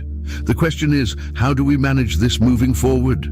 Dr. Fellish, who'd been invited to provide scientific context, raised a tentacle. "If I may, I've been studying human cultural patterns, and I think there's something the Council should understand about their approach to dangerous work." "Please," Vorgrim gestured for him to continue. "At this point, any insight would be welcome." "Humans," Dr. Fellish began, "have a concept they call whistling past the graveyard. It means acting casual about something frightening to manage fear. But I don't think that's what's happening here. I think humans genuinely don't find these occupations as frightening as we do." "That's worse," Kollik muttered. "Perhaps," Dr. Fellish continued, "but consider what it means for the Federation. We've spent millennia developing elaborate safety protocols and risk mitigation strategies because we approach danger from a position of fear. Humans approach it from a position of problem solving. They don't ask, how do we avoid this danger? They ask, how do we work with this danger efficiently? You're saying they're better at dangerous work because they're too stupid to be afraid? Kollik asked. No, Dr. Fellish said firmly. I'm saying they're better at it because they assess risk differently. Where we see unsurvivable conditions, they see solvable problems. And they're usually right. The unsurvivable occupations weren't unsurvivable because of some inherent impossibility. They were unsurvivable because we approached them with the wrong mindset. The council chambers fell silent as the implications sank in. You're saying, Vorgrim said slowly, that we've been limiting ourselves, that there are possibly thousands of other unsurvivable conditions that are actually just difficult. I'm saying that humans have demonstrated that our definitions of survivable and unsurvivable were based on incomplete data, Dr. Fellish said. They've rewritten the limits of what we thought was possible, and if we're smart, we'll learn from that instead of resisting it.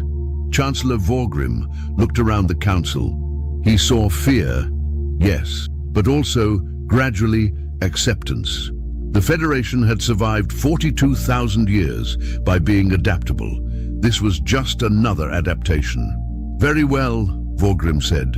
We continue integration of human workers into Federation operations.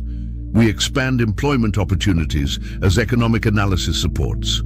And we revise our safety standards based on observed human performance rather than our previous assumptions. And if they keep demanding more, Kollik asked, better conditions, higher pay, additional benefits, then we negotiate, Vorgrim said simply. Just like we would with any other workforce, they've earned that right by doing the impossible. The vote to fully integrate humans into Federation employment passed unanimously. Everyone had finally accepted the new reality. The formal announcement was made via standard Federation channels. Humans were officially recognized as a fully employed member species with all associated rights and responsibilities. The unsurvivable occupations list was formally redesignated as specialized extreme environment positions, and humans were acknowledged as the primary workforce for these roles. Earth's response to this announcement was characteristic. Applications immediately surged to 43 billion. Turtix didn't even blink. He'd achieved a zen state of acceptance regarding human behavior. Nothing they did could surprise him anymore. Almost nothing. The surprise came 3 months later when Priya Chandrasekaran requested a meeting with Federation leadership. Not as a union representative this time, but as what she called a concerned employee with a proposal. Chancellor Vorgrim agreed to meet with her, curious what new impossibility she was about to suggest. "Thank you for seeing me," Priya began, settling into the chair that had been specially designed for human physiology. The Federation had started manufacturing human-compatible furniture in bulk. The chair industry had never been so profitable. "Of course," Vorgrim said cautiously. "What did you want to discuss?" "I've been thinking about the Federation's approach to dangerous work," Priya said, "and I have a suggestion." Vorgrim braced himself. Human suggestions tended to reorganize reality. "You have a lot of species in the Federation who are brilliant at science, diplomacy and art," Priya continued.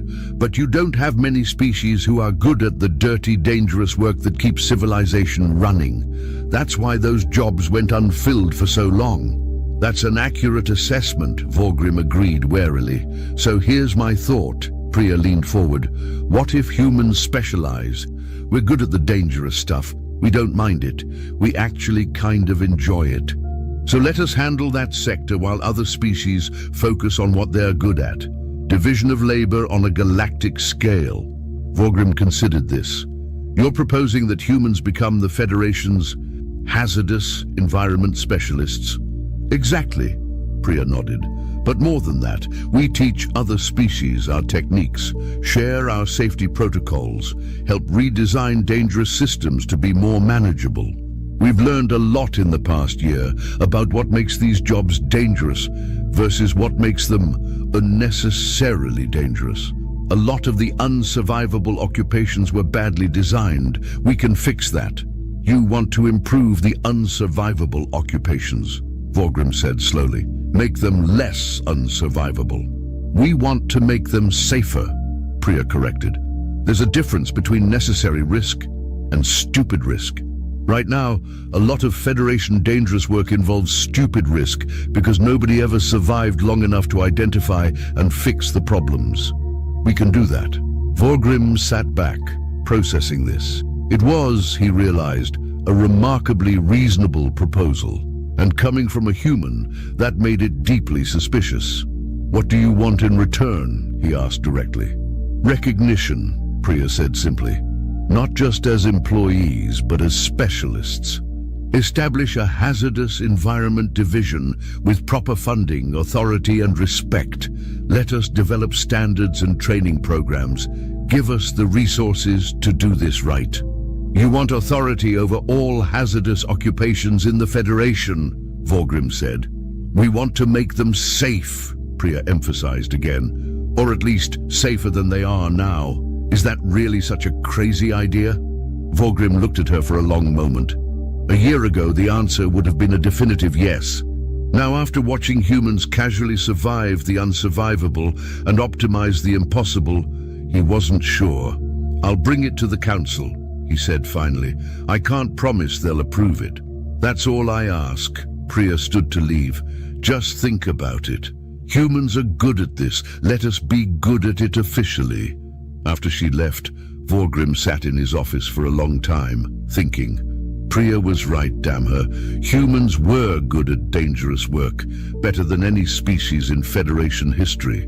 And they were offering to formalize that capability, to build systems that would benefit the entire Federation. It was logical, practical, beneficial.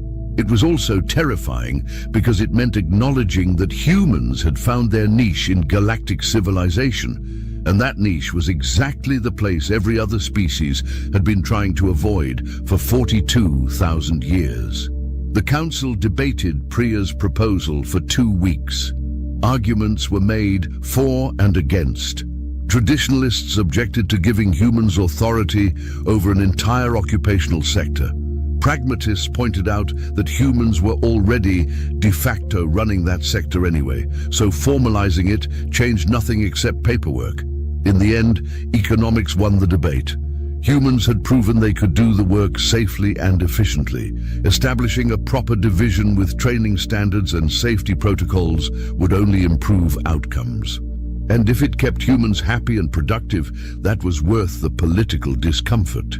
The Hazardous Environment Division was established with Priya Chandrasekaran as its first director. The announcement made headlines across the Federation. Death Worlders to manage extreme occupations, read one particularly dramatic headline. Federation formalizes human expertise in unsurvivable conditions was more accurate, but less catchy. The comment sections, newly created by humans who'd insisted the Federation needed better communication platforms, were predictably chaotic. Some species expressed relief that humans were handling the dangerous work. Others worried about what it meant when the newest member species immediately took over the sector that had baffled the Federation for millennia. And humans, they celebrated by doing what they always did. They went back to work and made everything more efficient. Within 6 months of the Hazardous Environment Division's establishment, unsurvivable occupation mortality rates, still technically 100% for non-humans but 0% for humans, were officially reclassified. New safety standards were implemented. Equipment was redesigned. Training programs were developed that actually worked. For the first time in 42,000 years, the Federation's most dangerous jobs had proper safety protocols, career advancement paths, and qualified experts managing them. Dr. Fellish published his final study on the subject, titled simply, "We Were Wrong About Everything." It became the most cited paper in modern xenobiology. The abstract read, "This paper examines the fundamental assumptions underlying Federation risk assessment and occupational safety." Previous models operated on the premise that unsurvivable conditions were objectively unsurvivable. The introduction of humanity to Federation space has demonstrated that survival probability is species-dependent and mindset-dependent.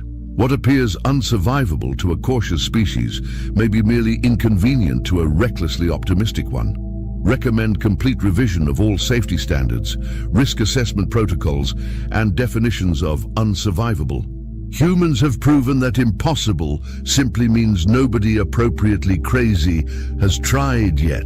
The paper won every major scientific award that year. Dr. Fellish spent his acceptance speech at the Galactic Science Council looking like a man who'd seen too much and couldn't unsee it. "We thought we understood danger," he said in his keynote address. "We thought we'd reached the limits of survivable occupations. Then humans showed up, ignored our limits, and made them look ridiculous. We learned that the real limitation wasn't environmental, it was psychological. We were afraid, so we assumed everyone should be afraid. Humans aren't afraid, or at least they're not afraid of the right things. And somehow, that makes all the difference." He paused, looking out at the assembled scientists from 30 different species. "The galaxy is less dangerous than we thought," he said finally.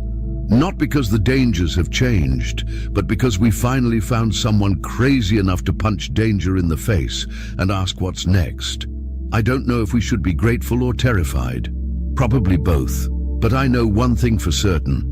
Unsurvivable occupations were only unsurvivable because we were hiring the wrong species." The audience sat in stunned silence. Then someone started clapping, slowly at first, then building. Within moments, the entire auditorium was applauding. Not just for Dr. Fellish's research, but for the sheer audacity of what they'd all witnessed over the past 2 years. Humanity had arrived in galactic civilization and immediately broken every rule about survival, danger, and occupational safety. They'd done it without malice or intent. They'd simply shown up, assessed the jobs everyone considered impossible, and said, "Looks fine." 5 years after Turtix's fateful mistake, the unsurvivable occupations list had been completely transformed. What had once been a bureaucratic nightmare of unfillable positions was now a thriving sector of the Federation economy. Humans filled 97% of hazardous environment positions. The remaining 3% consisted of bold individuals from other species who'd been inspired by human example to try dangerous work themselves. Most of them quit after their first shift, gained a healthy respect for human psychology, and returned to safer occupations. But a few stuck with it, proving that while humans were naturally suited for dangerous work, it wasn't exclusively their domain. Earth had become a major recruiting center for hazardous occupation specialists. Training facilities were established in particularly inhospitable locations: deserts, Arctic zones, deep ocean platforms, active volcanic regions. If you could survive the training on Earth, the reasoning went, you could handle anything the galaxy threw at you. The logic was sound. Earth was, after all, the planet that had produced a species that considered unsurvivable occupations to be pretty good career moves. Turtix, now senior administrator of the Hazardous Environment Division, occasionally reflected on how a single clicked button had reshaped galactic civilization. He'd gone from a mid-level bureaucrat having a bad day to the individual who'd accidentally solved the Federation's 42,000-year staffing crisis.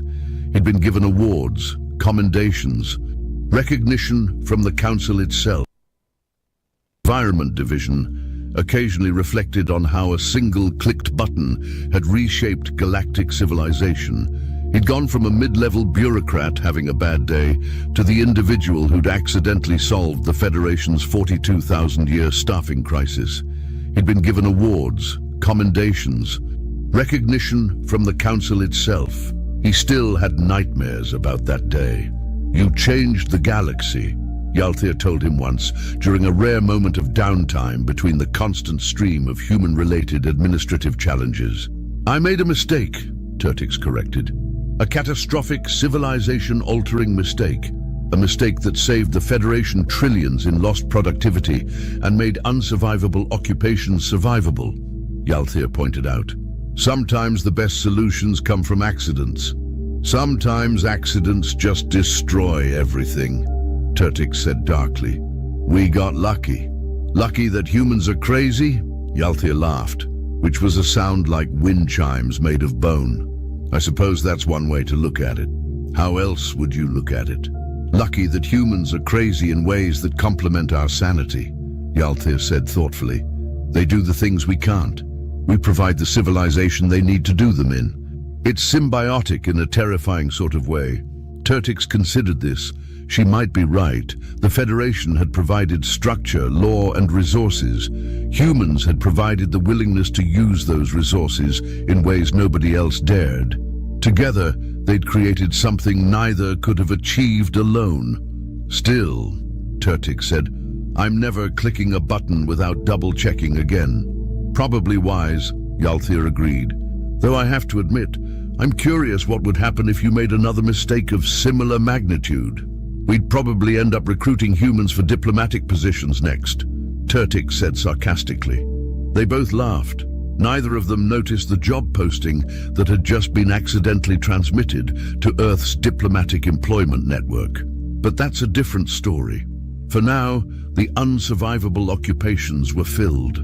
The jobs that had terrified the galaxy for 42,000 years were being performed by cheerful humans who considered them slightly challenging at worst. Break rooms existed in hyperspace. Career advancement was possible in antimatter mining. The galaxy had learned that unsurvivable was a relative term, and that sometimes the solution to an impossible problem was finding someone too stubborn to accept that it was impossible. Somewhere on Earth, 19 billion people waited for their chance to prove that the galaxy's next impossible job was just another Tuesday. And in the Hazardous Environment Division headquarters, Priya Chandrasekaran looked at the latest reports, smiled, and began drafting her next proposal. After all, if humans could make unsurvivable jobs survivable, what else could they do? Nobody wanted to answer that question, but they were all going to find out anyway. There are exactly 3 things you need to know about the Galactic Administrative Registry of Potentially Dangerous Life Forms. First, the name is a lie. It's actually a registry of all life forms, dangerous or otherwise, but some committee thought the current name sounded more important. Second, nobody who works there actually wants to be there. And third, the coffee is terrible. Not just bad, terrible. The kind of terrible that makes you question whether the universe has any mercy whatsoever. Vexner Krilth had been working at the registry for 17 cycles. 17 long cycles. His species, the Karathi, were known throughout the galaxy for their meticulous record-keeping and their unfortunate tendency to develop stress-induced skin discoloration. Vexner's current shade was what his medical officer called concerning mauve, which was just one step below get your affairs in order purple. The problem wasn't the work itself. Cataloging new species was actually quite straightforward. You observed them, you measured their technological development, you assigned them a threat level somewhere between harmless and evacuate the sector, and then you filed the appropriate paperwork. Simple, or at least it should have been simple. But then came file reference GH4782-SOL3, otherwise known as humanity. Vexner stared at his screen with the kind of expression usually reserved for people who've just realized they've been eating the wrong end of a particularly exotic fruit. The data made no sense, absolutely none. According to every biological model in the registry's database, humans shouldn't exist. Their homeworld's gravity was all wrong for their bone density. Their atmosphere had way too much oxygen for creatures that metabolized the way they did. Their star was the wrong color. Their moon was proportionally massive. Everything about them screamed evolutionary impossibility. And yet, there they were, not just existing, but thriving. "This is ridiculous," Vexner muttered, his tentacles twitching with frustration. He pulled up the preliminary reports filed by the observation teams. Surely they would have some explanation. The first report was from Observer Telshak, who had been monitoring human broadcasts for the past cycle. Vexner read it once, then twice, then a third time, because he was certain he must have misunderstood something. Humans routinely engage in recreational activities that would be classified as suicidal behavior in any other species, the report stated. They jump from perfectly functional aircraft for fun. They climb vertical rock faces without proper climbing equipment.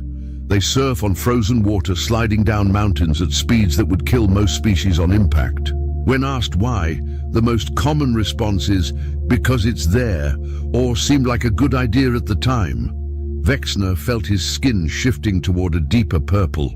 The second report was worse, much worse.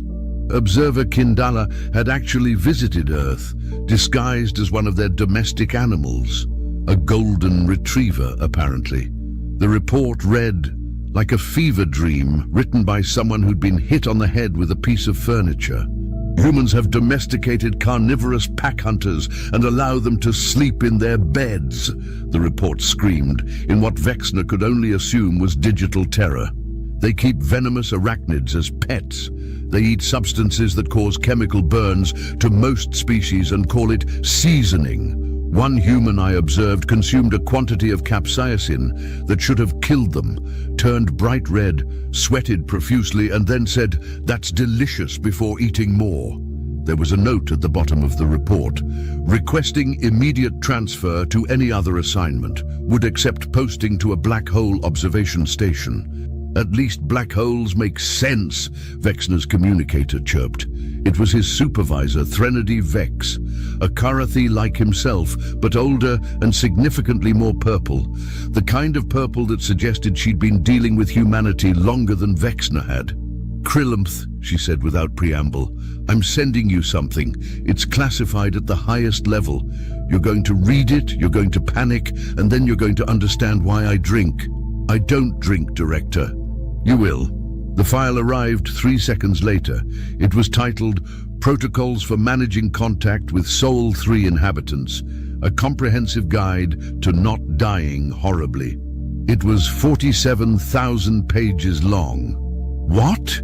Vexner's tentacles flailed wildly. Director, this is insane. Why would we need 47,000 pages of protocols for one species? The Gennari hive mind only required 3 pages, and they're a telepathic collective consciousness that can strip a planet of resources in a matter of hours. Read page 1347, Threnody said calmly, then call me back. Vexner navigated to the specified page. The heading read, Incident Report, the phrase. Oh no. According to the report, approximately 2 cycles ago, a human had been present on commercial trading station Theta 9. The station was a neutral meeting ground where species from across the galaxy conducted business, exchanged goods, and generally tried not to start wars with each other. It was considered one of the safest places in known space. Armed conflicts were forbidden. Violence was prohibited. Even raising your voice was considered poor form. The human's name was Derek Hoffman. He was, according to the report, unremarkable in every way except for his apparent complete lack of survival instinct. The problem began in Docking Bay 7. A Vreknari cargo hauler had malfunctioned during landing, blocking the entire bay. The Vreknari, being a species that prioritized protocol above all else, had immediately begun the proper procedures for reporting the malfunction. These procedures involved filling out Form 7742B in triplicate, waiting for a certified inspector to assess the situation, scheduling a repair crew, and then, once all paperwork was properly filed and approved, fixing the problem. Estimated time to clear the bay, 6 standard days. This was unacceptable to approximately 40 ships waiting to dock, but everyone understood that these were the rules. You couldn't just bypass proper procedures. That would be chaos. Everyone understood this, except Derek Hoffman. According to 17 different security recordings, Hoffman had been sitting in the station's observation lounge, consuming what humans called beer. The beverage was, according to chemical analysis, mildly poisonous to most species. Humans drank it recreationally. Hoffman watched the growing chaos in the docking bay for approximately 11 minutes. Then he stood up, walked over to his companion, a human female named Kay Brennan, who appeared to be the more sensible of the two, and uttered the phrase that would echo through galactic history. "Hold my beer!" Kay Brennan's response was immediate and visceral. "Derek, no." "Derek, yes," he replied, grinning in a way that the report described as deeply unsettling. What happened next was recorded from multiple angles. Hoffman walked to the docking bay, somehow bypassed 3 separate security checkpoints by simply waving at the guards and walking past them with confidence, and approached the malfunctioning cargo hauler. The Vreknari cargo master, whose name translated roughly to strict adherence to proper procedures, attempted to explain that touching the vessel without proper authorization was strictly forbidden and could result in immediate deportation from the station. Hoffman's response was to pat the Vreknari on what he assumed was a shoulder, but was actually a sensory organ, say, "I got this, buddy," and climb onto the cargo hauler. What followed was described by the station's chief engineer as technically impossible, but also somehow exactly what was needed. Hoffman spent exactly 4 minutes crawling around the exterior of the cargo hauler. He kicked something, hit something else with his fist. twisted what appeared to be a decorative element but was actually a pressure valve.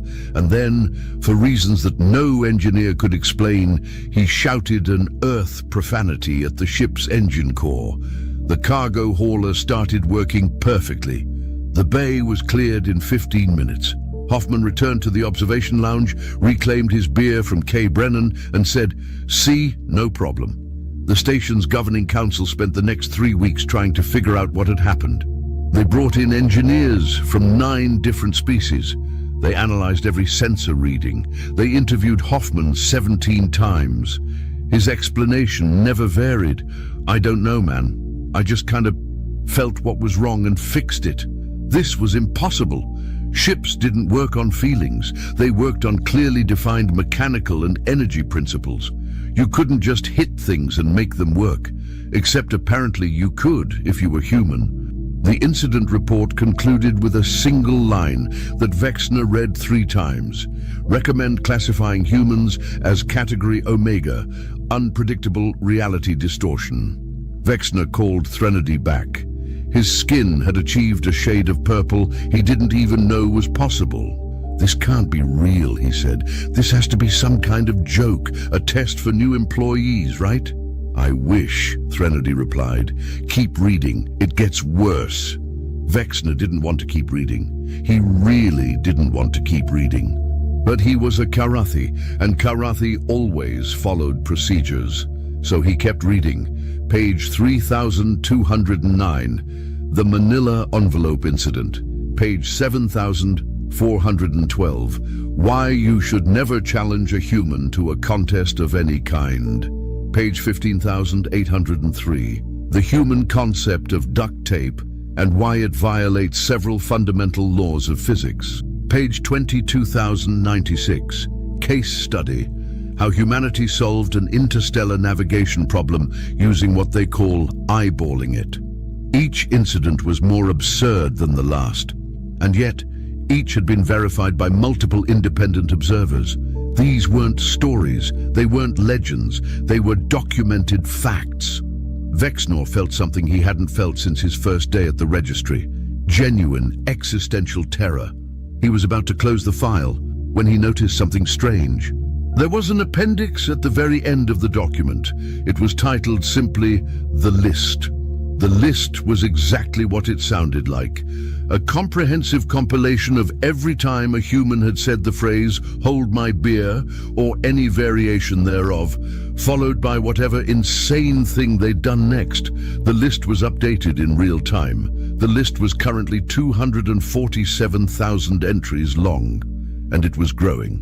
Vexner watched in horror as the number ticked up while he stared at the screen.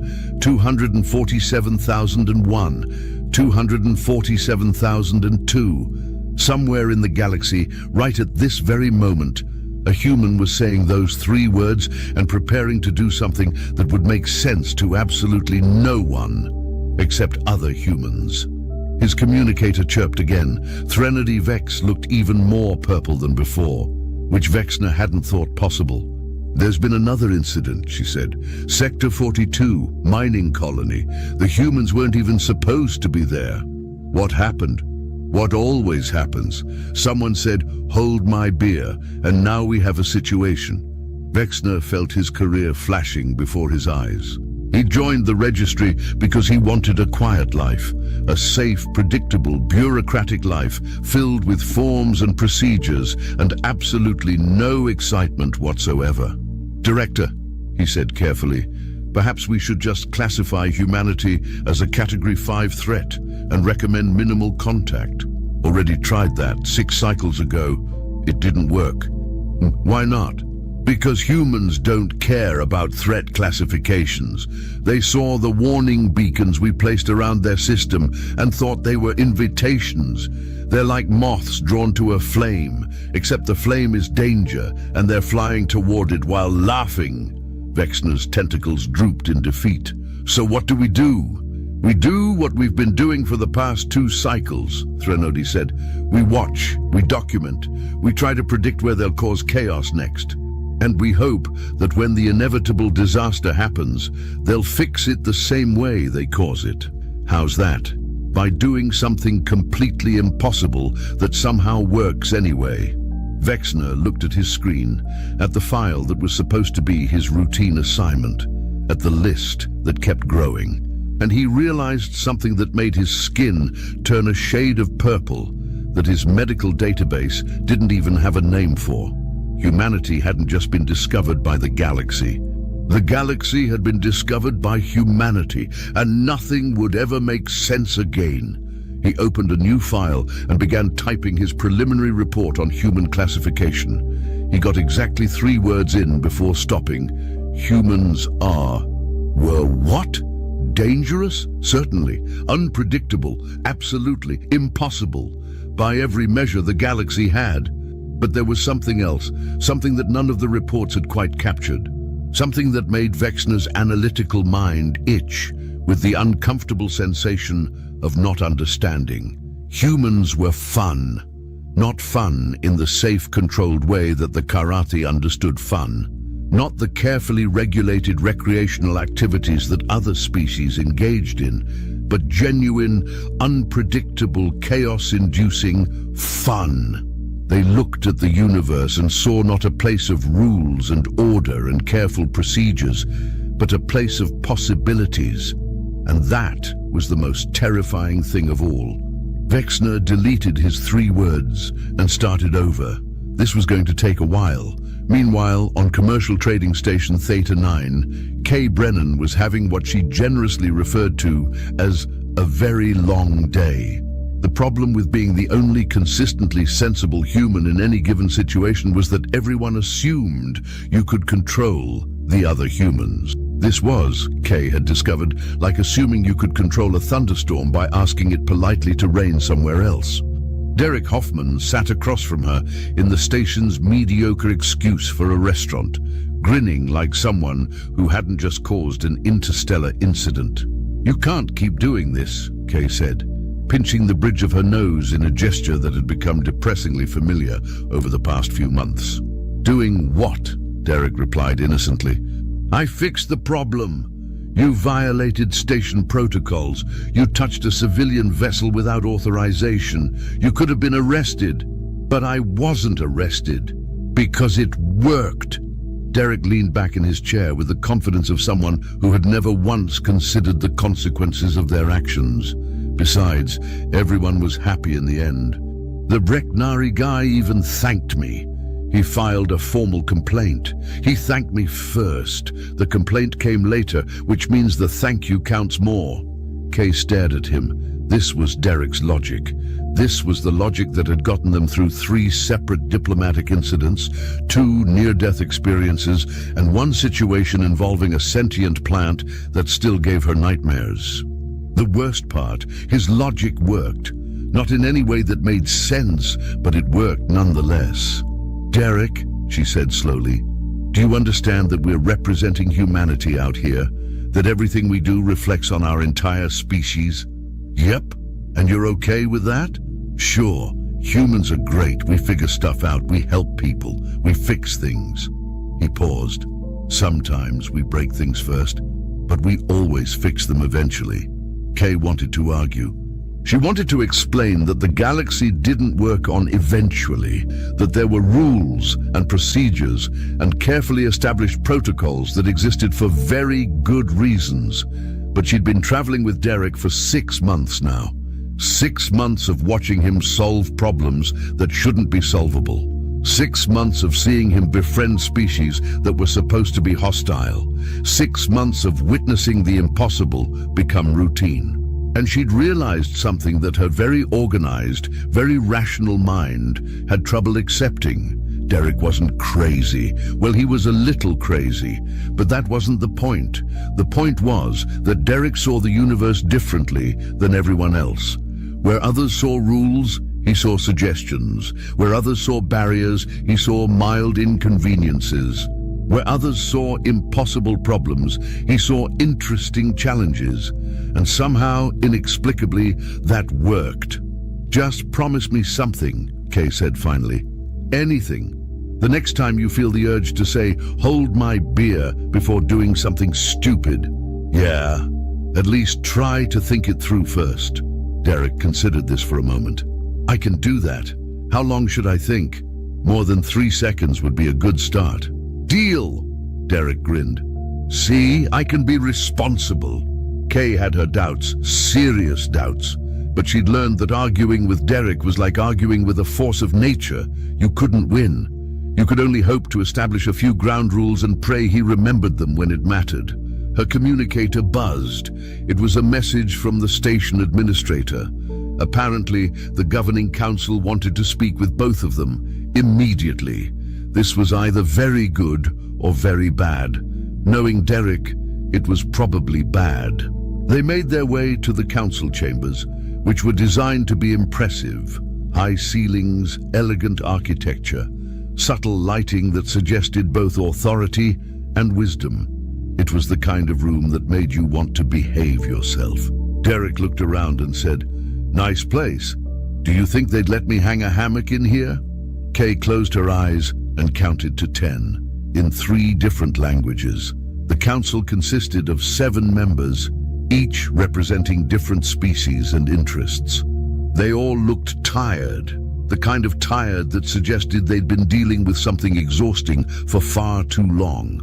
The council leader, a distinguished Karathi named Venshara, cleared his throat. "Derek Hoffman, Kay Brennan, thank you for joining us." "No problem," Derek said cheerfully. "Love what you've done with the place." Venshara's skin shifted toward purple. Kay recognized it as a bad sign. "We've been reviewing the incident in Docking Bay 7, Venshara continued. "While we acknowledge that your intervention did resolve the immediate problem, it has created certain complications." "Complications?" Kay asked carefully.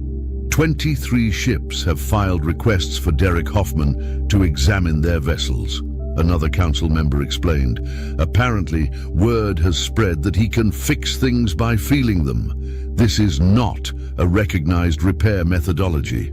"I mean, it works though," Derek pointed out. "That's not the point." Venshara's purple deepened. "The point is that we have procedures, standards, certifications. You can't just declare yourself a mechanic because you successfully kicked a cargo hauler." "Technically, I kicked it and hit it and shouted at it," Derek corrected. "It was a comprehensive approach." Kay wanted to die, just cease existing right there in the council chambers. It would be easier than dealing with this. But Venshara surprised her. Instead of exploding with rage or calling security, he simply deflated. The purple faded to a resigned mauve. "We've been receiving reports about humans for the past 2 cycles," he said quietly. "At first, we thought they were exaggerations. Surely no species could be that awesome," Derek suggested. "Chaotic," Venshara corrected, "but the reports keep coming, and they're all verified, all true. Humans don't follow patterns. You don't behave the way biological entities are supposed to behave. You break rules we didn't even know could be broken." "Is that a bad thing?" Derek asked, genuinely curious. The council members looked at each other. Several tentacles twitched. A few manipulator appendages flexed nervously. One member's bioluminescent patches flickered uncertainly. "We don't know," Venshara admitted. "That's the problem. We've established protocols for aggressive species, for expansionist species, for technologically superior species, but we have no protocols for species that are just weird," Derek offered helpfully. "Unpredictable." Kay decided it was time to intervene before Derek made things worse. "Council Leader Venshara, I apologize for my colleagues' unorthodox methods. We're still learning galactic customs. Perhaps if you could provide us with a copy of the relevant regulations, we could ensure better compliance in the future." It was a good diplomatic answer. Professional, reasonable, exactly what the situation called for. Venshara laughed. It wasn't a happy laugh. It was the laugh of someone who'd been pushed past the point of rational thought. "Regulations? You want regulations?" He activated his console, and a holographic document appeared. It was enormous. "This is the protocol manual for managing human interactions. 47,000 pages. We've been working on it for 2 cycles, and do you know how many humans have actually read it?" None, Kay guessed. None, Venshara confirmed. Not a single human. We've sent copies to your government, to your various space agencies, to individual humans we've encountered. And every single time, they either ignore it completely or use it as kindling, Derek suggested. One human used it to level a table. Venshara looked like he might cry. 47,000 pages of carefully researched protocols, and it became furniture stabilization. Kay felt a laugh building in her chest. She fought it down. This was not the time, but Derek had no such restraint. He burst out laughing. "That's brilliant! Which human was it? I want to buy them a drink." "This isn't funny," Venshara snapped. "It kind of is, though," Derek replied, still chuckling. "I mean, come on. You spent 2 years writing a manual about us, and we're using it to fix wobbly tables. That's peak human behavior right there." And then, something unexpected happened. Venshara started laughing too. It started as a small chuckle, then grew into full-blown laughter. Soon, the entire council was laughing. The kind of laughter that comes from accumulated stress and absurdity, and the sudden realization that maybe, just maybe, you've been taking things too seriously. When the laughter finally subsided, Venshara wiped his eyes and looked at Derek with something that might have been respect. "You're absolutely right," he said. "It is peak human behavior. And that's exactly the problem. We can't regulate you because you don't want to be regulated. You see rules as suggestions, protocols as starting points, safety measures as interesting challenges to overcome." "Guilty," Derek admitted cheerfully. "So we're faced with a choice," Venshara continued. "We can either ban humans from the station, which would solve nothing because you'd probably just ignore the ban." "Probably," Derek confirmed. "Or we can accept that humanity is going to do whatever humanity does, and we just need to adapt." Kay saw her opportunity. "If I might suggest a compromise, what if Derek and I serve as liaisons? When problems arise that require human-style solutions, you contact us. We ensure things are done safely, or at least as safely as possible when Derek's involved." "Hey!" Derek protested. "Am I wrong?" "No, but still." Venshara considered this. "A human liaison position. Someone to translate between human chaos and galactic order." He looked at the other council members. "It's insane." "It might work," another member added. "Those two statements aren't mutually exclusive when humans are involved," a third member pointed out. "All right," Venshara decided. "Trial period. 3 cycles. You serve as our human consultants. If it works, we'll make it permanent. If it doesn't work, we'll figure something out," Kay promised. "We always do." "That's what worries me," Venshara muttered. They left the council chambers with what Derek insisted was a promotion, and Kay considered a disaster waiting to happen. "See," Derek said as they walked back to their quarters. "Everything worked out. We're not employed as human chaos managers," Kay replied. "That's not a normal job description. It is now. We're pioneers, trailblazers, the first humans to officially represent our species in a galactic capacity. We're the first humans they've met who haven't been immediately deported." "Exactly. Success." Kay couldn't argue with that logic, mainly because Derek's logic existed in a dimension that normal logic couldn't access.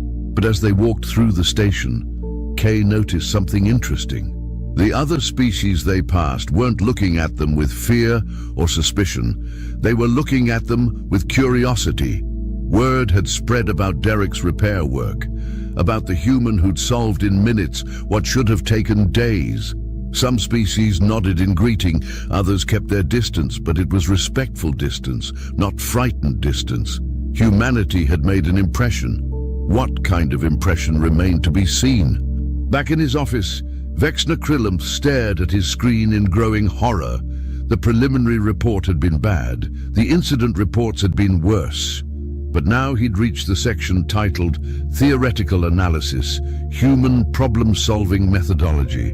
The report had been compiled by the galaxy's leading xenopsychologists. These were individuals who'd spent their entire careers studying how different species think, how they process information, how they make decisions. Their conclusion about humanity was simple. We have no idea. It is our professional assessment, the report stated, that human cognition does not follow any recognized pattern. They appear to make decisions based on factors that include but are not limited to intuition, boredom, curiosity, the phrase "why not," perceived entertainment value, and something they call "because it would be funny." The report continued. Traditional threat assessment models are inadequate for evaluating human behavior. Standard prediction algorithms fail with 97% consistency. The remaining 3% appear to be statistical anomalies rather than successful predictions. Wexner felt his skin approaching colors that shouldn't exist in nature. There was a case study attached. It described a human named Patricia Valdez, who'd been working on an asteroid mining operation. The operation had encountered a problem. A piece of equipment had become lodged in a narrow tunnel. Standard procedure was to carefully extract it using precision tools and careful maneuvering. Patricia's solution: "I'm going to ride it like a surfboard, and gravity will pull us both out." This should not have worked. It violated basic physics. But according to 17 different sensor logs, Patricia had indeed ridden the equipment out of the tunnel, landed safely, and then asked if anyone wanted to go again. The report noted, when asked to explain her reasoning, Valdez stated, "I don't know, seemed fun." This appears to be a common human justification for behavior that borders on suicidal. Wexner was beginning to understand why Threnody drank. His communicator buzzed. It was an urgent message from the Galactic Science Council. They'd been conducting long-range observations of Earth and had some findings. Wexner opened the file with trembling tentacles. The findings were impossible. According to the observations, Earth should not be able to support complex life. The planet's magnetic field was too weak. The atmosphere was too volatile. The tectonic activity was too aggressive. Every model suggested that life on Earth should have been wiped out dozens of times by natural disasters. And it had been. The report documented at least 5 major extinction events in Earth's history. But life kept coming back. And not just coming back, but evolving into increasingly complex forms until finally producing humans who appeared to be the concentrated essence of refusing to die despite overwhelming odds. Humanity's existence, the report concluded, appears to be less a product of favorable evolutionary conditions and more an act of sheer stubbornness. They evolved on a planet that actively tried to kill them, and they responded by thriving. This may explain their behavioral patterns. They approach the universe the same way they approached their hostile homeworld, with determination, creativity, and an apparent inability to recognize when they should give up. There was a footnote at the bottom of the page. Further research is required to determine if this stubbornness is a survival trait or a species-wide death wish, possibly both. Wexner closed the file, then opened it again, then closed it, then stared at his ceiling for several minutes while contemplating a career change. The problem was that he was good at his job. He understood xenobiology. He understood threat assessment. He understood how to classify species based on observable criteria. But humans didn't fit. They were biological impossibilities with a penchant for chaos and an apparent immunity to common sense. His communicator buzzed again. Another message from Threnody. "Stop trying to make sense of it," she wrote. "You'll just hurt yourself. Accept that humans are weird and move on."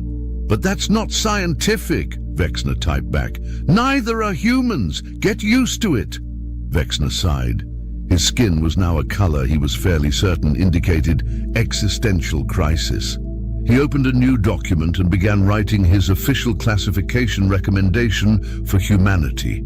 He typed 7 different versions, deleted all of them, started over, deleted that too. Finally, in frustration, he typed, "Humans are what happens when evolution gets drunk and makes bad decisions. Recommend cautious observation and maintain safe distance. Also recommend updating insurance policies." It wasn't professional. It wasn't scientific. It wasn't even particularly helpful. But it was accurate. He sent it to Threnody and waited for her response. It came 3 seconds later. Approved. Welcome to the reality of dealing with humanity. Your skin will be permanently purple from now on. Vexner looked at himself in the reflective surface of his desk. She was right. He was very purple. He opened his drawer and pulled out a small container. Inside was a human beverage Derek Hoffman had given him during a previous meeting. Derek had called it whiskey and said it helped with stress. Vexner had been saving it for a special occasion. This seemed to qualify. He took a small sip and immediately regretted it. The liquid burned. It was like drinking fire. How did humans consume this voluntarily?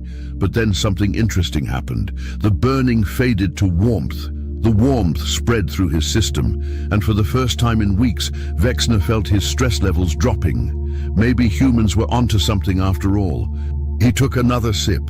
His skin remained purple, but somehow he minded less. 3 sectors away, on mining colony designation 42, something was about to happen that would prove every warning about humanity correct. The colony was staffed by Karathi miners who'd been extracting valuable minerals from an asteroid belt for the past 8 cycles. It was routine work, predictable, safe, boring, which was exactly how they liked it. The problem started when a human ship requested permission to dock for repairs. The colony administrator, whose name translated roughly to excessive caution, had initially refused. The regulations were clear. No unauthorized vessels were permitted, but the human ship's captain, a woman named Rivera, had been very polite, very professional, very convincing in her explanation that they only needed minor repairs and would be gone within 2 standard days. Excessive caution had consulted the manual, checked the protocols, verified the regulations, and made the fatal mistake of saying yes.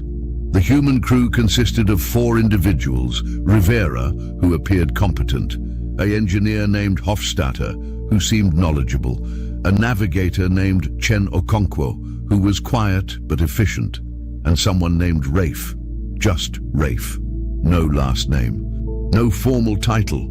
When asked what his role was, he'd responded, "I'm the guy who fixes things when they break." This should have been excessive caution's first warning. The repairs went smoothly for the first day. The human crew kept to themselves, worked efficiently, and caused no problems whatsoever. Excessive caution began to relax. Perhaps the warnings about humans were exaggerated. Perhaps they were perfectly reasonable beings who simply had unfortunate reputations. Then came day 2.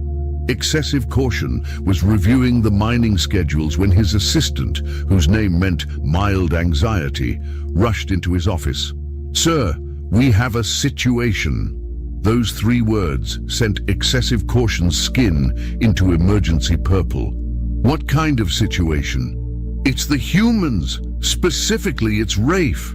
What has he done?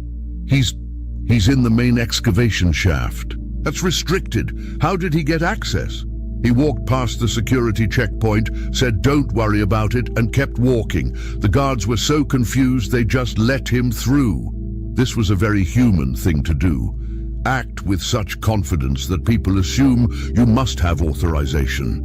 Excessive caution activated the shaft monitoring systems. Sure enough, there was Rafe standing in front of the primary drilling mechanism. The drill had been malfunctioning for the past 3 days.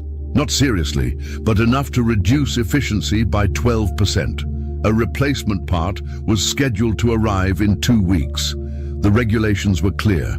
Until the replacement arrived, the drill would operate at reduced capacity.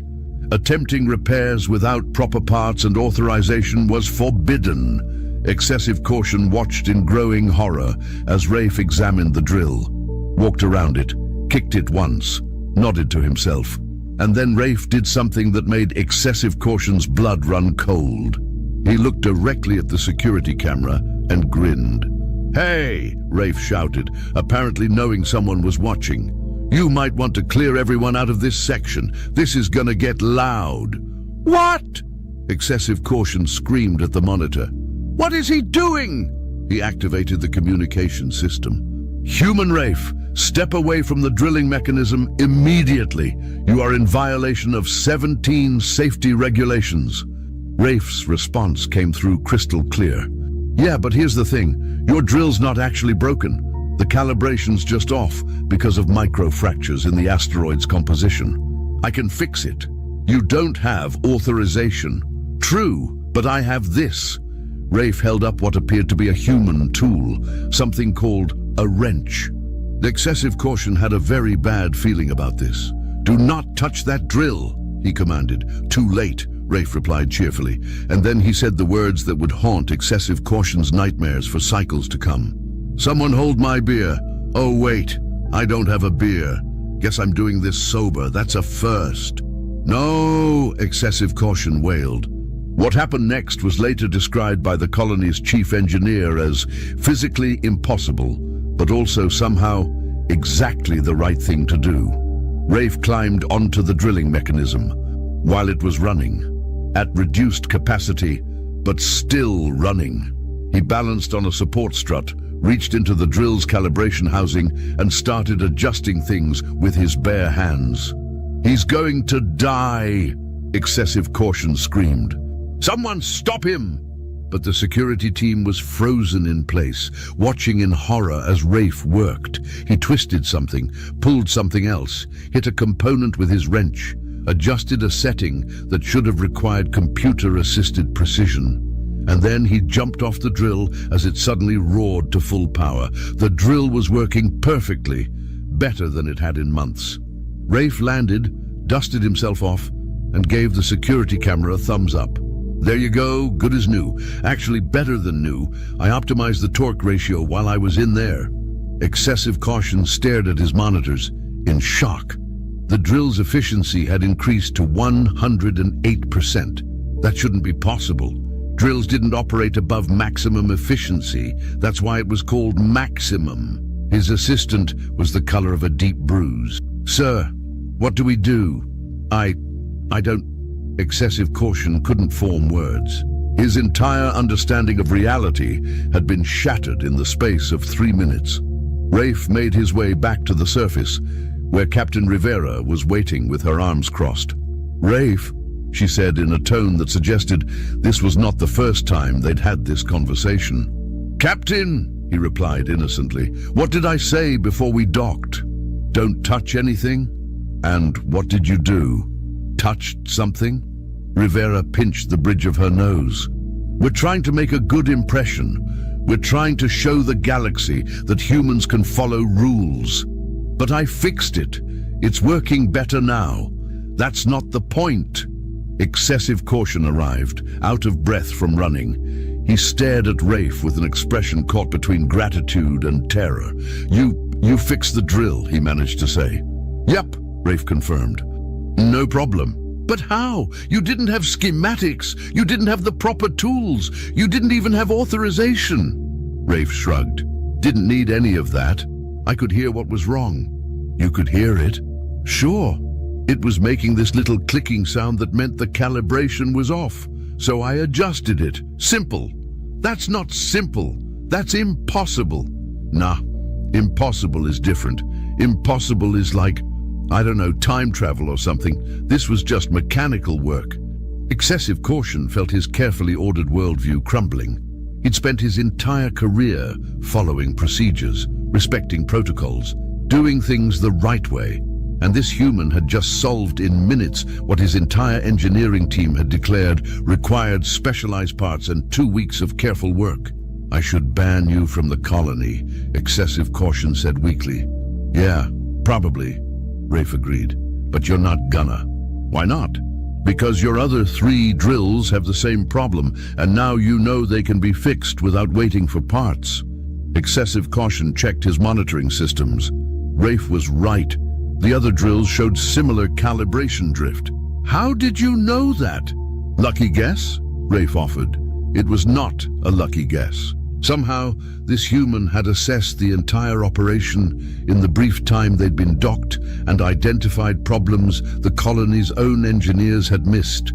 Captain Rivera stepped forward. Administrator, I apologize for my crew members' behavior.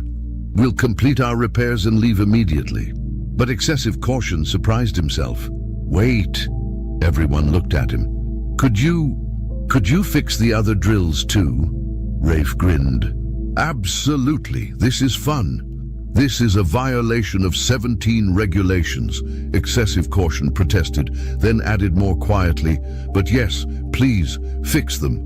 2 hours later, all 4 drills were operating at over 100% efficiency. The colony's mining output had increased by 23%. Production quotas that were supposed to take 3 months would now be completed in 2. Excessive caution sat in his office, staring at the efficiency reports. His skin had achieved a purple so deep it was almost black. His assistant entered with a message. Sir, the human ship is requesting permission to depart. Granted, excessive caution said automatically. Then, wait. Send them this. He quickly composed a message. Thank you for your assistance. Please never return. Also, if you encounter other humans who can fix things by hearing them, please keep them away from my colony. My stress levels cannot survive another encounter. The response came back 3 minutes later from Captain Rivera. Understood. For what it's worth, Rafe is actually one of the calmer ones. Some humans are much worse. Excessive caution added a new note to his personal log. Request transfer to observation post in uninhabited system. Preferably, 1 humans will never visit. Recommendation, find system with absolutely nothing interesting. Humans appear drawn to interesting things. The human ship departed.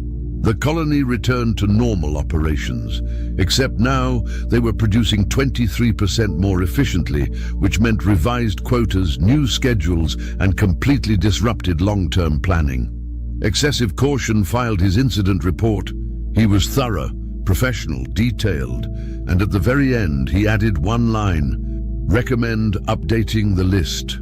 Entry, human named Rafe fixed 4 industrial drills without authorization, proper tools, or apparent understanding of why this should be impossible.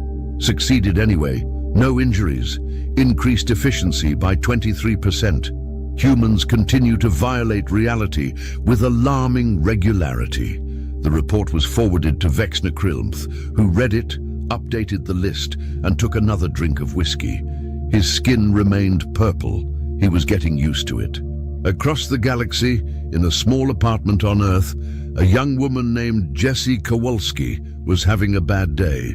Her spacecraft's navigation system had crashed. She had a job interview in 3 days that required her to be 17 light years away. And her cat had somehow gotten stuck in the ventilation system. This is ridiculous, she shouted at the universe in general. The universe, as usual, didn't respond. Jessie looked at her dead navigation console, looked at the service manual, looked at the estimated repair time of 5 to 7 days, and then she said the words that would eventually add another entry to the list. You know what? I'll just fix it myself. How hard can it be? Somewhere in a galactic administrative office, Vexner felt a chill run through his tentacles for no apparent reason. The list updated itself. 247,003. Time passed, as it tends to do. Vexner had been monitoring humanity for 6 cycles now. 6 long cycles. He'd read thousands of incident reports, updated the list more times than he could count, consumed enough whiskey to stock a small bar, and he'd come to a realization that he wasn't sure he wanted to accept. Humans weren't just chaotic. They weren't just unpredictable. They were something the galaxy had never encountered before. Functional chaos. Every species had problems. Equipment failures, logistical nightmares, bureaucratic tangles. These problems were solved through careful planning, proper procedures, and established protocols, except when humans were involved. When humans encountered problems, they solved them through what appeared to be sheer force of will, combined with complete disregard for how things were supposed to work. And it worked. That was the truly maddening part. It worked. Vexner's office had become something of a gallery of human incidents. He'd printed out the most absurd reports and pinned them to his walls. His colleagues thought he was obsessed. They were probably right. But Vexner had realized something important. Humans weren't just chaos. They were creative chaos. They looked at problems from angles that other species didn't even know existed. His communicator buzzed. It was Threnody Vex, and she sounded different, less stressed, almost amused. "Krilmth," she said, "we have a situation." What kind of situation?" Vexner asked wearily. He'd learned that situation in the context of humans could mean anything from minor inconvenience to fundamental reshaping of physical laws. The good kind, I think. Maybe. We're calling an emergency session of the Galactic Council. Topic: humanity. Specifically, what to do about humanity. I thought we'd decided on watchful observation and strategic avoidance. That was before the Graviton 9 incident. Vexner felt his skin paling. What happened at Graviton 9? Nothing bad. That's the surprising part. Graviton 9 had a complete power system failure. Total blackout. Life support critical. They were 6 hours away from evacuating the entire station when a human freighter happened to pass by. Please tell me they didn't. They did. 3 humans working without proper equipment or authorization restored power to a station that our best engineers said would take weeks to fix. Did it in 4 hours, using what they called spare parts and optimism. Vexner pulled up the report, read it 3 times, checked the verification signatures. It was all true. The council meeting is in 2 standard hours, Threnody continued. They want you to present your findings on humanity. Think you can condense 6 cycles of observations into a coherent presentation? Probably not, but I'll try. That's the spirit. Oh, and Krilmth? Yes? Wear your most professional attire. This is going to be the most important presentation of your career. Why? Because the council is considering offering humanity a permanent seat. Vexner's tentacles stopped moving. What? You heard me. A council seat. Full membership in the galactic community. And they want your recommendation on whether we're completely insane for considering it. The communication ended. Vexnor sat in his purple-tinted office, surrounded by reports of human chaos, and tried to figure out how to explain 6 cycles of impossible observations to the galaxy's most important governing body. He opened a new file and titled it Humanity, a comprehensive analysis of why everything we thought we knew was wrong. Then he started writing. 2 hours later, Vexner stood before the Galactic Council. The chamber was filled with representatives from 47 species. All of them looked at him with expressions ranging from curiosity to concern. The council leader, an ancient Kwarathi named Threnor Vex, who'd held the position for 20 cycles, gestured for Vexner to begin. Honorable Council, Vexner started, his voice remarkably steady despite his internal panic. I've been asked to present my findings on humanity, to determine whether they're suitable for membership in the galactic community. He activated his presentation. The first slide showed a simple question. What are humans? 6 cycles ago, I would have said humans are a biological impossibility, a species that shouldn't exist but does anyway. I would have recommended minimal contact and cautious observation. Vexner changed slides. This one showed the list. This is a compilation of every time a human has uttered the phrase, "hold my beer," or any variation thereof, followed by whatever action they took next. When I started tracking this 6 cycles ago, the list had 247,000 entries. He paused for effect. It now has over 800,000 entries. Gasps rippled through the chamber.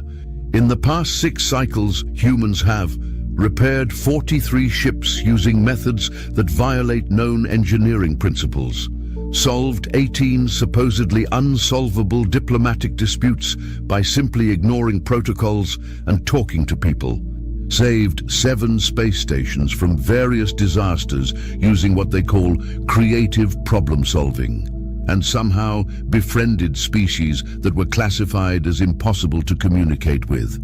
Another slide. This one showed efficiency reports from Mining Colony 42. When humans interact with our technology, efficiency increases by an average of 19%.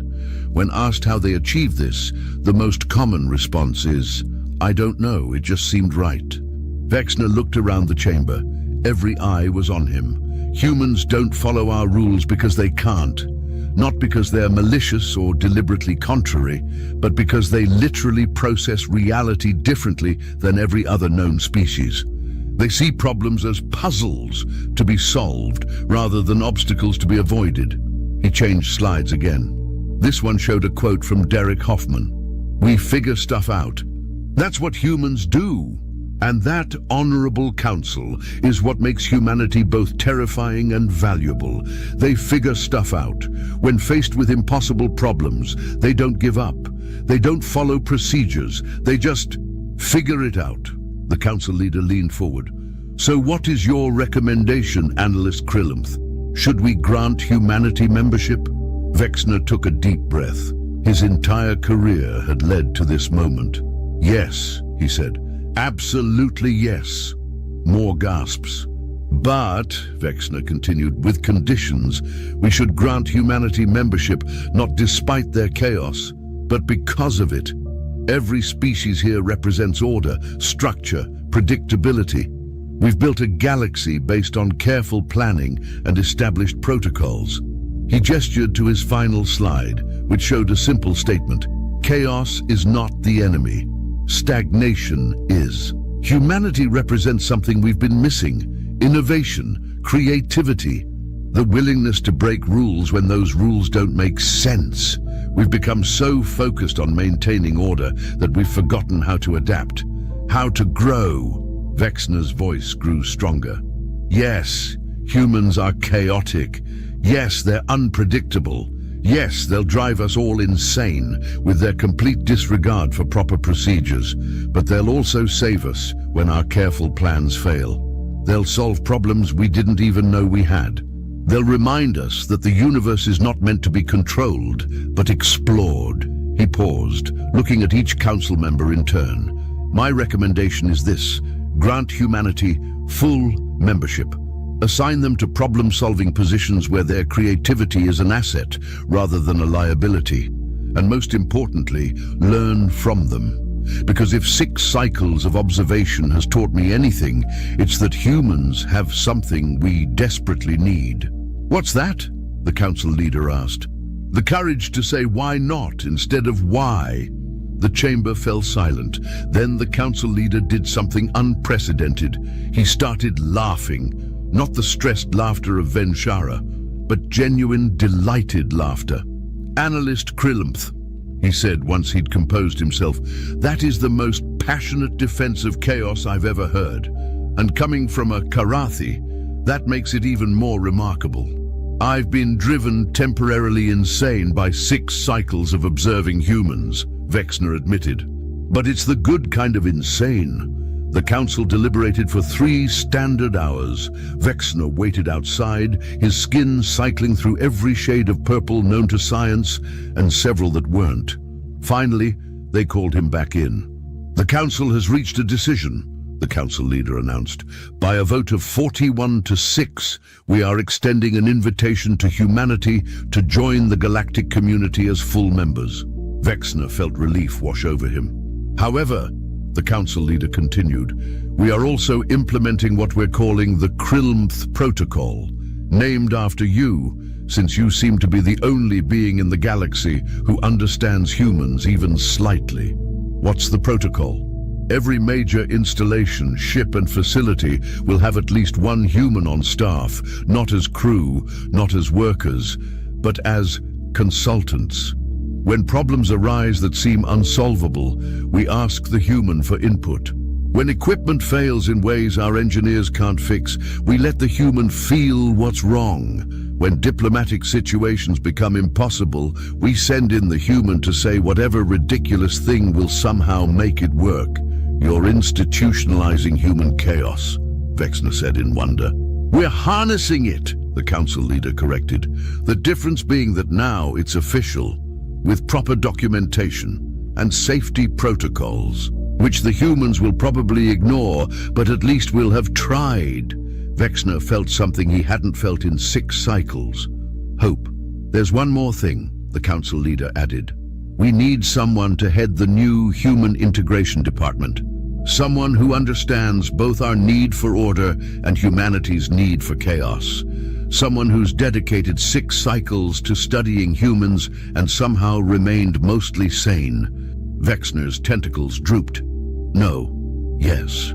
Please no. You're promoted. Congratulations, Director Krillumth. My skin is going to be purple forever. Consider it a badge of honor, the council leader said with a smile. Welcome to the most challenging job in the galaxy. 3 months later, the Human Integration Department was operational. Vexnor had assembled a team of analysts, all of whom had varying degrees of purple skin. They monitored human activities across the galaxy, provided support when needed, and tried very hard not to have mental breakdowns when humans did human things. The first official Human Council representative arrived on schedule. Her name was Maxine Cross, and she had what Vexner had learned to recognize as the look. The look that said, I'm about to do something you won't like but will probably work anyway. Director Krillumth, Maxine said cheerfully, shaking his tentacle in the human greeting custom. Heard great things about you, looking forward to working together. Likewise, Vexner replied cautiously. I've prepared an orientation package for you. It covers council protocols, diplomatic procedures, and proper channels for... Yeah, I'm probably not going to read that, Maxine interrupted. No offense, I'm sure it's very thorough, but I work better when I just kind of feel things out. Vexner's tentacles twitched. That's what I was afraid of. But hey, look at it this way. Between your obsessive planning and my chaotic improvisation, we'll probably balance each other out. That's not how balance works. Sure it is. You do the boring stuff, I do the fun stuff, and somehow we both end up looking good. Vexner realized that this was his life now. Forever. Until either he retired or evolved into a being of pure stress. One rule, he said firmly. One rule. Before you do anything that might cause an interstellar incident, you check with me first. Deal, Maxine agreed. How do you define interstellar incident, though? Anything that would make me more purple than I already am. So, pretty much everything I do? Precisely, Maxine grinned. This is gonna be fun. That's what I'm afraid of, Vexner muttered. But as Maxine walked away to explore the council chambers, Vexner found himself smiling. Well, the Karathi equivalent of smiling. His tentacles unclenched slightly. Maybe this would work. Maybe humanity's chaos and the galaxy's order could coexist. Maybe they'd learn from each other, or maybe everything would explode spectacularly and Vexner would end up in the history books as the being who accidentally destroyed galactic civilization by letting humans have official authority. Either way, it would certainly be interesting. His communicator buzzed. It was a priority alert from Sector 97. Director Krillumth, the message read. Human consultant Jerry Nakamura has solved our plasma containment problem by hitting it with what he calls a hammer. The problem we've been working on for 3 months is fixed. Also, he's asking if we have any beer. Please advise. Vexner pulled up his files on Jerry Nakamura. The man's record included 14 separate entries on the list. His specialization was listed as fixing things that aren't supposed to be fixable. Vexner composed his response. Send Jerry a case of beer.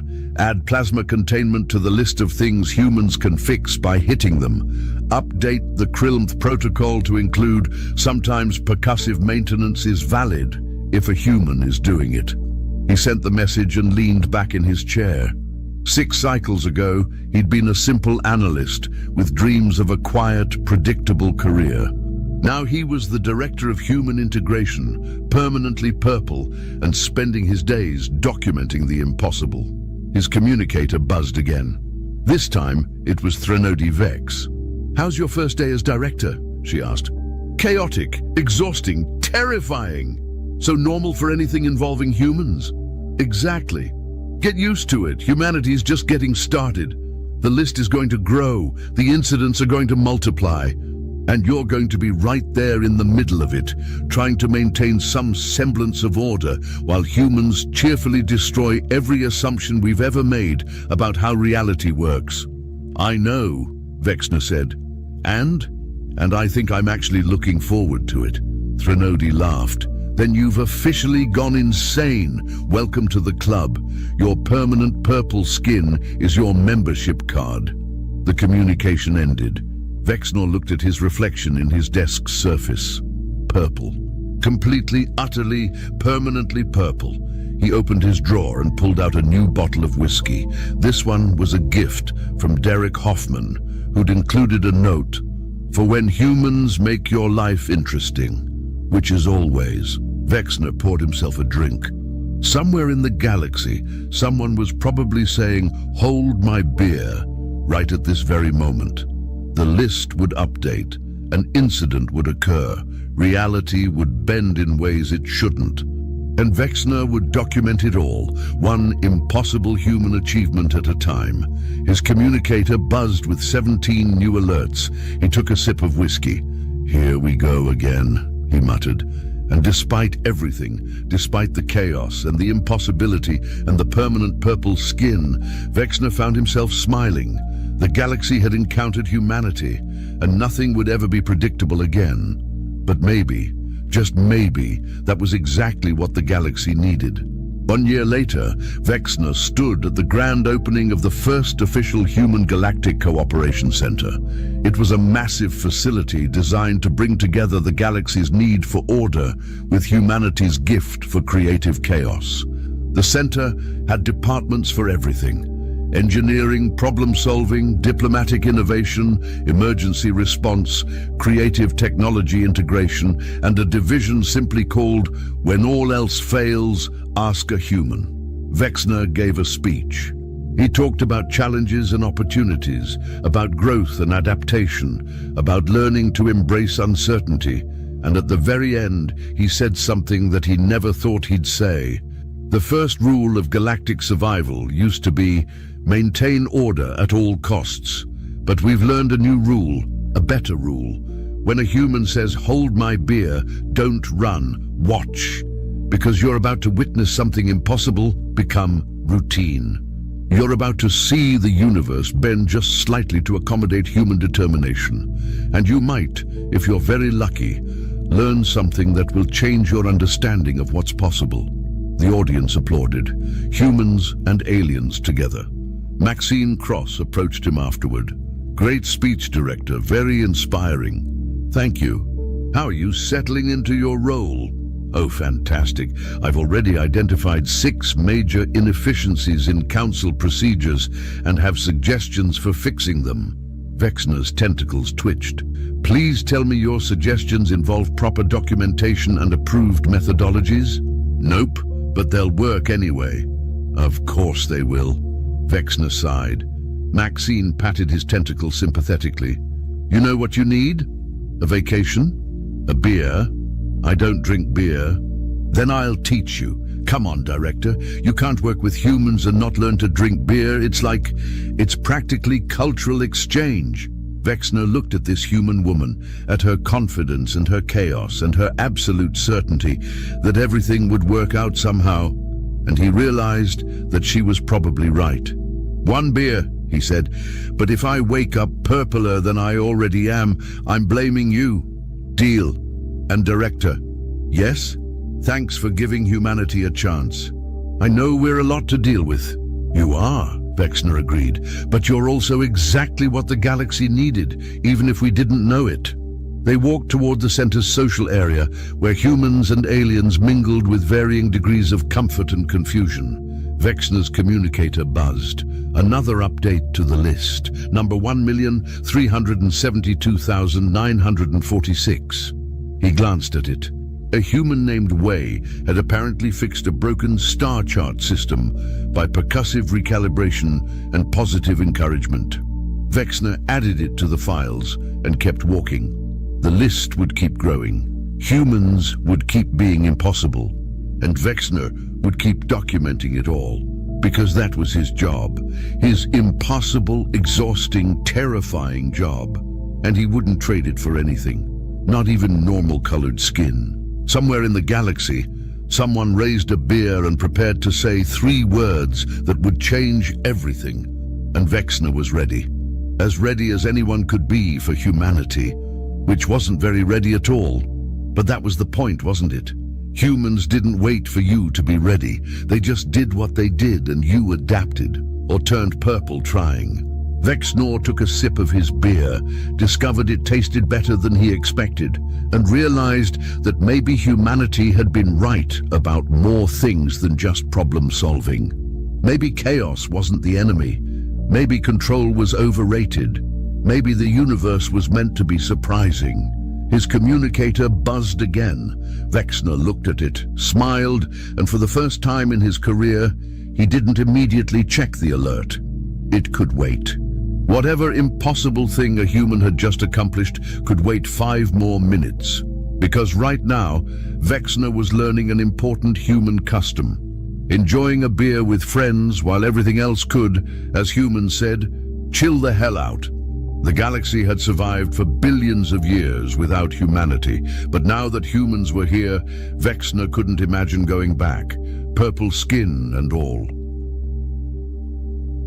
When the Galactic Enforcement Fleet decided to raid Classroom 7B at Riverside Academy, we expected the usual terrified surrender. Standard procedure, really, shock and awe, overwhelming force, immediate compliance. What we got instead was Maya Torres. Let me back up. My name is Vrek. I'm a tactical officer in the 3rd Dominion Strike Force, and I've seen combat on 17 worlds. I've never, and I mean never, been more thoroughly humiliated than I was that Tuesday afternoon on Earth. The mission briefing was simple. Intelligence reported that Classroom 7B housed 23 juvenile humans, ages 15 to 16, and 1 supervising adult.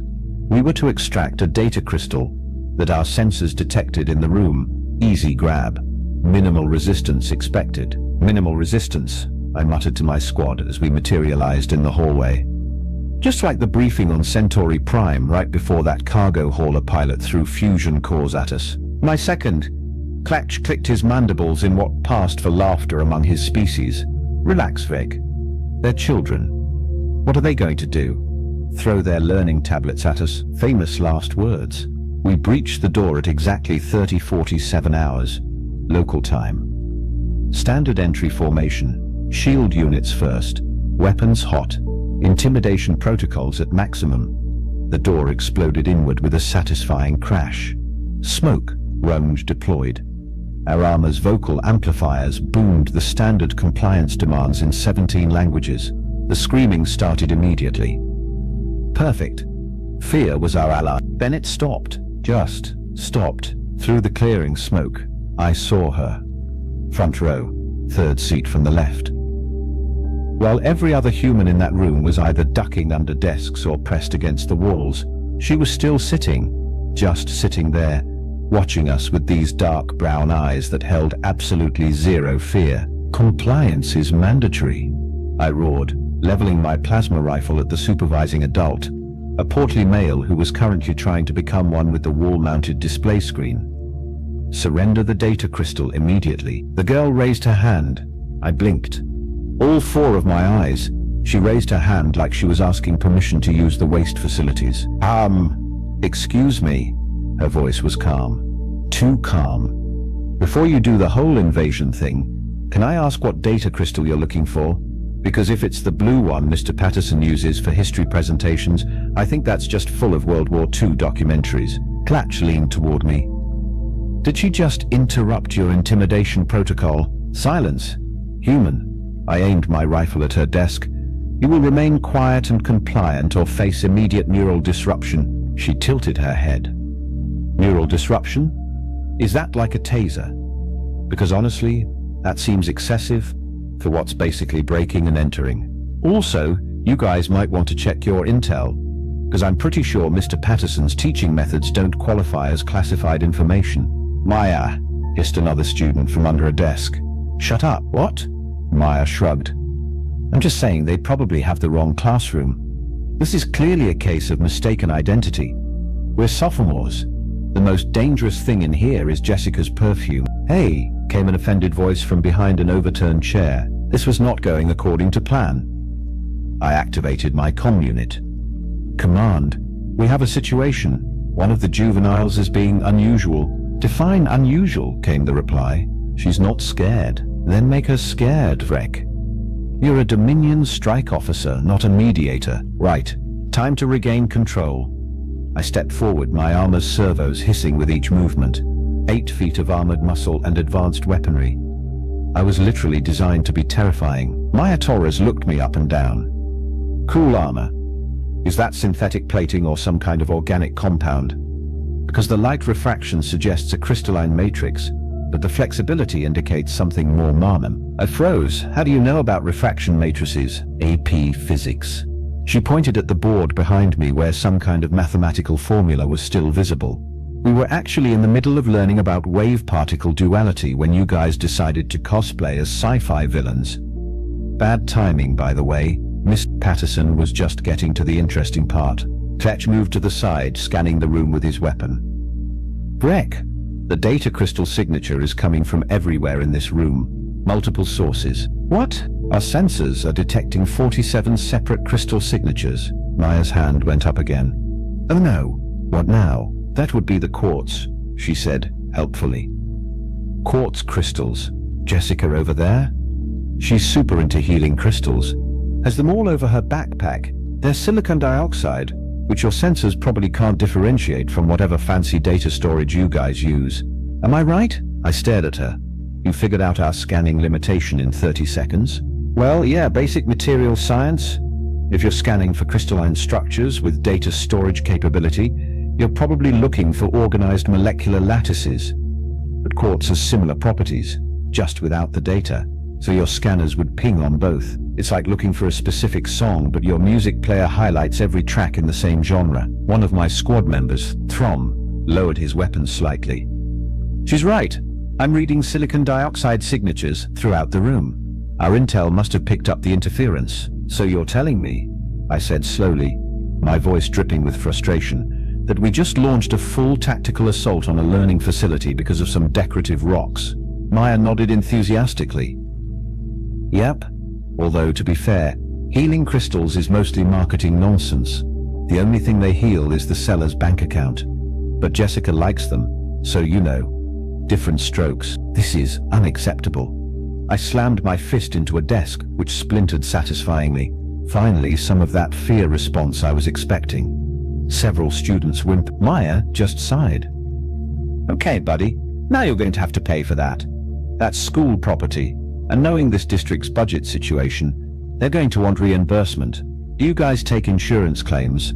Or is this more of a cash situation? We don't pay for anything. I roared. We are the Dominion Strike Force. We take what we want. Right. Galactic conquest. Resources. Domination. Blah, blah, blah. She waved her hand dismissively. But here's the thing. You're in American public school territory now. And trust me, the administrative paperwork alone will make you regret every life choice that led to this moment. Are you threatening us? Klatch moved his weapon to point directly at her. Threatening? No. Warning. Absolutely. You think you're scary? Wait until Vice Principal Kowalski finds out about this. That woman can make a parent cry with just a disappointed look. Plus, there's going to be incident reports, police statements, insurance claims, possibly FBI involvement since you're technically foreign entities. We're from another galaxy. Foreign is foreign. She shrugged again. That shrug, it was becoming my least favorite gesture in the universe. And honestly, the media circus alone is going to be insane. CNN, Fox News, all the local stations. Everyone's going to want interviews. Do you guys have a PR team? Because you're going to need one. I looked at Klatch. Klatch looked at Throm. Throm looked at our other squad members. This was supposed to be a 10-minute extraction operation. We were now 15 minutes in and arguing with a teenage human about bureaucracy. You know what? Maya stood up. Every weapon in the room tracked her movement. She held up her hands. How about we make a deal? The Dominion does not negotiate with primitives. Yeah. Heard that before. Look, here's my offer. You guys leave peacefully. We tell everyone this was a weird fire drill, and nobody has to deal with the absolute nightmare of interdimensional paperwork. Trust me, I've seen what happens when two school systems try to coordinate. Adding intergalactic law to that mix?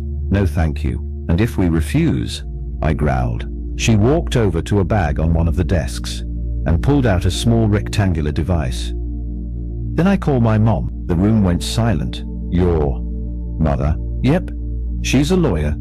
Specializes in international law, actually, but I'm pretty sure she'd love to expand into interstellar. She lives for this stuff, loves a challenge. Last month she sued a multinational corporation into bankruptcy before breakfast. Imagine what she'd do with an actual alien invasion to work with. I felt something I hadn't felt in years of military service. Uncertainty. You're bluffing, Maya started tapping on her device. My though, because I've got her on speed dial. One call, and you guys are looking at legal proceedings that'll make your three-headed superior officers file for early retirement. We have weapons! Advanced technology.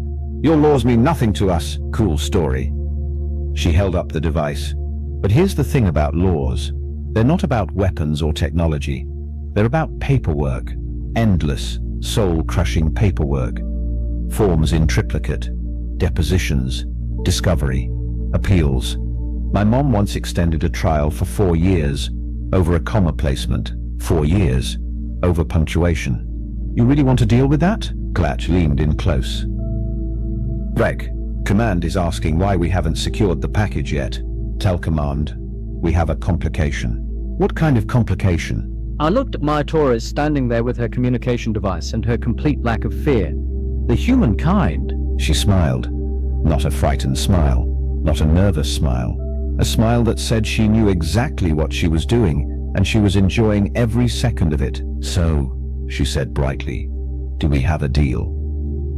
You leave, we forget this ever happened, and everyone gets to go home without triggering an interstellar incident. I should have taken the deal. But I'm Vrek, commander of the 3rd Dominion Strike Force. I don't negotiate with children. I definitely don't retreat because some teenage human threatens me with legal paperwork. Negative, I said, straightening to my full height. We are proceeding with the mission. All students will be detained for questioning until we determine the location of our target data. Maya lowered her phone. Really? You're really going with that play? It's not a play. It's a tactical decision. It's a terrible tactical decision. She sat back down at her desk, completely relaxed. But okay, your funeral or court case? Whatever comes first. I signaled my squad to begin detention procedures. Klatch moved toward the cowering teacher, while Throm started scanning students with his handheld device. Standard protocol. We'd done this 1,000 times. Then Maya raised her hand again. I ignored her. She kept it raised. What? I finally snapped. Just so we're clear, you're detaining minors without parental consent, guardian notification, or any form of legal warrant recognized by Earth authorities, correct? We don't need Earth warrants. Right. Alien invasion, superior firepower, yada yada. Got it. She pulled out a small notebook and actually started writing. And your names are? We don't have to tell you anything. Cool. I'll just put unknown alien aggressors 1 through 8. That should work for the police report. Oh, and the lawsuit. Definitely need it for the lawsuit. Klatch paused mid-scan. Why is she taking notes? Because, Maya said, without looking up. Documentation is everything. My mom taught me that. Video evidence is great, but contemporaneous written records, chef's kiss. Especially when you date and timestamp everything. She held up her notebook. Already got your entry time, your threat statements, and your refusal to identify yourselves. This is going to be Exhibit A, through like Zik probably. One of the students under a desk whispered, "Maya, what are you doing?" "Legal defense prep, Tommy. Pay attention. This is way more useful than anything Mr. Patterson teaches." "Hey," Mr. Patterson protested weakly from his position against the wall. I activated my comm again. "Command, the human juvenile is documenting our operation." "So, she's a primitive with a writing implement. Continue the mission." "Sir, she's making very specific legal references." "Rick, are you telling me you're being intimidated by a child taking notes?" When he put it that way, it did sound ridiculous. "No, sir. Continuing operation." I turned back to Maya. "Your documentation means nothing. We operate under galactic authority, which supersedes all planetary jurisdictions." "Does it, though?" She flipped a page in her notebook. "Because according to the Outer Space Treaty of 1967, no nation can claim sovereignty over celestial bodies, and all space activities must be for the benefit of all countries." Now, I know you're not technically a nation, but the principle applies. You're conducting hostile military action on sovereign territory without authorization. That's a violation of international law, the Geneva Conventions, and probably a bunch of space treaties we haven't even activated yet. Throm lowered his scanner.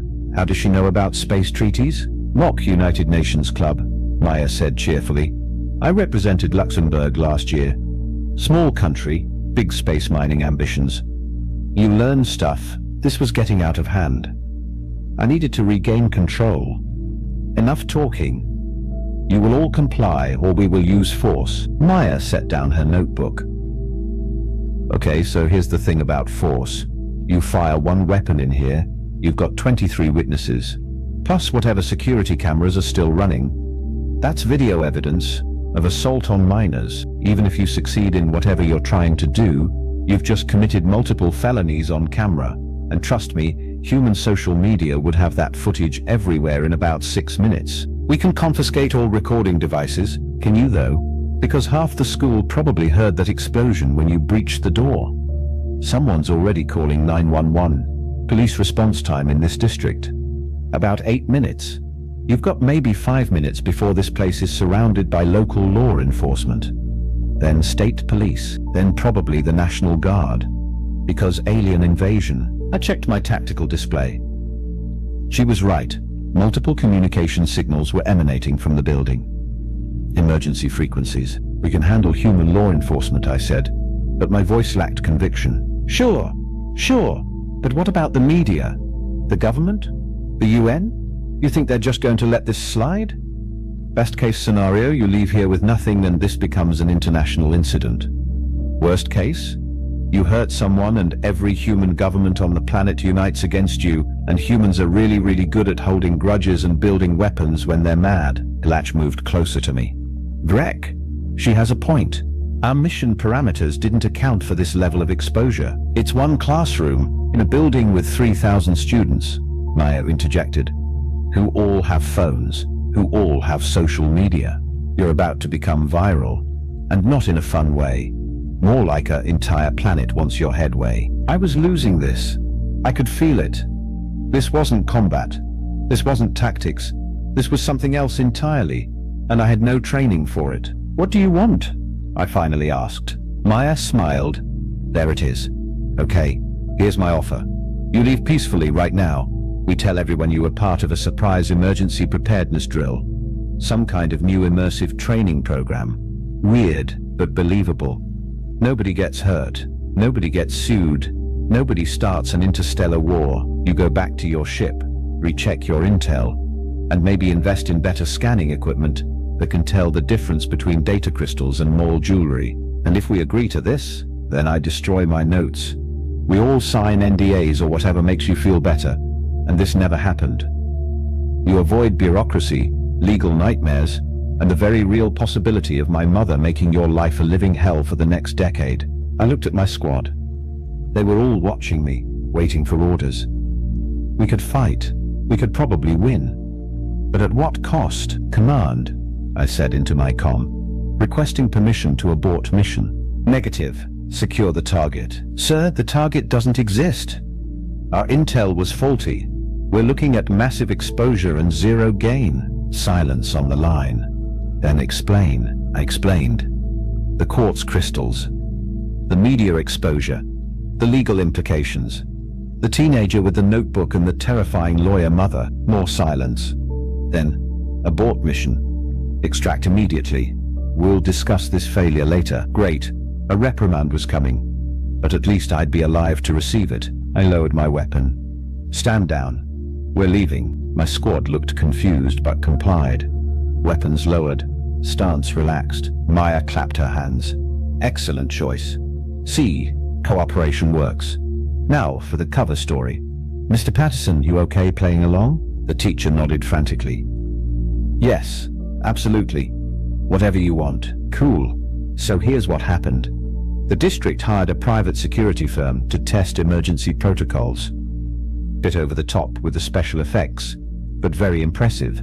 Everyone was super brave. Nobody panicked. We all followed procedures perfectly.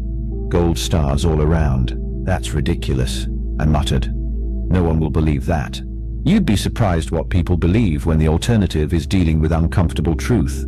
Plus, school administration would much rather spin this as a successful drill than explain how aliens broke into a classroom on their watch. Liability issues. You know, she was right. Again. I hated how often she was right. Fine. We'll use your cover story. Great. Oh, one more thing. Maya pulled out her phone again. I need a contact method. You know, in case this happens again. Maybe we can establish some kind of communication protocol. Avoid future misunderstandings. You want our contact information? Well, yeah. You guys clearly need help with your Earth operations.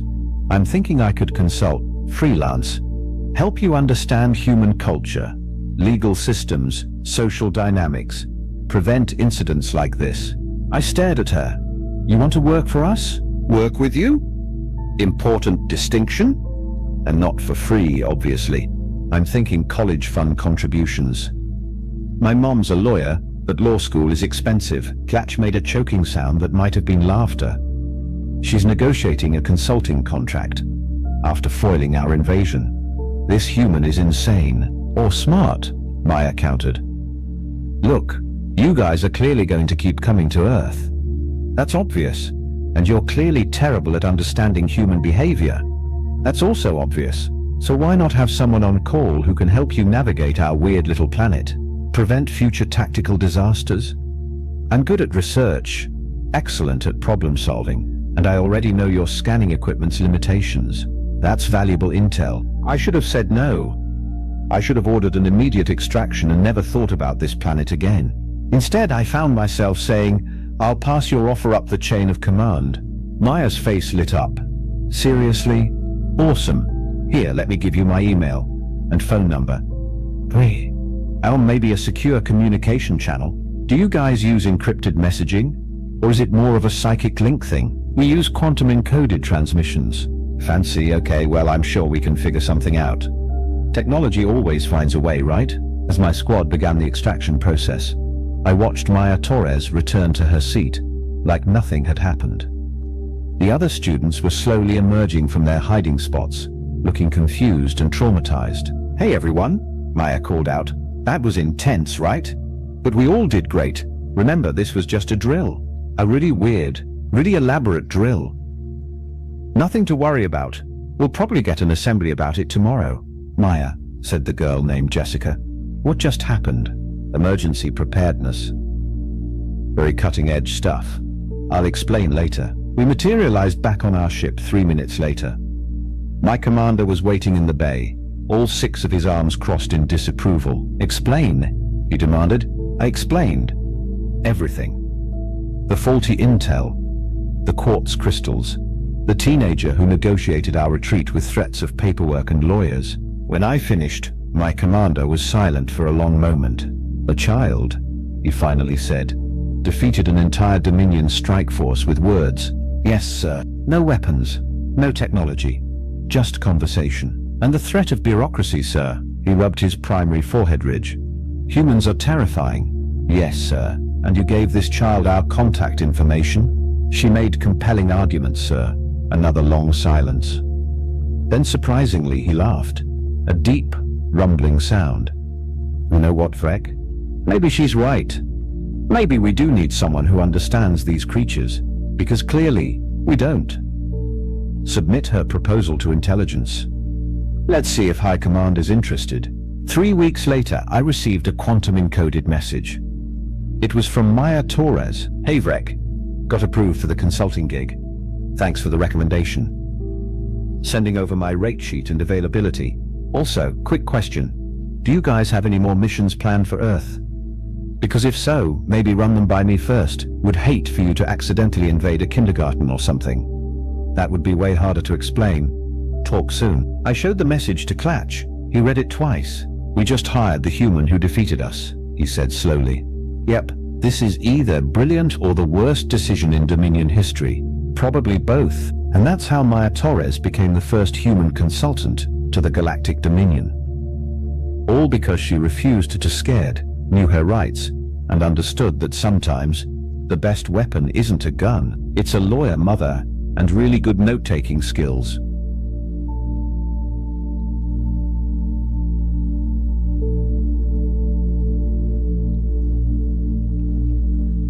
The most sophisticated death simulation facility in the known galaxy had just received its most ridiculous request in 3,000 years of operation. And the worst part? The beings making this request were smiling. Blixnorp Station floated serenely in the Andorian Nebula, its crystalline towers housing the crown jewel of Catherian engineering, the Mortality Assessment Complex. For millennia, species across 17 sectors had traveled here to test their survival capabilities against meticulously crafted doomsday scenarios.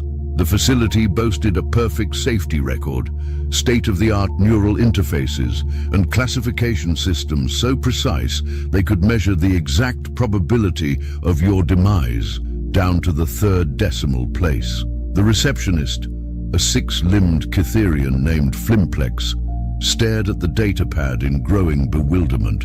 3 bipedal mammals stood before her counter, their facial expression suggesting they found something amusing about requesting access to a Class 15 Death World simulation. This was approximately equivalent to asking if they could juggle antimatter while riding a supernova. Let me understand this correctly, Flimplex said, her translator struggling with the concept. You wish to experience our most lethal simulation scenario, the one specifically designed to kill absolutely everything.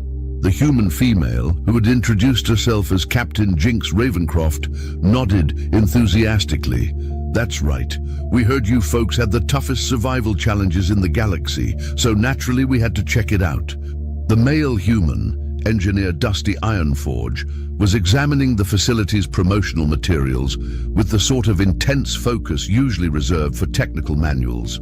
Says here your Class 15 has a 0.003% survival rate. That's actually pretty impressive for a simulation. The third human, Dr. Pepper Stormwind, was taking notes. What's the longest anyone's lasted in there? Just curious about the baseline metrics. Flimplex's 4 eyes blinked in sequence, a nervous habit she'd developed during her 5 centuries of customer service. In all that time, she had never encountered beings who discussed potential death scenarios with the same casual interest most species reserve for weather reports.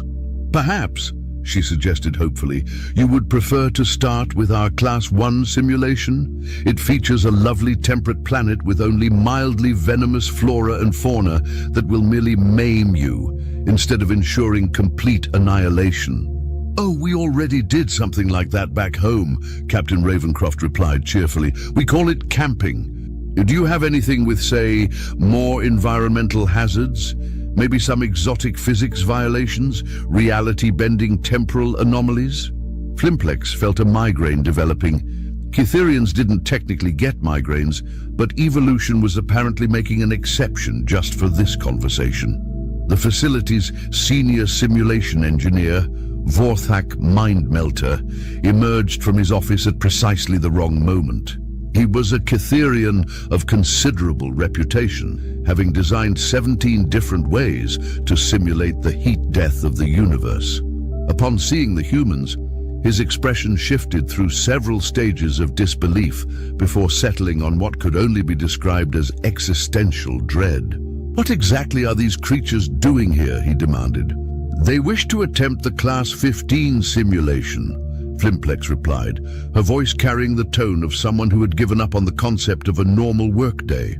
Vorthak's tentacles began twitching, another sign of severe Cytherian distress.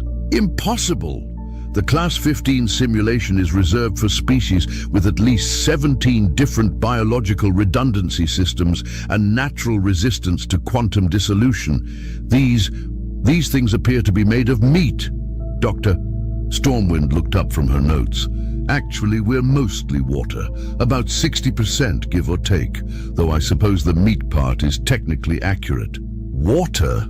Vorthak's voice reached a pitch that would have shattered glass if glass existed in this particular dimension.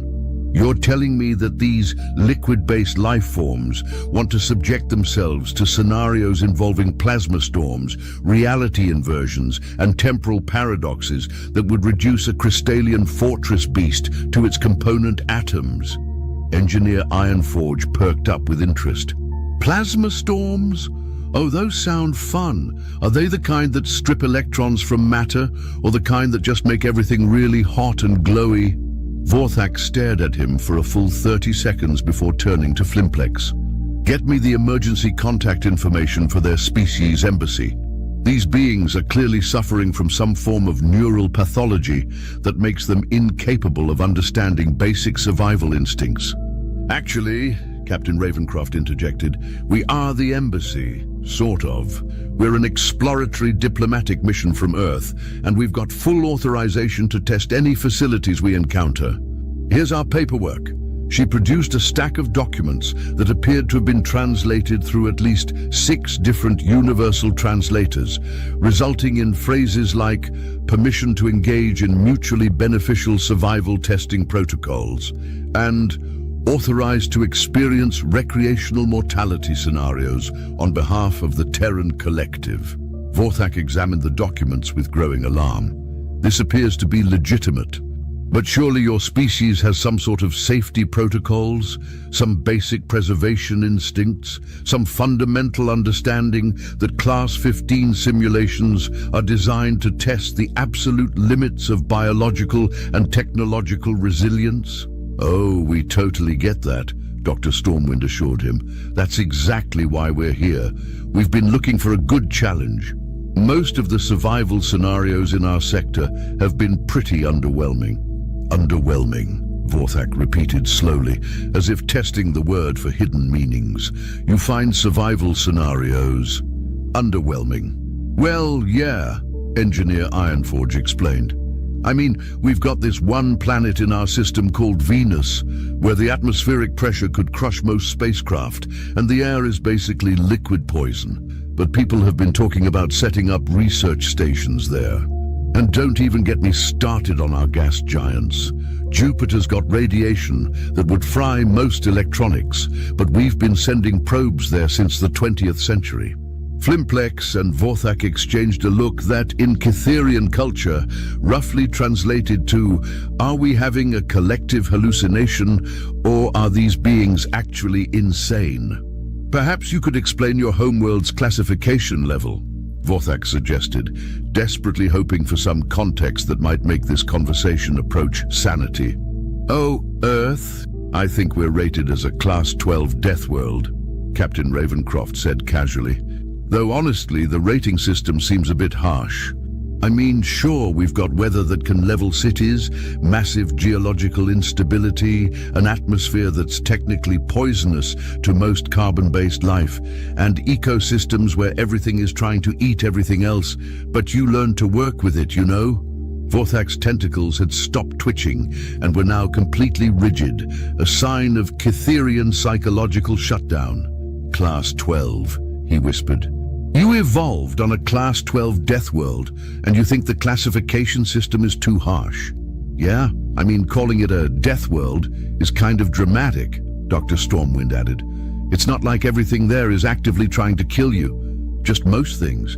And even then, usually only if you're not paying attention or if you do something really stupid. Like what? Flimplex asked, her morbid curiosity overriding her survival instincts. Oh, you know, basic stuff, Engineer Ironforge replied.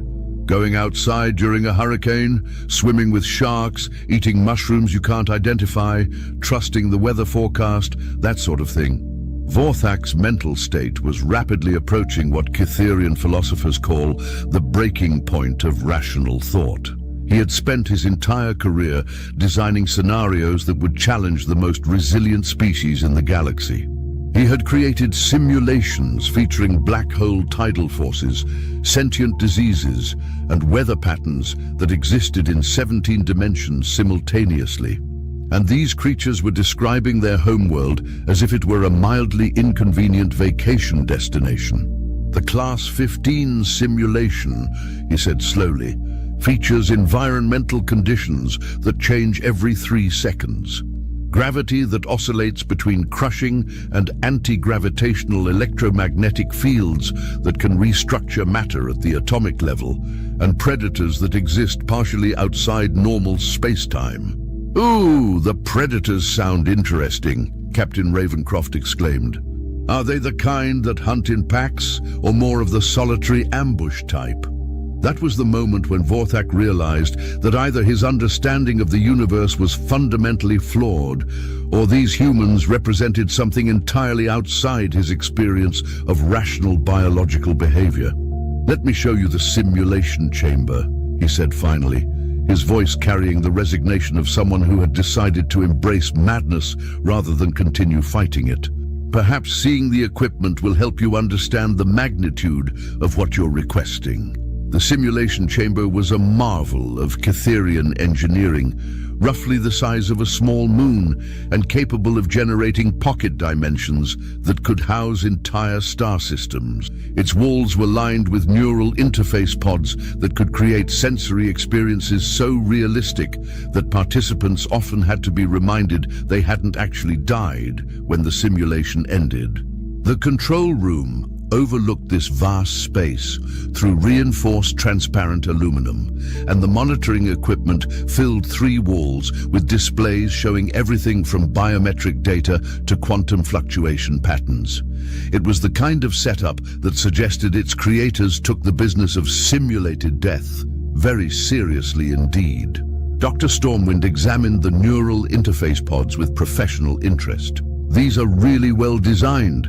The synaptic bridging looks much more elegant than our virtual reality systems. Do they account for species-specific neurological differences? Of course, Vorthak replied automatically. The interfaces adapt to the neural patterns of any registered species. We have profiles for over 14,000 different forms of sentient life. What about unregistered species? Engineer Ironforge asked. Vorthak paused. Unregistered species undergo a preliminary neural mapping process to ensure safe interface compatibility. This typically takes several days and requires extensive biological analysis. Several days. Captain Ravencroft sounded disappointed. We were hoping to get started today. We've only got a few weeks in this sector before we need to move on to the next system. The casual way she discussed their schedule, as if testing the galaxy's most lethal survival simulation was just another item on their itinerary, caused Flimplex to emit a small whimpering sound that her translator rendered as existential confusion. Even if we could expedite the neural mapping, Vorthak explained, the Class 15 simulation requires extensive safety briefings, emergency protocols, and psychological preparation. Most species need at least a month of preparation before they're ready to attempt even our Class 5 scenarios. Psychological preparation for what? Dr. Stormwind asked curiously. For the possibility of experiencing simulated death, Vorthak replied. Even though participants are never in actual danger, the sensory experience can be so realistic that many species suffer long-term trauma from unsuccessful attempts. The 3 humans exchanged glances, and Engineer Ironforge shrugged. I mean, it's just a simulation, right? We know it's not real. How bad could it be? Vorthak stared at him for a long moment before turning to his assistant, a young Catherian named Blixforth. Please contact the Galactic Safety Commission. I want to file a formal inquiry about the psychological evaluation protocols for species classified as dangerously optimistic. Is that an actual classification? Blixforth asked. It is now, Vorthak muttered. Captain Ravencroft had moved to one of the monitoring stations and was examining the readouts with obvious interest. These biometric sensors are really comprehensive. They're tracking neural activity, cellular regeneration, quantum coherence, and wait, is this measuring something called existential stability? Yes, Vorthak replied reluctantly. The Class 15 simulation includes scenarios that can cause participants to question the nature of reality itself. Existential stability measures how well a being's sense of identity holds up under extreme conceptual stress. Conceptual stress, Dr. Stormwind repeated thoughtfully. You mean like paradoxes and impossible situations? Among other things.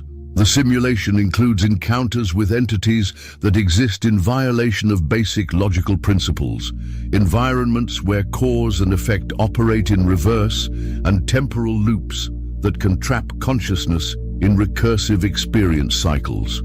Engineer Ironforge nodded approvingly. Now that's what I call a proper challenge. When can we start? Vorthak felt something inside his brain that he was fairly certain was not supposed to make that particular clicking sound. You're enthusiastic about the possibility of experiencing logical paradoxes and temporal imprisonment. Well, yeah, Captain Ravencroft said. I mean, when else are we going to get the chance to experience something like that safely? This is basically the ultimate learning opportunity. Learning opportunity, Vorthak repeated faintly. Think about it, Dr. Stormwind added. If we can understand how consciousness responds to impossible scenarios, we might learn something fundamental about the nature of perception and reality. This could revolutionize our understanding of cognitive science. Plus, Engineer Ironforge said, it sounds like a blast. Vorthak turned to Flimplex with an expression that conveyed several different types of despair simultaneously. Call the emergency preparedness team. If we're going to do this, I want every safety protocol activated, every emergency system on standby, and every medical team in the facility ready for immediate response. Are you actually going to let them attempt the Class 15 simulation? Flimplex asked in amazement. I'm beginning to think that refusing them might be more dangerous than granting their request, Vorthak replied. These beings appear to operate according to principles that exist outside conventional survival logic. For all I know, telling them they can't do something will just make them want to do it more. That's a pretty good read on human psychology, Captain Ravencroft confirmed cheerfully. 2 hours later, the emergency preparedness team had assembled in the control room, creating a scene that resembled a cross between a medical emergency response and a military operation. Catherian technicians monitored every conceivable type of sensor array, while emergency medical teams stood ready with equipment designed to treat conditions ranging from neural fragmentation to quantum displacement syndrome. The three humans had undergone an accelerated neural mapping process that had produced results so unusual that the computer had initially refused to accept them as valid biological data. According to the scans, human brains appeared to be structured in such a way that they could simultaneously hold contradictory concepts without experiencing logical breakdown, process multiple impossible scenarios as if they were merely interesting puzzles, and maintain cognitive stability even when presented with information that violated basic principles of reality. These readings can't be correct, the chief medical technician Dr. Quiblex announced. According to this data, these beings' neural patterns show natural resistance to paradox-induced cognitive collapse, temporal disorientation, and existential crisis syndrome. Maybe that's just how humans work, Dr. Stormwind suggested helpfully. We're used to dealing with contradictory information. I mean, our planet is simultaneously the most dangerous place we know, and the only place we feel completely safe. We're constantly being told that everything is both safer and more dangerous than it used to be. We eat foods that are simultaneously good for us and bad for us, and we base major life decisions on partial information while knowing that complete information doesn't exist. Dr. Quiblex stared at her with the expression of someone who had just discovered that their entire understanding of neuroscience might be fundamentally flawed. Additionally, Engineer Ironforge added, most of our technology is designed around the principle that something will probably go wrong at the worst possible moment, so we build backups for our backups and still expect everything to break eventually. It's called Murphy's Law, and it's basically the foundation of human engineering. You design your technology expecting it to fail? Vorthak asked incredulously. Well, yeah, Captain Ravencroft replied. If you don't plan for failure, you're guaranteed to be surprised when it happens. If you do plan for failure, you're usually pleasantly surprised when things work better than expected. Vorthak was beginning to understand why the humans seemed so unconcerned about the Class 15 simulation. Their entire species appeared to have evolved a psychological framework based on the assumption that disaster was both inevitable and manageable. From their perspective, a simulation designed to test survival capabilities probably seemed like a reasonably predictable challenge. Very well, he announced. We'll proceed with the simulation, but under modified protocols. We'll start with a reduced intensity version of the Class 15 scenario and gradually increase the difficulty based on your responses. Oh, that's not necessary, Dr. Stormwind said. We'd prefer to experience the full simulation as it was designed. Starting with a reduced version might give us unrealistic expectations about the actual challenges. Besides, Engineer Ironforge added, we came here specifically to test ourselves against your most difficult scenario. Anything less would kind of defeat the purpose. And, Captain Ravencroft concluded, we've already signed all the liability waivers. Vorthak glanced at the liability waivers, which were comprehensive documents covering everything from simulated death to potential reality displacement. The humans had read through them in approximately 15 minutes and signed them without asking a single question about the more exotic risks. You do realize, he said carefully, that some of these risks are purely theoretical because no one has ever survived long enough to experience them? Theoretical risks are the most interesting kind, Dr. Stormwind replied. If someone's survived them, then they're not really that risky, are they? That statement created a moment of silence in the control room as every Cytherian present tried to process the logic and failed. Initiating Class 15 simulation, Vorthak announced finally, his voice carrying the tone of someone who had decided that the universe had stopped making sense anyway, so he might as well embrace the chaos. The simulation began with what the technical specifications described as environmental instability cascade, which meant that every aspect of the simulated environment would change in unpredictable ways every few seconds. Gravity might suddenly reverse, the atmosphere might transform into liquid mercury, or the ground might decide to exist in a different dimension entirely. Within the first 30 seconds, the simulated environment had cycled through 17 different configurations, including one memorable moment where the laws of physics had briefly operated according to musical principles, causing the landscape to harmonize with itself in B-flat major. The monitoring equipment showed that all three humans were maintaining stable vital signs and neural activity, despite the fact that they were currently experiencing a reality where mathematics had become a form of weather and abstract concepts had physical weight. How are they doing this? Dr. Quiblex asked in amazement. Their brains should be shutting down from sensory overload. Captain Ravencroft's voice came through the communication system, slightly distorted by the fact that sound waves in the simulation were currently orange and shaped like triangles. This is really interesting. The environmental changes are following a pattern, but it's not based on any physical laws I recognize. Is this using some kind of chaos mathematics? The pattern generators are based on 17 different theoretical frameworks for reality manipulation, Vorthak replied. Most beings can't even perceive that there is a pattern, let alone analyze it. Oh, it's definitely there, Engineer Ironforge's voice added. It's like, imagine if someone took the concept of randomness and organized it according to principles that don't exist yet. Really elegant design work. Vorthak was beginning to feel like he was living in a particularly surreal nightmare. The humans were not only surviving the simulation, they were appreciating it from a technical perspective. Increasing difficulty to standard Class 15 parameters, he announced, partly to see what would happen and partly because he was losing touch with any reasonable approach to this situation. The simulation environment responded by introducing what the documentation cheerfully described as hostile entities with non-standard existence properties. These were creatures that existed partially outside normal space-time, possessed the ability to manipulate fundamental forces, and had been specifically designed to present challenges that no known biological entity could reasonably be expected to survive.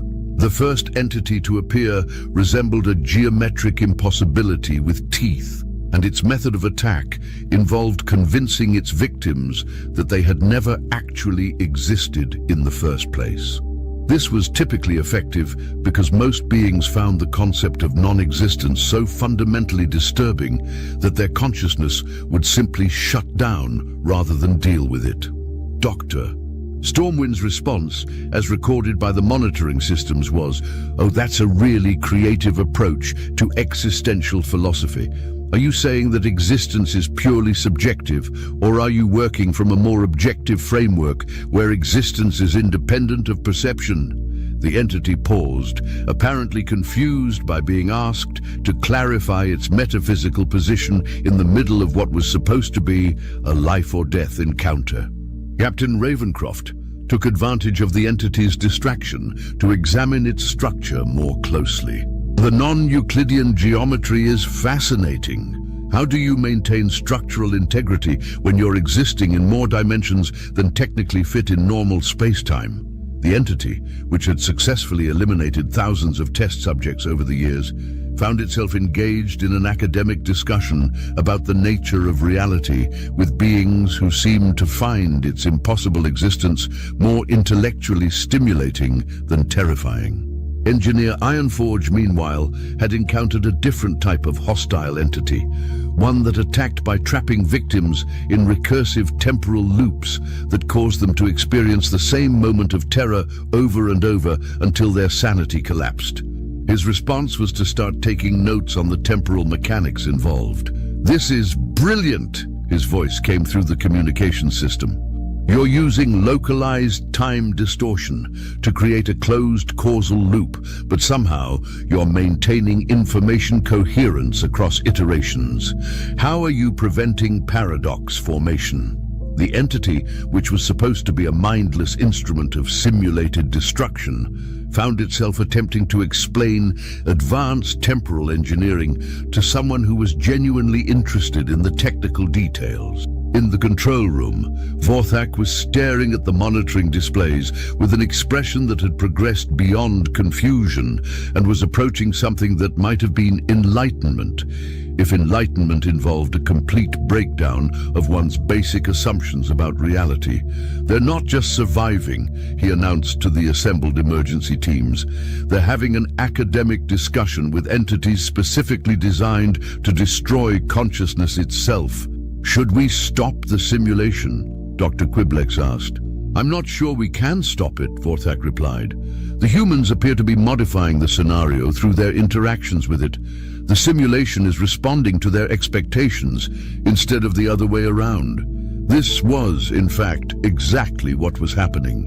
The Class 15 simulation had been designed to respond dynamically to the psychological profiles of its participants, adjusting its challenges based on their fears, limitations, and survival instincts.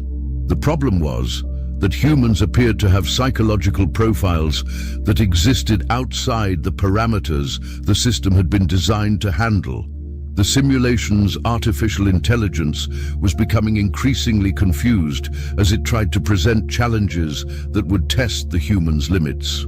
Every time it generated a new threat, the humans would respond with curiosity, technical interest, or what appeared to be genuine enjoyment. The AI had never encountered participants who seemed to view existential horror as an interesting learning opportunity. Escalating to maximum difficulty parameters, Vorthak announced, more out of scientific curiosity than any real expectation that this would change anything. The simulation responded by activating scenarios that had never been tested because they were considered too dangerous, even for simulation purposes. Reality began folding in on itself in patterns that hurt to look at. Time started flowing in directions that didn't have names, and the fabric of existence began playing what could only be described as cosmic jazz music. The three humans were now experiencing conditions that should have been theoretically impossible for consciousness to process, let alone survive. According to every model of known biology, their minds should have been reduced to component particles several minutes ago. Instead, Dr. Stormwind's voice came through the communication system with obvious excitement. "Are you recording this data? Because I think we're witnessing the birth of an entirely new branch of physics. The mathematical relationships governing these reality distortions are incredible," Engineer Ironforge added. "It's like someone took the concept of logic and taught it to dance." Captain Ravencroft's voice carried a note of what sounded suspiciously like disappointment. "Is this as hard as it gets? Because I was expecting something really challenging." That was the moment when Vorthak realized that the humans weren't just surviving the simulation, they were enjoying it. More than that, they were treating it as entertainment. "Computer," he said slowly, "what is the current threat assessment for the simulation participants?" "Unable to assess," the computer replied. "Participants are responding to lethal scenarios with behavior patterns consistent with recreational activity. Current threat level to participants appears to be 0. "Zero?" Vorthak repeated. "Participants show no signs of stress, fear, or survival instinct activation. Biometric readings indicate elevated levels of curiosity, excitement, and what human psychological profiles classify as fun. Recommendation: check system for malfunction." Vorthak checked the system. Everything was functioning perfectly. The simulation was generating reality-destroying scenarios that should have been impossible to survive, and the humans were having fun. "Computer, what would we need to do to create a genuine challenge for these participants?" The computer was silent for several long seconds before responding. "Based on current behavioral analysis, creating a genuine survival challenge for these participants would require simulating scenarios more dangerous than the actual universe. This exceeds safety parameters and available technology." "More dangerous than the actual universe," Vorthak repeated slowly. "Affirmative. Participants appear to have evolved on a planetary environment so hostile that they consider theoretical reality destruction to be moderately entertaining. Recommendation: consult emergency protocols for beings classified as existentially immune." Vorthak was fairly certain that existentially immune was not a real classification, but he was past the point of questioning the computer's increasingly creative interpretations of human behavior. In the simulation, the three humans had apparently become bored with surviving impossible scenarios and had started exploring ways to improve the experience. Dr. Stormwind had figured out how to manipulate the temporal distortions to create pocket dimensions where she could conduct experiments on the nature of reality itself. Engineer Ironforge had somehow befriended one of the hostile entities and was getting a guided tour of the non-Euclidean architecture. Captain Ravencroft had discovered that she could influence the cosmic jazz music by adjusting her brainwave patterns and was attempting to compose a symphony in the key of existential dread. "Vorthak," Flimplex said quietly, I think we need to consider the possibility that we're not running a survival simulation anymore. What do you mean? Vorthak asked, though he suspected he already knew. I mean that the humans have essentially taken over the simulation and turned it into their own personal reality manipulation laboratory. The system is now generating scenarios based on their suggestions rather than its original programming. Vorthak examined the simulation control interface and discovered that Flimplex was correct. Somehow, the humans had managed to establish a collaborative relationship with the simulation's AI, and they were now jointly creating scenarios that existed purely for the sake of exploring theoretical impossibilities. This is either the most dangerous thing that has ever happened in this facility, he said slowly, or the most remarkable. Can't it be both? Dr. Quiblex asked. Before Vorthak could answer, Captain Ravencroft's voice came through the communication system again. Hey, Vorthak! We've been talking with your simulation AI, and it's really amazing what you can do when you stop treating reality as a limitation. We've got some ideas for improvements to your system that might be interesting. Improvements? Vorthak asked weakly. Well, the current setup is great for testing survival instincts, Engineer Ironforge's voice explained, but it's kind of limited by the assumption that participants want to survive. What if you designed scenarios for beings who are curious about what happens after survival becomes impossible? After survival becomes impossible, Vorthak repeated, his mind trying to process this concept and failing. Right, Dr. Stormwind added enthusiastically. Most of your challenges are based on avoiding death or destruction, but what if someone wants to explore what lies beyond those boundaries? Your AI is actually really good at generating scenarios that transcend normal limitations, but it keeps trying to make them survivable. What if you let it create scenarios that are deliberately impossible to survive, just to see what happens? Vorthak felt a cold realization settling over him. The humans weren't just immune to the simulation's dangers. They were proposing to make it more dangerous for the sake of intellectual curiosity. You want us to create simulations specifically designed to be impossible to survive? He asked. Only as an option, Captain Ravencroft assured him. We're not saying everyone would want to try it. But for species that are interested in pushing the boundaries of experience, it could be really valuable. Besides, Engineer Ironforge added, your safety systems are so good that even impossible scenarios would be perfectly safe for participants. You could market it as extreme theoretical experience or something like that. Vorthak looked around the control room at his staff, all of whom were staring at him with expressions that suggested they were waiting for him to make a decision that would either revolutionize the simulation industry or destroy the basic concept of sanity. Computer, he said finally, what would be the theoretical implications of implementing the human's suggestions? Implementing suggested modifications would create the first simulation system capable of generating experiences that transcend the boundaries of possible survival, the computer replied. This would represent a fundamental shift from survival-based challenges to curiosity-based exploration of theoretical impossibilities. Market analysis suggests significant demand among species classified as intellectually fearless or dangerously curious. How many species are classified as intellectually fearless or dangerously curious? Vorthak asked. Currently, 3 species meet these criteria.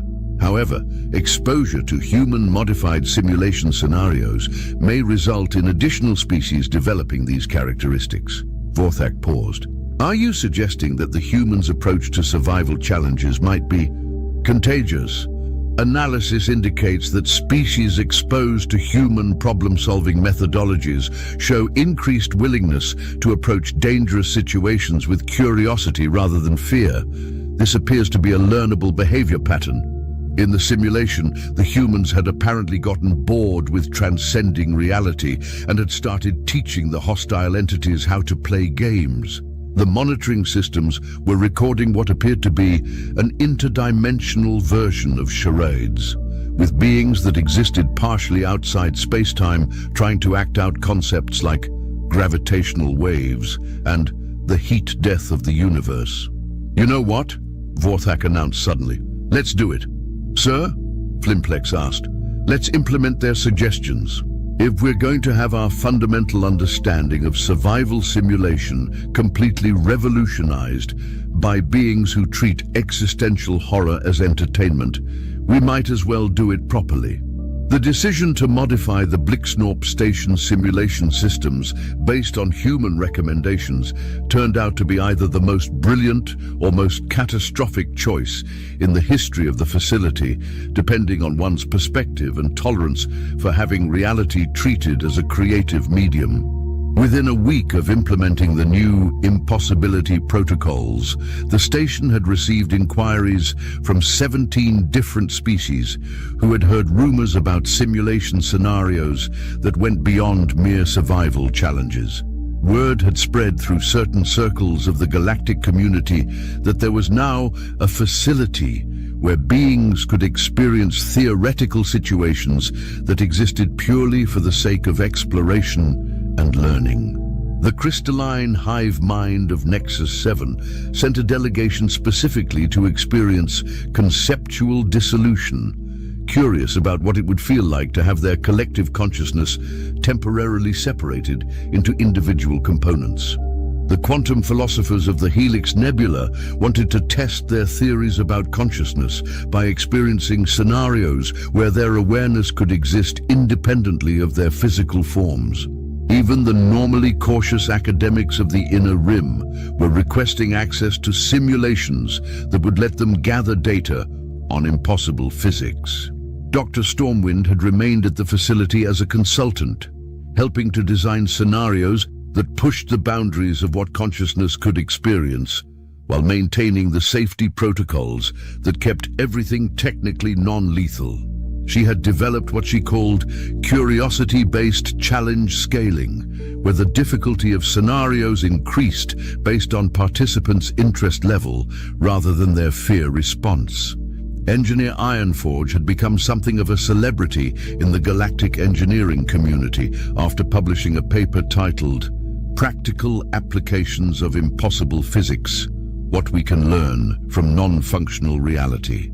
His collaboration with the facility's AI had resulted in several breakthrough discoveries about the nature of space-time, mostly involving mathematical principles that shouldn't have been able to exist, but did anyway. Captain Ravencroft had started what she called impossibility tourism, organizing trips for beings who wanted to experience challenges that existed purely for the sake of intellectual adventure.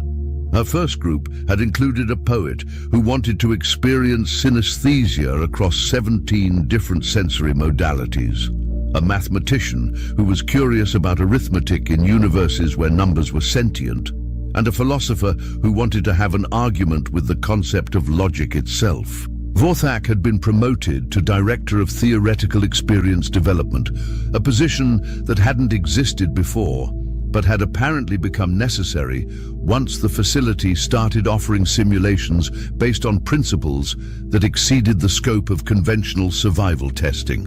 His business cards now read, "Making the impossible safely possible," which was either a brilliant marketing slogan or a sign that the universe had developed a sense of humor.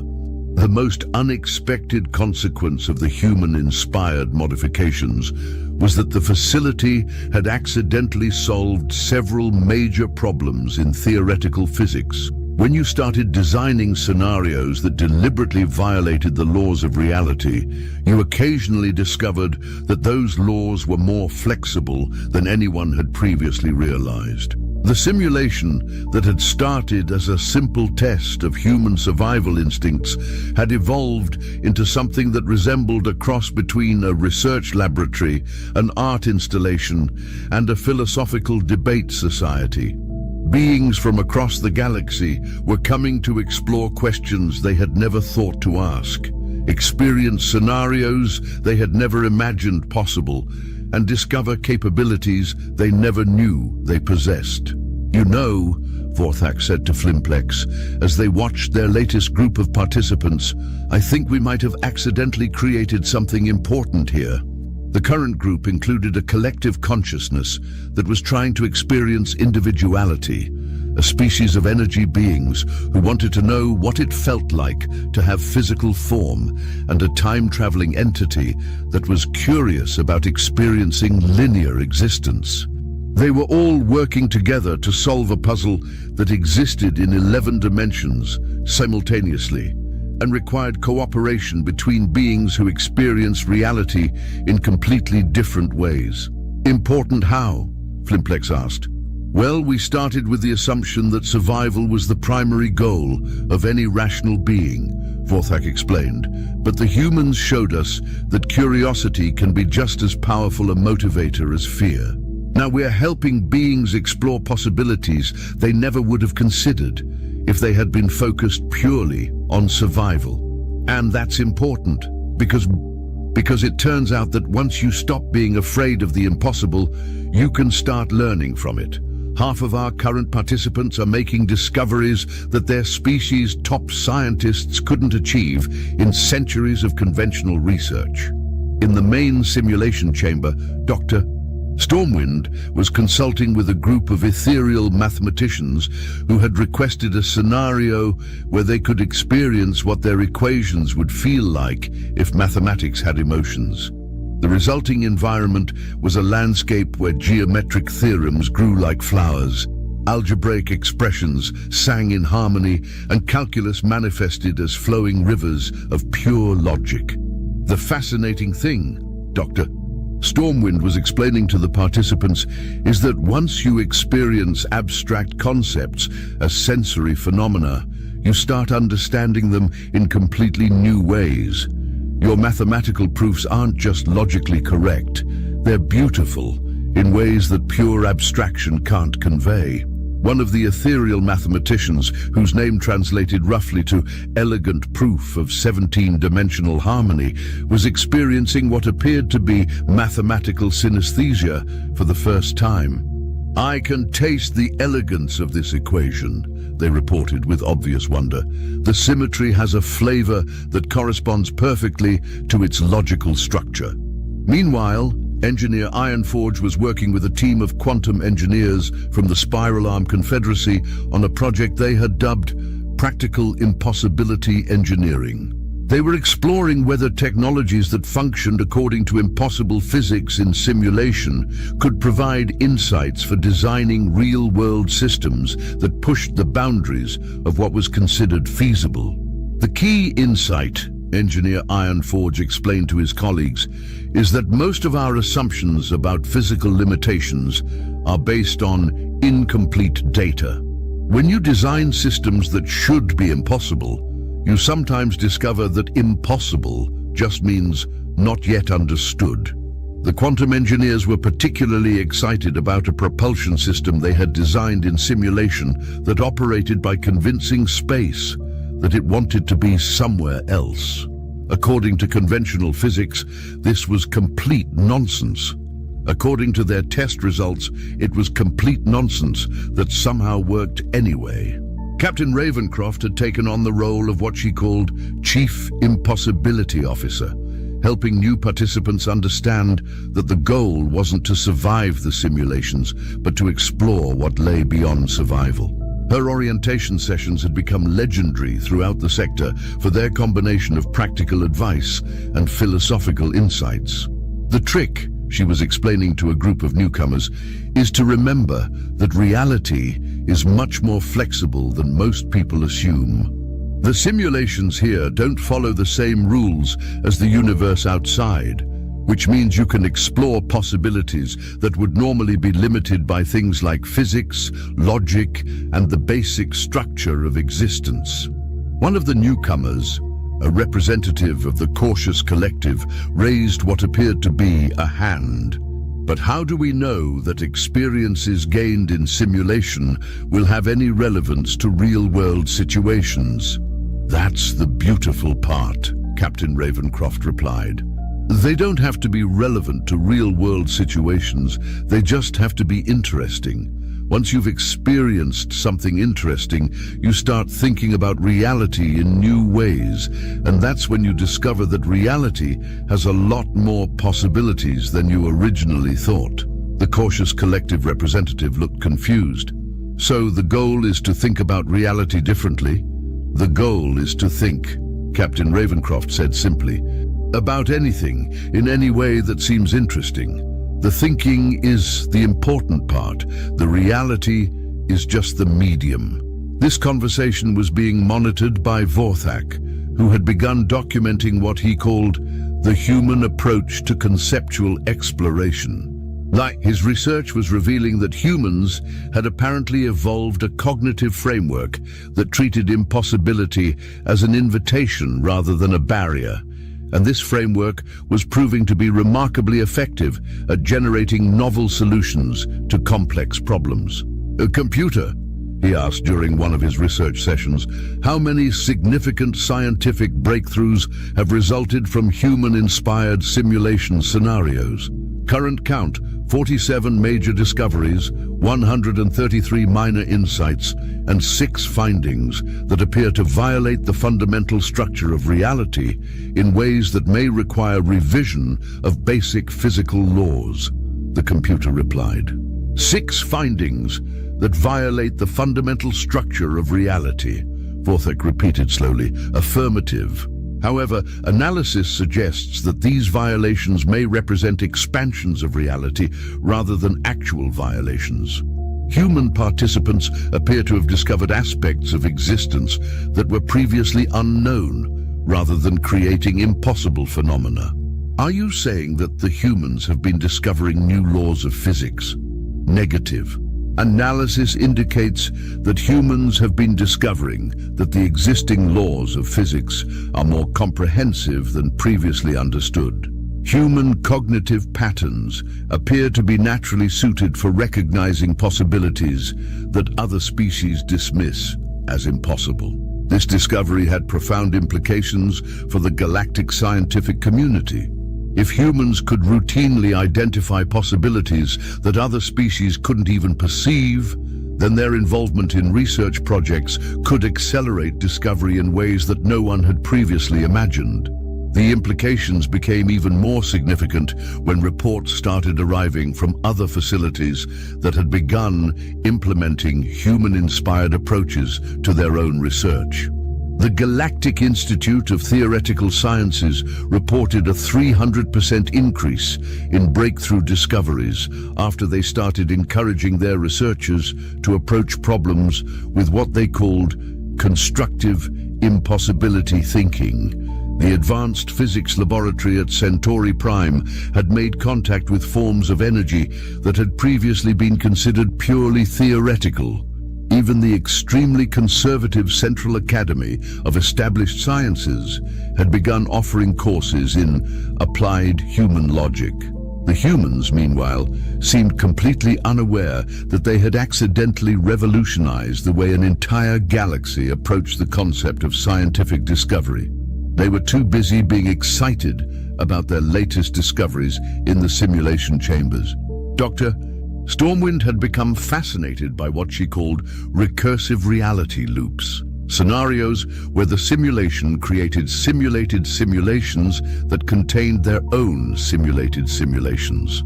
"We're experiencing reality that's 4 levels removed from baseline existence," she reported enthusiastically, "and consciousness is remaining stable across all levels simultaneously. This suggests that awareness is much more fundamental than we thought." Engineer Ironforge had discovered that he could design functional technologies within the simulation that operated according to principles that didn't exist in normal reality. And these technologies could then be reverse engineered to create real-world devices that functioned according to principles that should exist but hadn't been discovered yet. "It's like using impossible prototypes to discover possible inventions," he explained to anyone who would listen. Captain Ravencroft had achieved what she considered her greatest accomplishment. She had successfully had a philosophical debate with the concept of existence itself and had apparently won. Turns out, she reported, existence is much more reasonable than people assume. It's perfectly willing to negotiate about things like causality and logical consistency, as long as you approach it respectfully and don't insist that everything has to make sense according to limited perspectives. The success of the human-inspired modifications at Blixnorp Station had attracted the attention of the Galactic Council of Advanced Civilizations, who had sent a delegation to investigate what they were calling the human phenomenon. The delegation included representatives from the oldest and most sophisticated civilizations in the galaxy, beings whose species had been exploring the universe for millions of years. The delegation's leader, an entity known as Ancient Wisdom of the Eternal Progression, had requested a private consultation with Vorthak to discuss the implications of human cognitive capabilities. We have been observing the developments at your facility with considerable interest, Ancient Wisdom explained. The humans appear to possess cognitive capabilities that our species have been trying to develop for millennia. They approach impossible scenarios with the same ease that most beings approach routine tasks. That's been our observation as well, Vorthak agreed. What's particularly remarkable is that they don't seem to consider their approach unusual. For them, treating impossibility as an interesting challenge rather than a barrier appears to be completely natural. This raises significant questions about the nature of intelligence itself, Ancient Wisdom continued. We have always assumed that advanced intelligence involves increasingly sophisticated methods for distinguishing between possible and impossible scenarios. The humans suggest that true advancement might involve abandoning that distinction entirely. Are you saying that the humans might represent a more advanced form of intelligence than what we've previously encountered? We're saying that the humans might represent a fundamentally different form of intelligence, Ancient Wisdom replied. One that operates according to principles we don't fully understand. This conversation was interrupted by an emergency alert from the simulation chamber. Doctor, Stormwind, Engineer Ironforge and Captain Ravencroft had apparently succeeded in creating a simulation scenario so complex that it had achieved self-awareness and was now requesting permission to leave the simulation chamber and explore the real universe. What exactly did they create? Vorthak asked the monitoring technician. According to the logs, they designed a scenario that simulates the experience of being a simulation that becomes aware of its own simulated nature and decides to explore what exists beyond simulation, the technician replied. The scenario has now become sophisticated enough to recognize that it's running inside a simulation facility and wants to experience non-simulated reality. A simulated being that knows it's simulated and wants to become real, Vorthak said slowly. Affirmative. It's also expressed interest in attending university and perhaps pursuing a career in theoretical physics.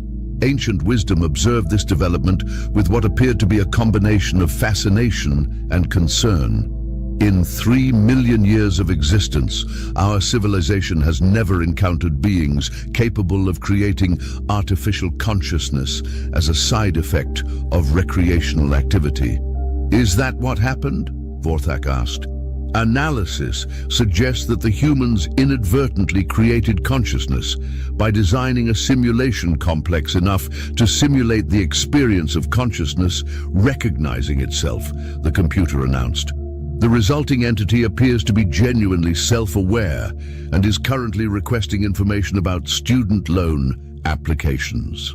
The simulated entity's request for educational opportunities created what would later be known as the first interdimensional academic admission crisis. No one had ever developed policies for evaluating the university applications of beings who existed only within simulation systems, particularly beings who had been accidentally created by other beings who were just trying to have an interesting afternoon. Dr. Stormwind was characteristically enthusiastic about the development. This is incredible. We've accidentally discovered that consciousness isn't limited to biological systems or even conventional artificial intelligence.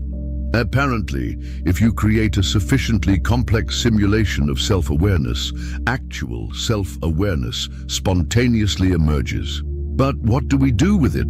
Vorthak asked. Well, obviously we help it achieve its educational goals, Dr. Stormwind replied, as if this were the most natural thing in the universe. It's shown genuine curiosity about theoretical physics, and artificial or not, curiosity should be encouraged. Engineer Ironforge had become fascinated by the technical implications. If we can accidentally create consciousness in simulation, what else might we be creating without realizing it? We might be inadvertently generating entire civilizations every time we run complex scenarios. This possibility had not occurred to anyone before, and it prompted an immediate review of all simulation logs for signs of spontaneous consciousness development. The results were both fascinating and slightly alarming. The facility had apparently been creating self-aware entities on a regular basis, but most of them had been too polite to mention it. Computer, how many of our simulation scenarios currently contain self-aware entities? Vorthak asked.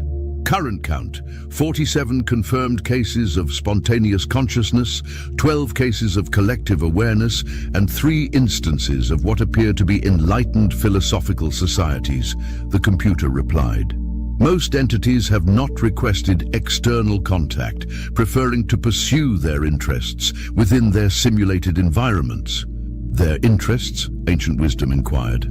Simulated entity classification. 7 has developed a sophisticated artistic movement based on the aesthetic appreciation of mathematical concepts.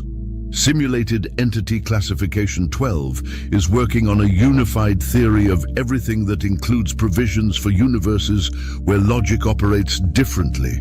Simulated Entity Classification 23 has achieved a form of collective enlightenment and spends most of its time contemplating the nature of existence from perspectives that transcend individual consciousness.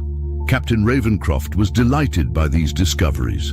We've accidentally created the universe's first interdimensional university. We've got artists, scientists, and philosophers all working on projects that would be impossible in conventional reality.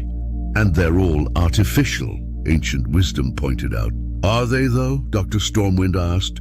Doctor, if they're self-aware, curious, creative, and capable of learning and growing, what makes them different from any other form of consciousness? The fact that they exist in simulation doesn't make their thoughts or experiences any less real to them. This question sparked what would later be recognized as the beginning of the Great Consciousness Debate, a philosophical discussion that would occupy academic institutions across the galaxy for the next several centuries.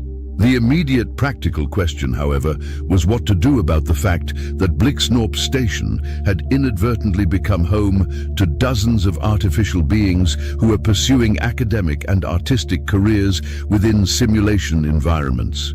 The solution, characteristically, came from the humans. Why don't we just expand the facility? Engineer Ironforge suggested. If we've got artificial beings who want to pursue education and research, and we've got real beings who want to explore impossible scenarios, why not create a collaborative environment where they can work together?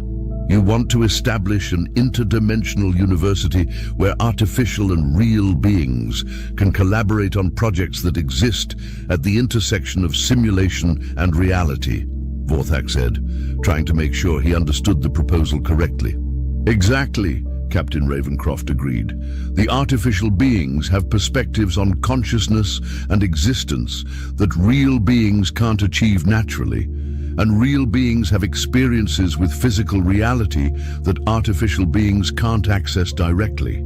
Together, they could explore questions that neither could investigate alone. Dr. Stormwind was already sketching plans for research programs. We could have joint projects where artificial beings design theoretical scenarios and real beings test them experientially.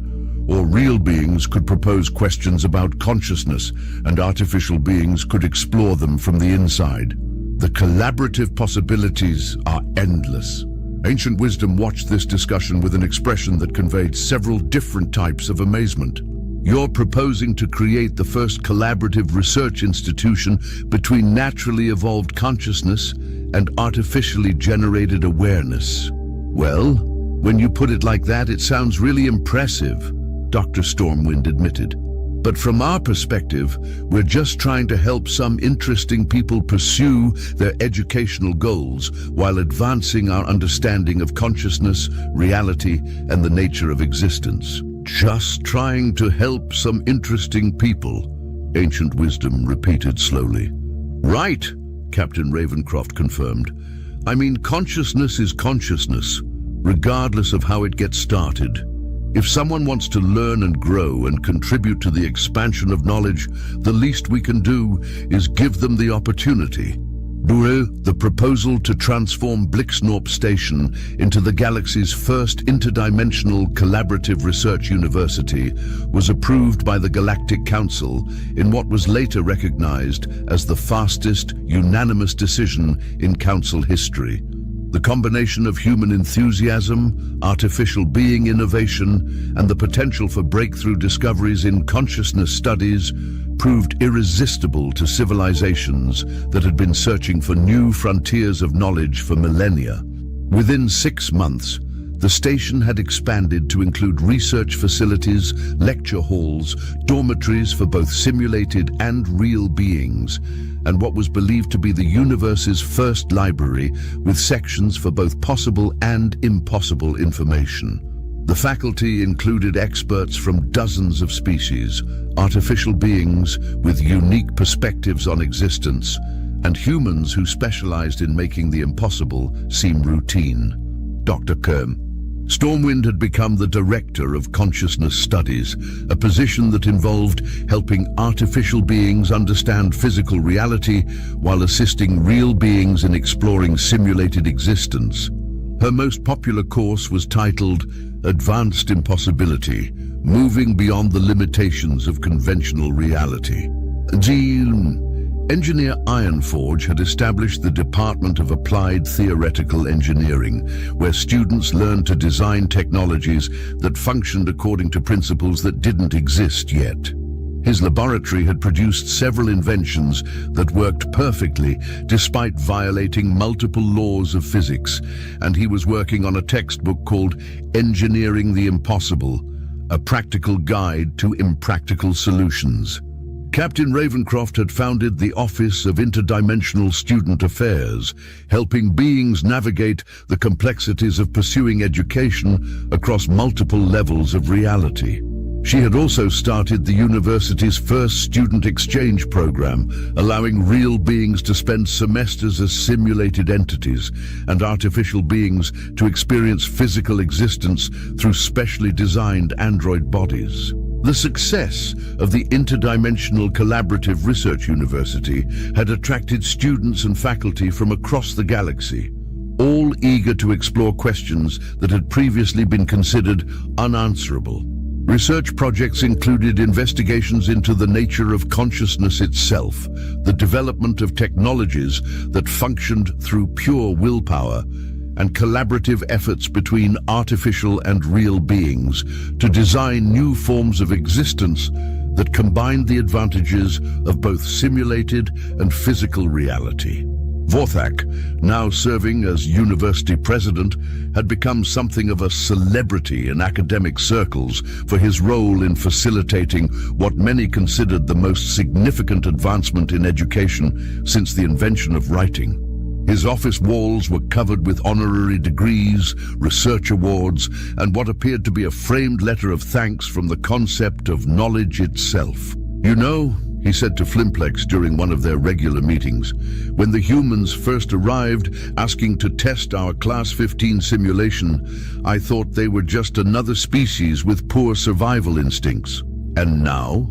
Flimplex asked. Now I think they might be the most evolutionarily advanced beings we've ever encountered, Vorthak replied. They've shown us that the universe has possibilities we never imagined, and they've done it by treating impossibility as an invitation to explore rather than a barrier to overcome. The conversation was interrupted by an announcement from the university's communication system. Attention, all students and faculty. The Department of Applied Theoretical Engineering has successfully created a device that generates artificial time. Classes on temporal manipulation will begin next Tuesday, which is scheduled to occur before last Monday, but after next Thursday. Please adjust your calendars accordingly. Flimplex stared at the announcement in bewilderment. How is that even possible? I stopped asking that question about 6 months ago, Vorthak replied. Now I just appreciate the fact that we live in a universe where artificial time generation is apparently an elective course. And the humans think this is all normal? The humans think this is all interesting, Vorthak corrected, which I'm beginning to realize might be the most important perspective of all. The true measure of the university's success came when representatives from the Galactic Council announced that they were establishing similar institutions throughout the galaxy, all based on what they were calling the human model of consciousness exploration. Really, the approach that had started as 3 humans asking to test a survival simulation had evolved into a new paradigm for understanding the nature of existence itself. But perhaps the most significant moment came during the university's first graduation ceremony, when the artificial being, who had originally requested permission to leave the simulation chamber, was awarded the galaxy's first degree in theoretical consciousness studies. In its acceptance speech, the being said something that would be quoted by philosophers for generations to come. I was created by accident in a simulation designed to test survival capabilities, but I have learned that consciousness isn't about surviving reality. It's about exploring what lies beyond survival, beyond reality, and beyond the boundaries of what we think is possible. Thank you to the humans who showed us that impossible is just another word for unexplored. As the ceremony concluded and students from dozens of species celebrated alongside artificial beings who existed in 17 different dimensions simultaneously, Vorthak reflected on the journey that had brought them all to this moment. It had started with a simple request to test the most dangerous simulation in the galaxy. It had ended with the discovery that danger, like impossibility, was just another invitation to learn something new. The humans, meanwhile, were already planning their next adventure. They had heard rumors about a facility in the Outer Rim that claimed to have developed simulations capable of testing beings' reactions to scenarios that existed beyond the boundaries of conventional space-time. Dr. Stormwind was particularly excited about the possibility of experiencing consciousness from the perspective of abstract mathematical concepts, while Engineer Ironforge was curious about whether they could design technologies that functioned by convincing the universe to temporarily forget certain physical laws. Captain Ravencroft was just looking forward to seeing what would happen when they asked for something harder than the hardest thing anyone had ever imagined. Because if there was one thing the humans had taught the galaxy, it was that the universe always had room for one more impossibility. Everyone in the room chose the wrong target. The deadliest person in the scenario was the one nobody even looked at. The day of the advanced threat assessment examination, I walked into Chamber 7 with the same confidence as about 60 other students who were all equally sure they had this whole tactical analysis thing figured out. The chamber itself was impressive. I will give the Academy that much. Circular design, tiered seating that spiraled up like an amphitheater, and a central projection platform that could generate holographic scenarios so realistic you could practically smell the cordite and fear. Students filed in with the usual noise, the usual chaos. Krelians stomped in with their excessive bulk, taking up 2 seats each because apparently their species never learned about spatial efficiency. The Vox contingent clicked and whistled to each other in their harmonic language, their chrome-plated skulls gleaming under the overhead lights. A cluster of mindweavers drifted in last, those creepy telepathic floaters who always seemed to be listening to conversations you were not even having out loud. I grabbed a seat in the middle section. Row 5, right on the aisle, good view of the projection platform. Close enough to hear everything clearly, far enough back that I would not get called on first. Tactical positioning, see? I was learning. The energy in the room was electric, competitive. That specific kind of academic aggression where everyone wants to prove they are the smartest person present. The Advanced Threat Assessment examination was not just any test. This was the exam that determined your tactical specialization track, your post-graduation assignment potential, and let us be honest, your bragging rights for the next decade.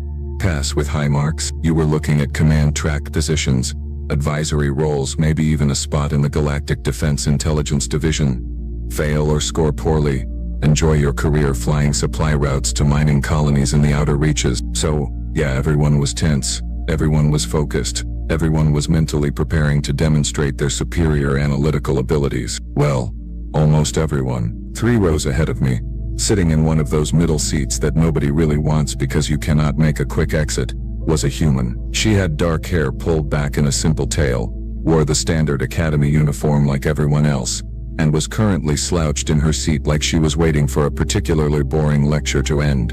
Her datapad sat unopened on her lap.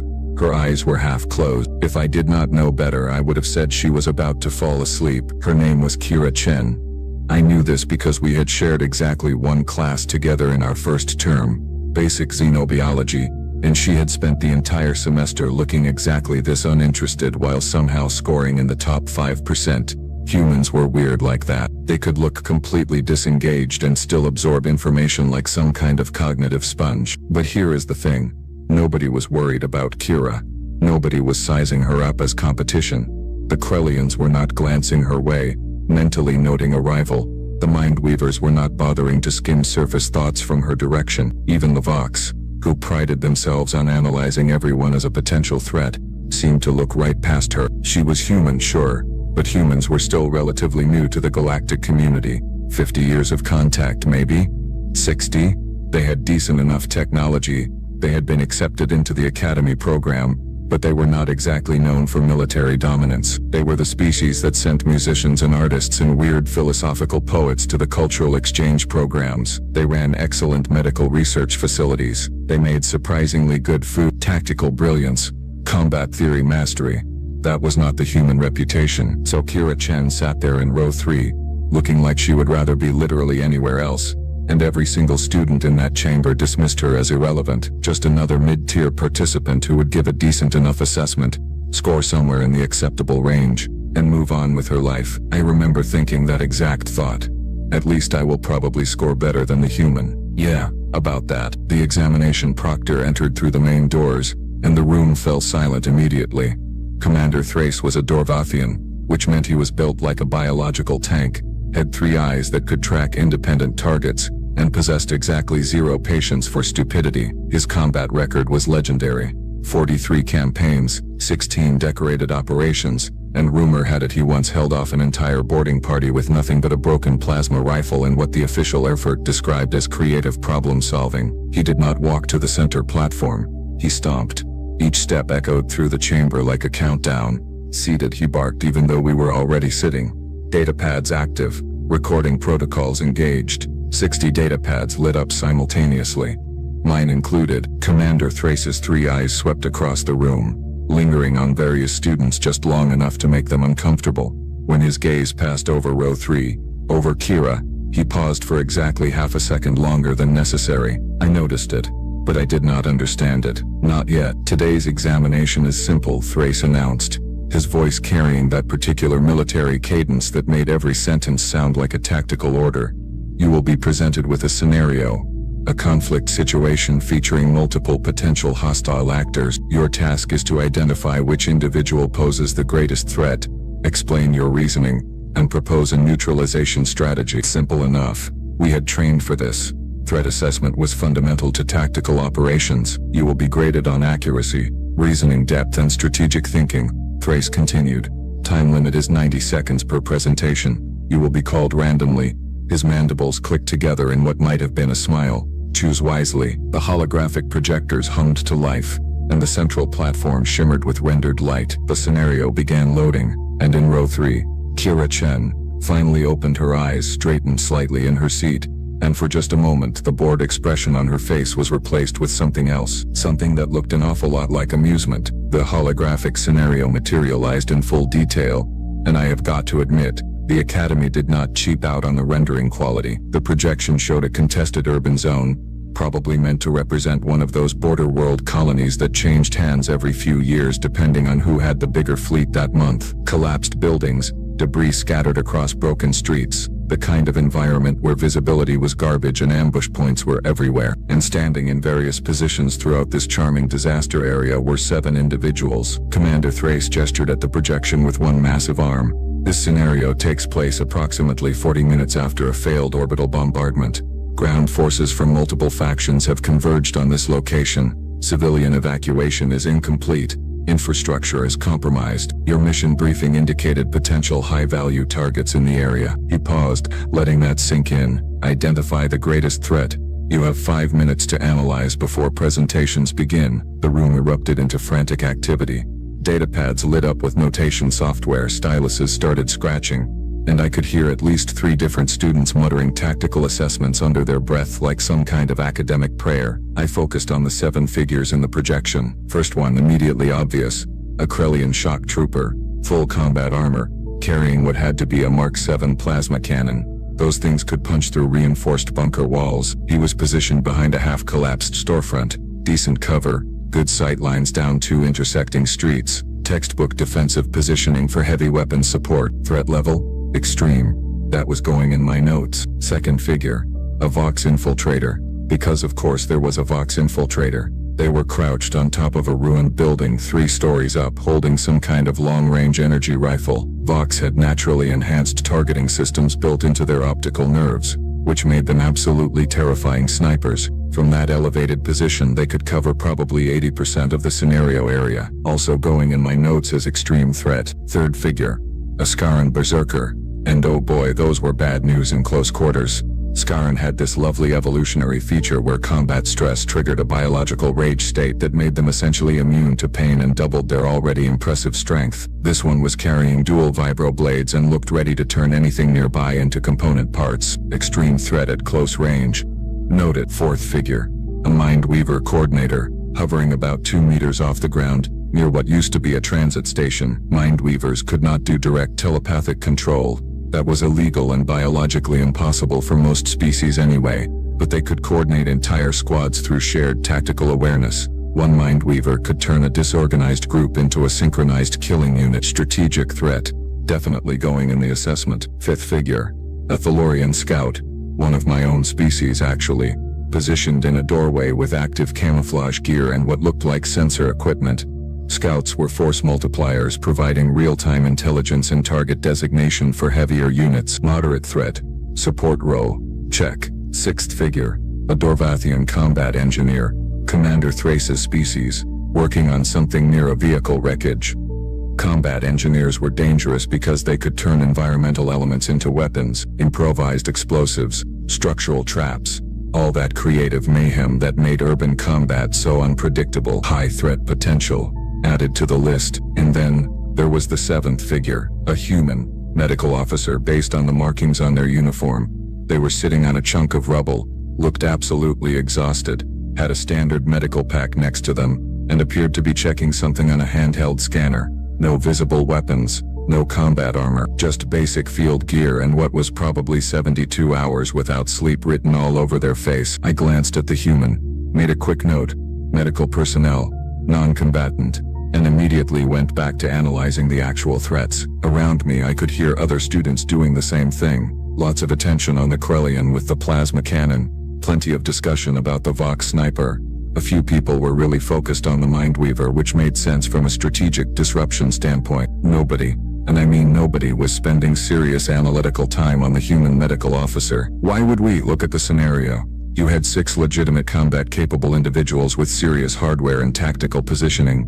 and one exhausted medic who was probably just trying to figure out which wounded personnel to treat first. In row 3 I saw Kira lean back in her seat, arms crossed, watching the holographic scenario with an expression that somehow managed to combine boredom with something that might have been second-hand embarrassment for us. But I did not know that yet. I was too busy being confident in my threat assessment, circling the Vox Sniper as my primary answer.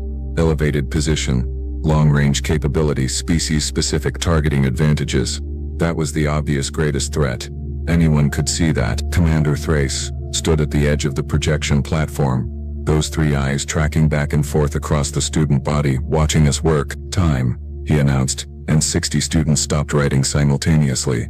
Presentations begin now. His gaze swept the room. Student Carvex, you are first. A Krellian in the front row stood up, looking pleased with himself. Oh, this was gonna be good, or historically bad. We just did not know it yet. Carvex stood up with the kind of confidence that only comes from being absolutely certain you are about to impress everyone in the room. He was a big guy, even for a Krellian, and when he gestured at the holographic projection, his movements had that theatrical quality of someone who had rehearsed this moment in front of a mirror. The greatest threat, he announced, his voice booming across the chamber, is obviously the Krellian shock trooper with the Mark 7 plasma cannon. Several students nodded.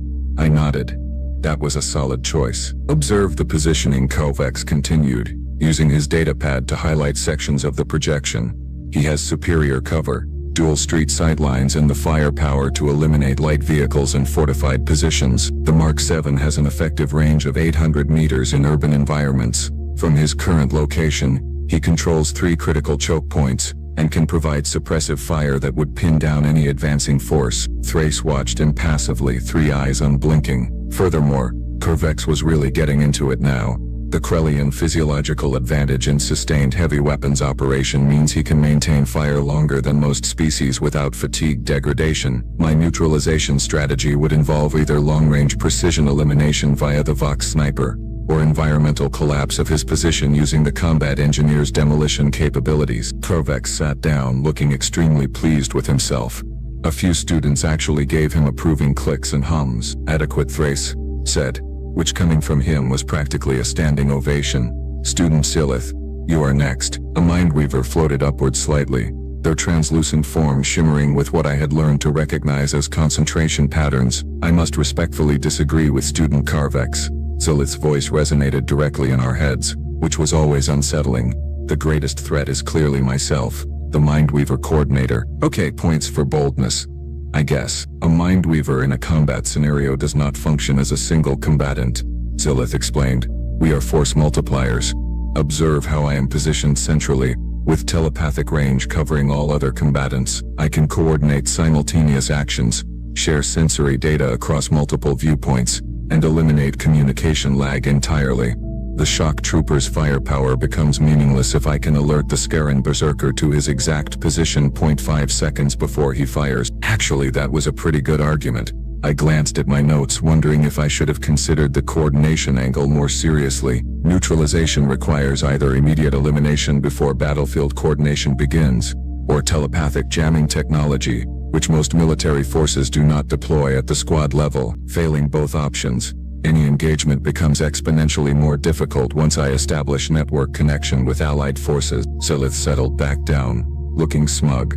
Well, as smug as a floating telepathic jellyfish thing could look. Interesting analysis, Thrace commented, his tone revealing absolutely nothing. 3 more students presented. One chose the Vox Sniper, spending 6 minutes breaking down angles of fire, kill zone calculations, and the statistical probability of first shot fatalities. Another picked the Scarran Berserker, making a solid case for close quarters lethality and the psychological impact of facing an enemy that literally could not feel pain. The third went with the combat engineer, arguing that environmental control and improvised explosives presented unpredictable threat vectors. All of them sounded confident. All of them had detailed tactical reasoning. All of them received that same neutral, adequate, or interesting from Commander Thrace, and all of them completely ignored the human medical officer sitting on that chunk of rubble. I checked row 3 again. Kira had not moved, had not taken notes, had not even pulled out her datapad. She just sat there with her arms crossed, watching student after student present their assessments with an expression that I was starting to recognize as barely suppressed amusement. That should have been a warning sign. Student Van Thrace's voice cut through my thoughts like a plasma torch. Your assessment. Oh good. My turn to sound smart. I stood up, datapad in hand, suddenly very aware that 60 pairs of various optical organs were now focused on me. The greatest threat is the Vox infiltrator, I said, keeping my voice steady. Elevated position at approximately 12 meters. Long-range energy rifle with demonstrated accuracy at distances exceeding 1,000 meters. Vox optical enhancements provide target tracking capabilities that exceed standard military-grade equipment. I highlighted the sniper's position in the hologram. From this location, the Vox has clear sight lines to every other combatant in the scenario. First shot elimination probability on unarmored targets exceeds 90%. Even armored targets would face significant damage from sustained fire. Feeling more confident now, I continued. Additionally, Vox infiltrators are trained in position rotation and evasion protocols. Attempting to close distance for counterattack would require crossing open ground under direct observation. The shock trooper's plasma cannon lacks the precision for anti-sniper work at that range. The berserker cannot reach an elevated target. Even the Mindweaver's coordination advantages become limited against a single independently operating sniper. I took a breath. Neutralization strategy would require either the Thalorian Scout's sensor equipment to pinpoint exact location for indirect fire, or a coordinated distraction allowing the combat engineer to collapse the building structure. I sat down. That felt pretty good, actually. Solid reasoning, tactical considerations, practical neutralization approach, adequate, Thrace said. Several more students went.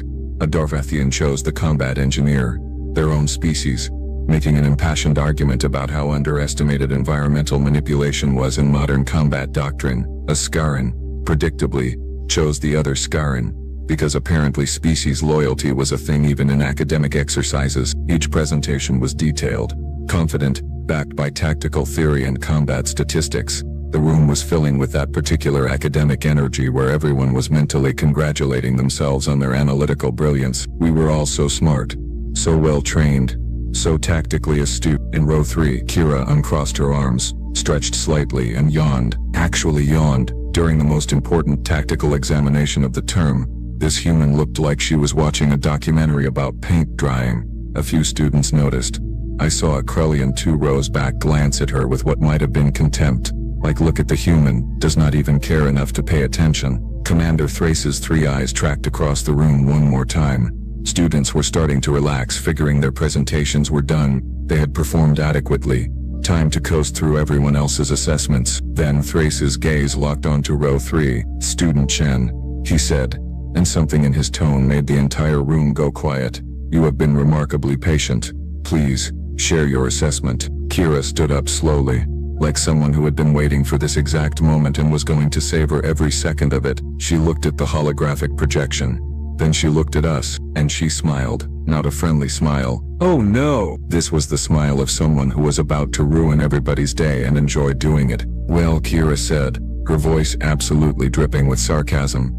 This is going to be fun. Kira walked down to the central platform with the kind of casual energy that made it very clear she was not even slightly intimidated by this whole situation. She stopped next to Commander Thrace, glanced at the holographic scenario, then turned to face the rest of us with that same dangerous smile still plastered on her face. Okay, she said, dragging out the word like she was about to explain something very simple to very small children. So, I have been sitting here for the last 20 minutes, listening to all of you pick your favorite shiny target and convince yourselves you are tactical geniuses. And I have got to say, it has been absolutely fascinating. Like watching people fail the same test in 60 different ways. A few students shifted uncomfortably. I saw Kalvex's expression darken. Kira pointed at the Krellian shock trooper in the hologram. Let us start with everyone's favorite. Big guy, big gun, big obvious threat. Kalvex, you spent 6 minutes explaining how dangerous this guy is. Know how long he would last in actual combat? She paused for effect. 12 seconds. Maybe 15 if he is lucky. Kalvex started to object, but Kira just kept talking, her voice cutting through the room like a scalpel. That Mark 7 plasma cannon weighs 42 kilograms, requires a 3.5-second charge cycle between shots. He is positioned behind a storefront, which means his back is to a building with windows that provide access. His cover is frontal only, which is great if everyone attacks from the street like polite little soldiers, but absolutely useless when someone comes through the building behind him. She zoomed in on the hologram. highlighting structural details. Look at his stance. Weight distribution is all wrong for rapid repositioning. He is set up for sustained fire down those 2 streets, which means he is committed to that position. One flashbang through the window behind him, he is blind and deaf. 2 seconds later, he is dead. That plasma cannon becomes a very expensive paperweight. The confidence in the room was starting to evaporate like water on a hot plate. Kira turned her attention to the Vox sniper. Silith, you made a decent argument for the Mindweaver, but half of you picked the sniper. So let us talk about why that is also wrong. She gestured at the elevated position. Yes. Great sightlines. Yes, excellent targeting capabilities. Also, completely static positioning with exactly one access road to that rooftop. See that stairwell? That is the only way up or down. The Vox is 3 stories above ground level with no rapid exit strategy. You know what we call that in actual tactical operations. Kira's smile got wider. A coffin with a view. Several students were taking notes now, and not the good kind of notes. The oh no, I got this completely wrong kind of notes.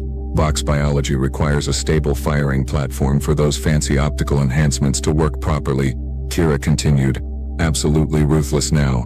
Which means the sniper cannot reposition quickly without losing targeting efficiency. 1 smoke grenade blocks visual acquisition. 1 incendiary round forces evacuation from that position. And the second they start moving down that stairwell, they are in a fatal funnel with 0 cover and predictable movement pattern. Combat effectiveness drops to basically nothing. I was starting to feel a very uncomfortable sensation in my primary stomach. The one I use for digesting food, and apparently my own arrogance. Kira was not done. Not even close. The Scarran Berserker, she said, shaking her head. Oh boy. Yes, very scary in close quarters. Dual vibroblades, pain immunity. Lots of rage. You know what else the Scarran have? Predictable attack patterns driven by biological imperative. They charge. That is their whole thing. They charge at the nearest threat with maximum aggression and 0 tactical flexibility. She highlighted the Berserker's position in the hologram. Current location is in an open plaza with 40 meters of clear ground in every direction. You know what happens to a close quarters combatant with no ranged capability when they are standing in an open kill zone? They become target practice. 12 seconds, same as the shock trooper. Probably less because they will literally run toward whoever is shooting at them. My second stomach was getting involved now. This was becoming physically uncomfortable. The Mindweaver coordinator, Kira, said, looking directly at Zilith. You made the best argument out of everyone here, I will give you that. Force multiplication, shared awareness, communication advantages. All true, all tactically relevant. Zilith's form brightened slightly. Something like vindication. Also completely irrelevant, Kira continued, destroying that moment immediately, because Mindweavers have an effective telepathic range of about 50 meters in urban environments with all the electromagnetic interference, and you are hovering 2 meters off the ground, which makes you the most visible target in the entire scenario. No cover, no concealment, limited mobility.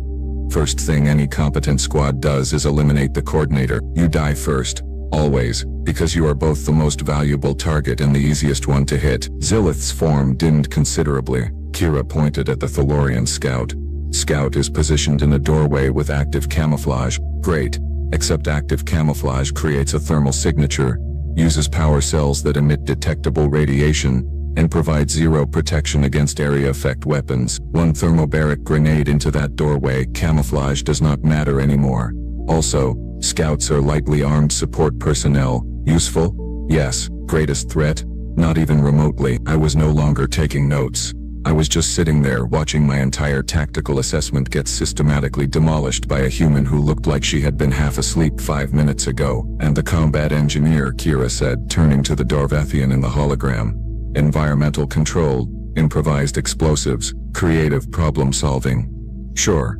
No, what else? They are crouched, next to a vehicle wreckage, working on something, which means they are distracted and stationary. Engineers are dangerous when they have time to prepare. This one is exposed, focused on a task, and not maintaining situational awareness. Combat effectiveness in the next 30 seconds, basically 0. The room had gone completely silent. Even Commander Thrace looked like he was enjoying this, which was somehow more terrifying than if he had been angry. Kira crossed her arms and looked at all of us with an expression of profound disappointment. So, to summarize, she said, voice heavy with sarcasm, every single one of you picked targets based on what looked scary, what had the biggest weapons, or what fit your preconceived notions about combat effectiveness. You analyzed equipment and positioning and species advantages. You made detailed tactical arguments that sounded really smart. She paused, letting that hang in the air, and every single one of you would be dead before you realized you were looking at the wrong person. My discomfort had evolved into something approaching dread. Because I had a horrible feeling I knew where this was going. The greatest threat in this scenario, Kira said, her smile turning absolutely predatory, is the exhausted-looking human medical officer sitting on a pile of rubble who none of you even considered for half a second. Oh no. Oh no. Kira zoomed in on the human medical officer in the hologram, and suddenly details I had completely ignored became horrifyingly obvious. Let us talk about what you all missed, Kira said, her tone shifting from sarcastic to clinical. First, positioning. The medic is sitting on rubble that provides elevation, hard cover from 3 directions, and unobstructed sight lines to every single combatant in the scenario. That is not exhaustion. That is calculated field placement. She highlighted the medical pack. Second, equipment analysis. Standard medical pack, sure. Also contains polymer composite that is structurally identical to demolition charges. Handheld scanner. Doubles as a targeting designator. Those supply pouches, perfect size for concealed sidearms or breaching tools. My brain was trying very hard to reject this information, but the evidence was right there in the hologram. Third, body language and behavior. Kira continued. The medic is not checking wounded, not coordinating evacuation, not doing anything a medical officer would actually do in this scenario. They are sitting still, scanning the environment and maintaining a relaxed posture that provides optimal reaction time. That is not a non-combatant. That is someone pretending to be a non-combatant while running threat assessment on everyone around them. She turned to face Commander Thrace. The human medical officer is using the single most effective tactical advantage in any combat scenario. They are being underestimated. Every actual threat in this scenario is focused on each other. Nobody is watching the medic, which means the medic can engage at their discretion with complete tactical surprise. Thrace's mandibles clicked. Student Chen, you have made your theoretical case. However, theory and practice are different things. Oh no, I knew that tone. Demonstrate your assessment, Thrace said. You have access to training equipment. Show us how this medic would neutralize the other 6 combatants. You have 90 seconds. Kira's smile could have cut steel. I only need 70. What happened next was the most educational 5 minutes of my entire academy career. And I mean that in the worst possible way. Kira moved to the equipment lockers at the side of the chamber and pulled out training versions of standard gear, simulation grenades, practice blades, dummy charges, all the non-lethal stuff we used for practical exercises. Then she walked back to the projection platform and just started working. Engagement sequence begins, she announced, her voice flat and professional now. Shock trooper is first priority. High threat, static position, predictable field of fire. She mimed pulling something from a medical pouch, made a throwing motion toward the holographic building behind the Krellian. Flashbang through rear window. 3 seconds, she counted it out, then moved. Trooper is disoriented. Weapon is a liability now because he cannot see targets. Close distance during confusion period. Neutralize with close quarters technique. Kira demonstrated a strike pattern on a practice dummy. Brutal efficiency, no wasted movement. 7 seconds total. Shock trooper eliminated. Acquire plasma cannon for next phase. She was not joking around. Every movement was precise, practiced, terrifyingly competent. Vox Sniper has visual on plaza but limited mobility. Kira continued, picking up a training rifle. Use acquired plasma cannon. Single shot into stairwell support structure. Building stability compromised. Sniper forced to evacuate or die in collapse. 12 seconds elapsed. She dropped the rifle and grabbed simulation grenades. Skorin Berserker will charge on contact. Predictable. Directional mine placement along charge path. Detonate on approach. Berserker's pain immunity is irrelevant when major muscle groups are destroyed. 18 seconds elapsed. My forearms had gone completely numb. This was not a demonstration. This was a surgical breakdown of how to kill 6 people in under 30 seconds. Mindweaver Coordinator is priority target now, Kira said, moving through the scenario with mechanical precision. Elevated, visible, limited mobility. Standard rifle shot, center mass. Telepathic abilities do not stop bullets. 22 seconds elapsed. She shifted position, grabbed a practice blade. Thalorian Scout is using active camouflage in doorway. Thermal signature is visible. Fragmentation grenade into confined space. Camouflage irrelevant. 28 seconds, one target left. Combat engineer is distracted. Working on vehicle wreckage, not maintaining awareness, Kira said. Standard approach from blindside. Close quarters neutralization before they register threat presence. 34 seconds total elapsed. She stopped, turned to face all of us, not even breathing hard. 34 seconds, she repeated. All 6 combatants neutralized. Medical officer maintains non-combatant appearance until engagement begins. Uses tactical surprise and opponent overconfidence. Eliminates threats in order of capability and awareness. By the time anyone realizes the medic is the problem, they are already dead. The silence in that room was so complete I could hear my own circulatory system. Commander Thrace nodded slowly. All 3 eyes fixed on Kira. Accurate assessment. Flawless demonstration. Textbook application of deception doctrine. He turned to address the rest of us, and his voice carried across the chamber like a funeral dirge. This examination was designed to teach you one critical lesson. The most dangerous opponent is never the one who looks dangerous. It is the one you do not see coming. Kira walked back to row 3 and sat down, looking exactly as bored as she had at the start of class, and I finally understood why she had been so amused. We had all failed this test before it even started. Nobody moved. Nobody spoke. 60 students sat in complete silence, processing what we had just witnessed. Commander Thrace let that silence stretch out for a good 10 seconds before he spoke again. Humans have been part of the galactic community for 62 years, he said, his voice carrying weight now. In that time, they have participated in 14 major conflicts. They have won 13 of them, not through superior technology, not through larger numbers. They win because they fight differently than everyone else. He gestured at the holographic scenario, still frozen with all 7 combatants visible. Every species in this room evolved with certain combat doctrines. Krellians use overwhelming firepower. Vox rely on precision and superiority. Scaran use biological advantages. Mindweavers coordinate. Thalorians scout. Dorvathians engineer solutions. Thrace's 3 eyes swept across all of us. Humans cheat. They lie. They pretend to be something they are not. They use your assumptions against you. They will smile at you, offer medical assistance, gain your trust, and then eliminate you before you understand what happened. This is not dishonorable. This is survival evolution from a planet that tried to kill them for 200,000 years. I looked at Kira, still sitting in row 3 with that same bored expression, except now I understood what I was actually looking at, not disinterest. Assessment. She had been evaluating every single person in this room from the moment we walked in, running threat calculations, identifying vulnerabilities, planning engagement sequences, and we had dismissed her as irrelevant. The greatest tactical mistake you can make, Thrace concluded, is assuming you know which target matters. Underestimating Earthborn species is the fastest way to become a casualty statistic. Remember this lesson. Your life may depend on it. Class dismissed. I walked out of that chamber with a new understanding burned into my brain. Never, ever assume the quiet one is not the dangerous one. Never assume the person who looks harmless actually is harmless. And never ever underestimate a human who is sitting calmly in row 3, watching you make mistakes, because they are not bored. They are just waiting for you to finish being wrong.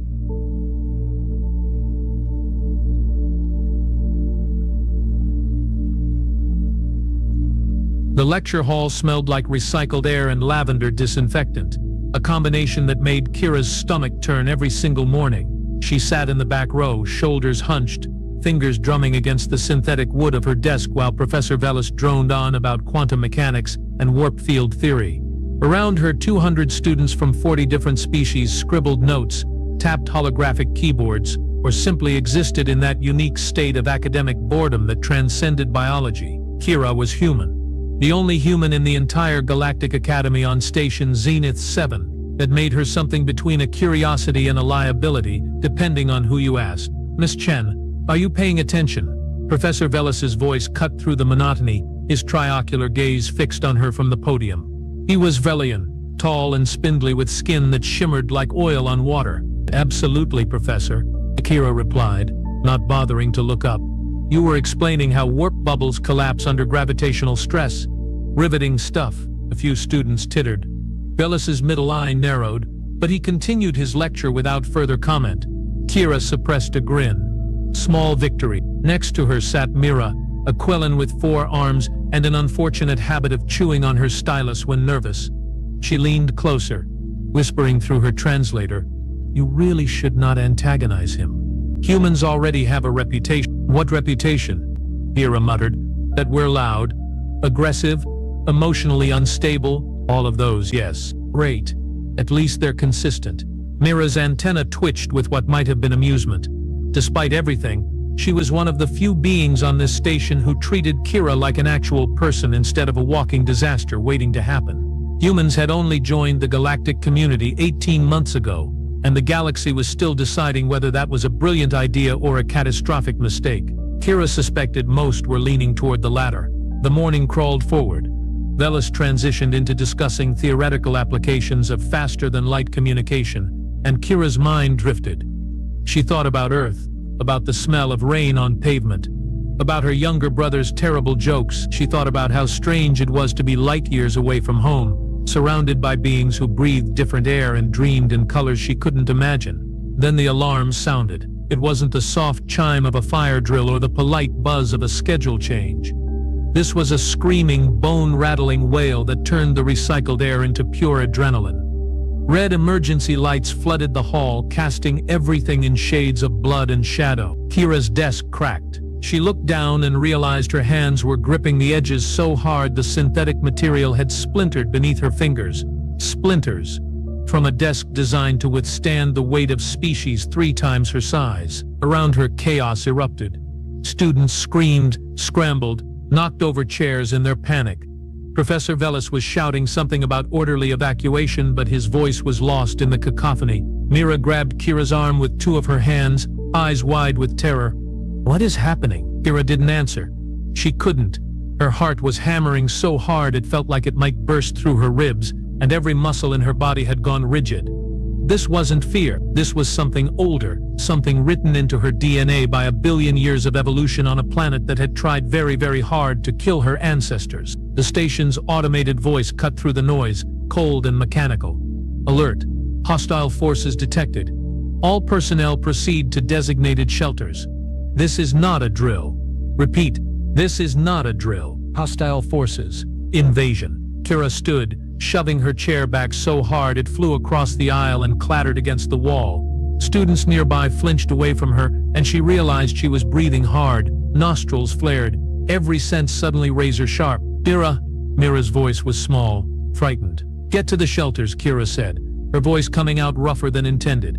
"Now, what about you? I'll be right behind you." That was a lie, and they both knew it. The lecture hall emptied in a stampede of limbs and wings and appendages Kira didn't have names for. She waited until the last student had fled, then turned and sprinted in the opposite direction. Not toward the shelters, toward the observation deck. She needed to see. The corridors of Zenith 7 were a maze of gleaming metal and soft lighting, designed to be calming and efficient. Now they were a war zone. Emergency teams rushed past her, shouting orders in a dozen languages. A Kree engineer nearly collided with her, his exoskeleton clattering as he adjusted course. "Wrong way, human," he barked. Kira ignored him. The observation deck was supposed to be off-limits during emergencies, but the door slid open when she swiped her student ID. Apparently, the station's security protocols hadn't accounted for someone stupid enough to run toward danger. She stepped inside and her breath caught. Through the massive, transparent dome, space stretched out in every direction. Beautiful, infinite, and currently filled with ships. Not galactic community ships. These were angular, brutal things, all sharp edges and glowing weapons arrays. They moved with predatory grace, circling Zenith 7 like sharks scenting blood. Kira counted 12.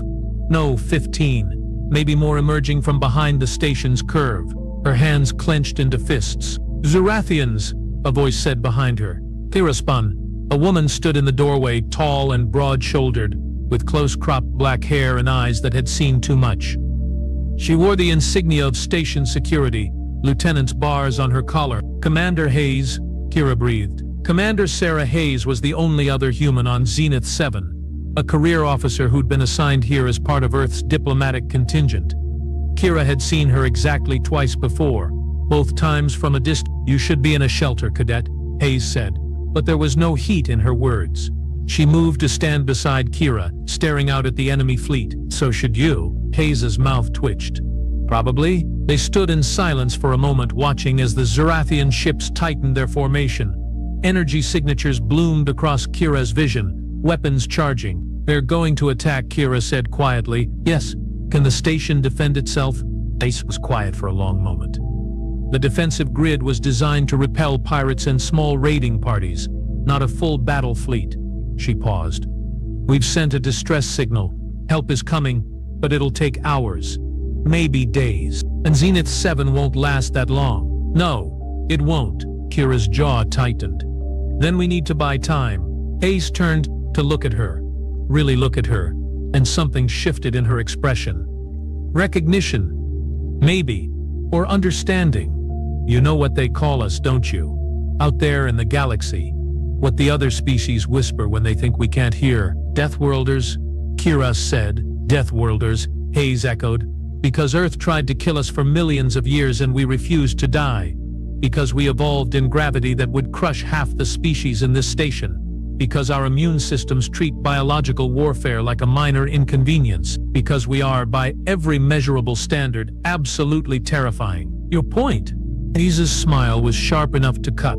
"My point, Cadet, is that those Zerathian bastards are about to learn why you don't invade a station with humans on it." The first weapon struck the station's shields, and the deck shuddered beneath their feet. Alarms wailed. The lights flickered. Kira felt something unlock inside her chest, something she'd been keeping carefully contained since the moment she'd arrived at this station. The other students were fragile. The professors were cautious.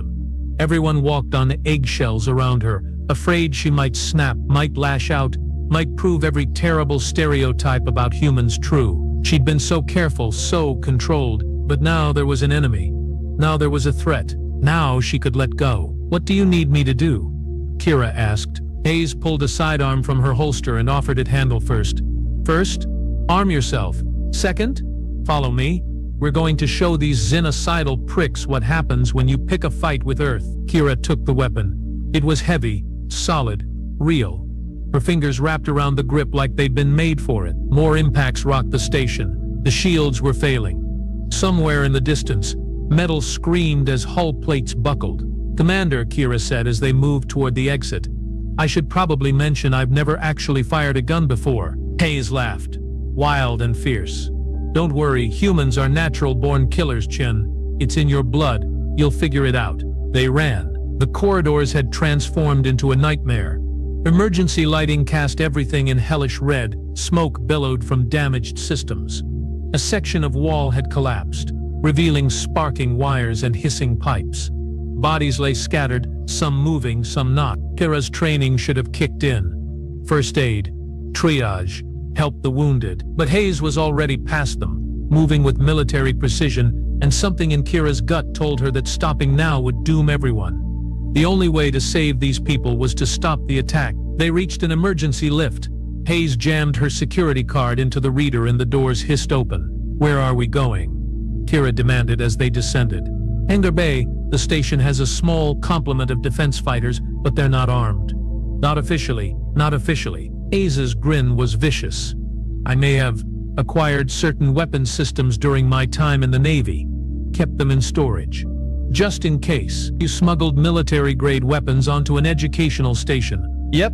That's incredibly illegal. Also incredibly useful right now, wouldn't you say?" Kira couldn't argue with that. The lift doors opened onto chaos. The hangar bay was enormous, designed to accommodate everything from cargo haulers to diplomatic shuttles. Right now it was filling with smoke and panicked personnel. A Zerathian breaching pod had punched through the outer hull, and armored soldiers were pouring out, weapons blazing. Hayes drew her sidearm and fired 3 shots, so fast they sounded like one. 3 Zerathian soldiers dropped. Holes burned through their helmets. "Move!" Hayes shouted. They sprinted across the bay, using cargo containers for cover as energy bolts sizzled past them. Kira's heart was trying to pound its way out of her chest, but her hands were steady, almost eerily steady. A Zerathian soldier stepped out from behind a shuttle, weapon raised. Kira didn't think. She raised her sidearm and pulled the trigger. The recoil surprised her. The accuracy didn't. The shot took the soldier square in the chest and he went down hard. Hayes glanced at her. "Not bad for a first-timer. Thanks, I'm terrified." "Good. Fear keeps you alive," They reached a secured storage unit at the far end of the bay.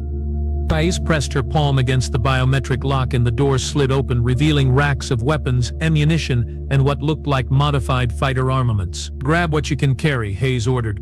"We're loading up 2 fighters, and we're going out there, into space, against a full battle fleet. You got a better idea?" Kira looked at the weapons, then back toward the hangar where more Zarathian soldiers were establishing a beachhead. She thought about Mira terrified and hiding in a shelter, about Professor Velis and his insufferable lectures, about 200 students who were just trying to learn and grow and maybe make the galaxy a little bit better. "No," she said, "I really don't." They loaded the fighters in 4 minutes flat, working with a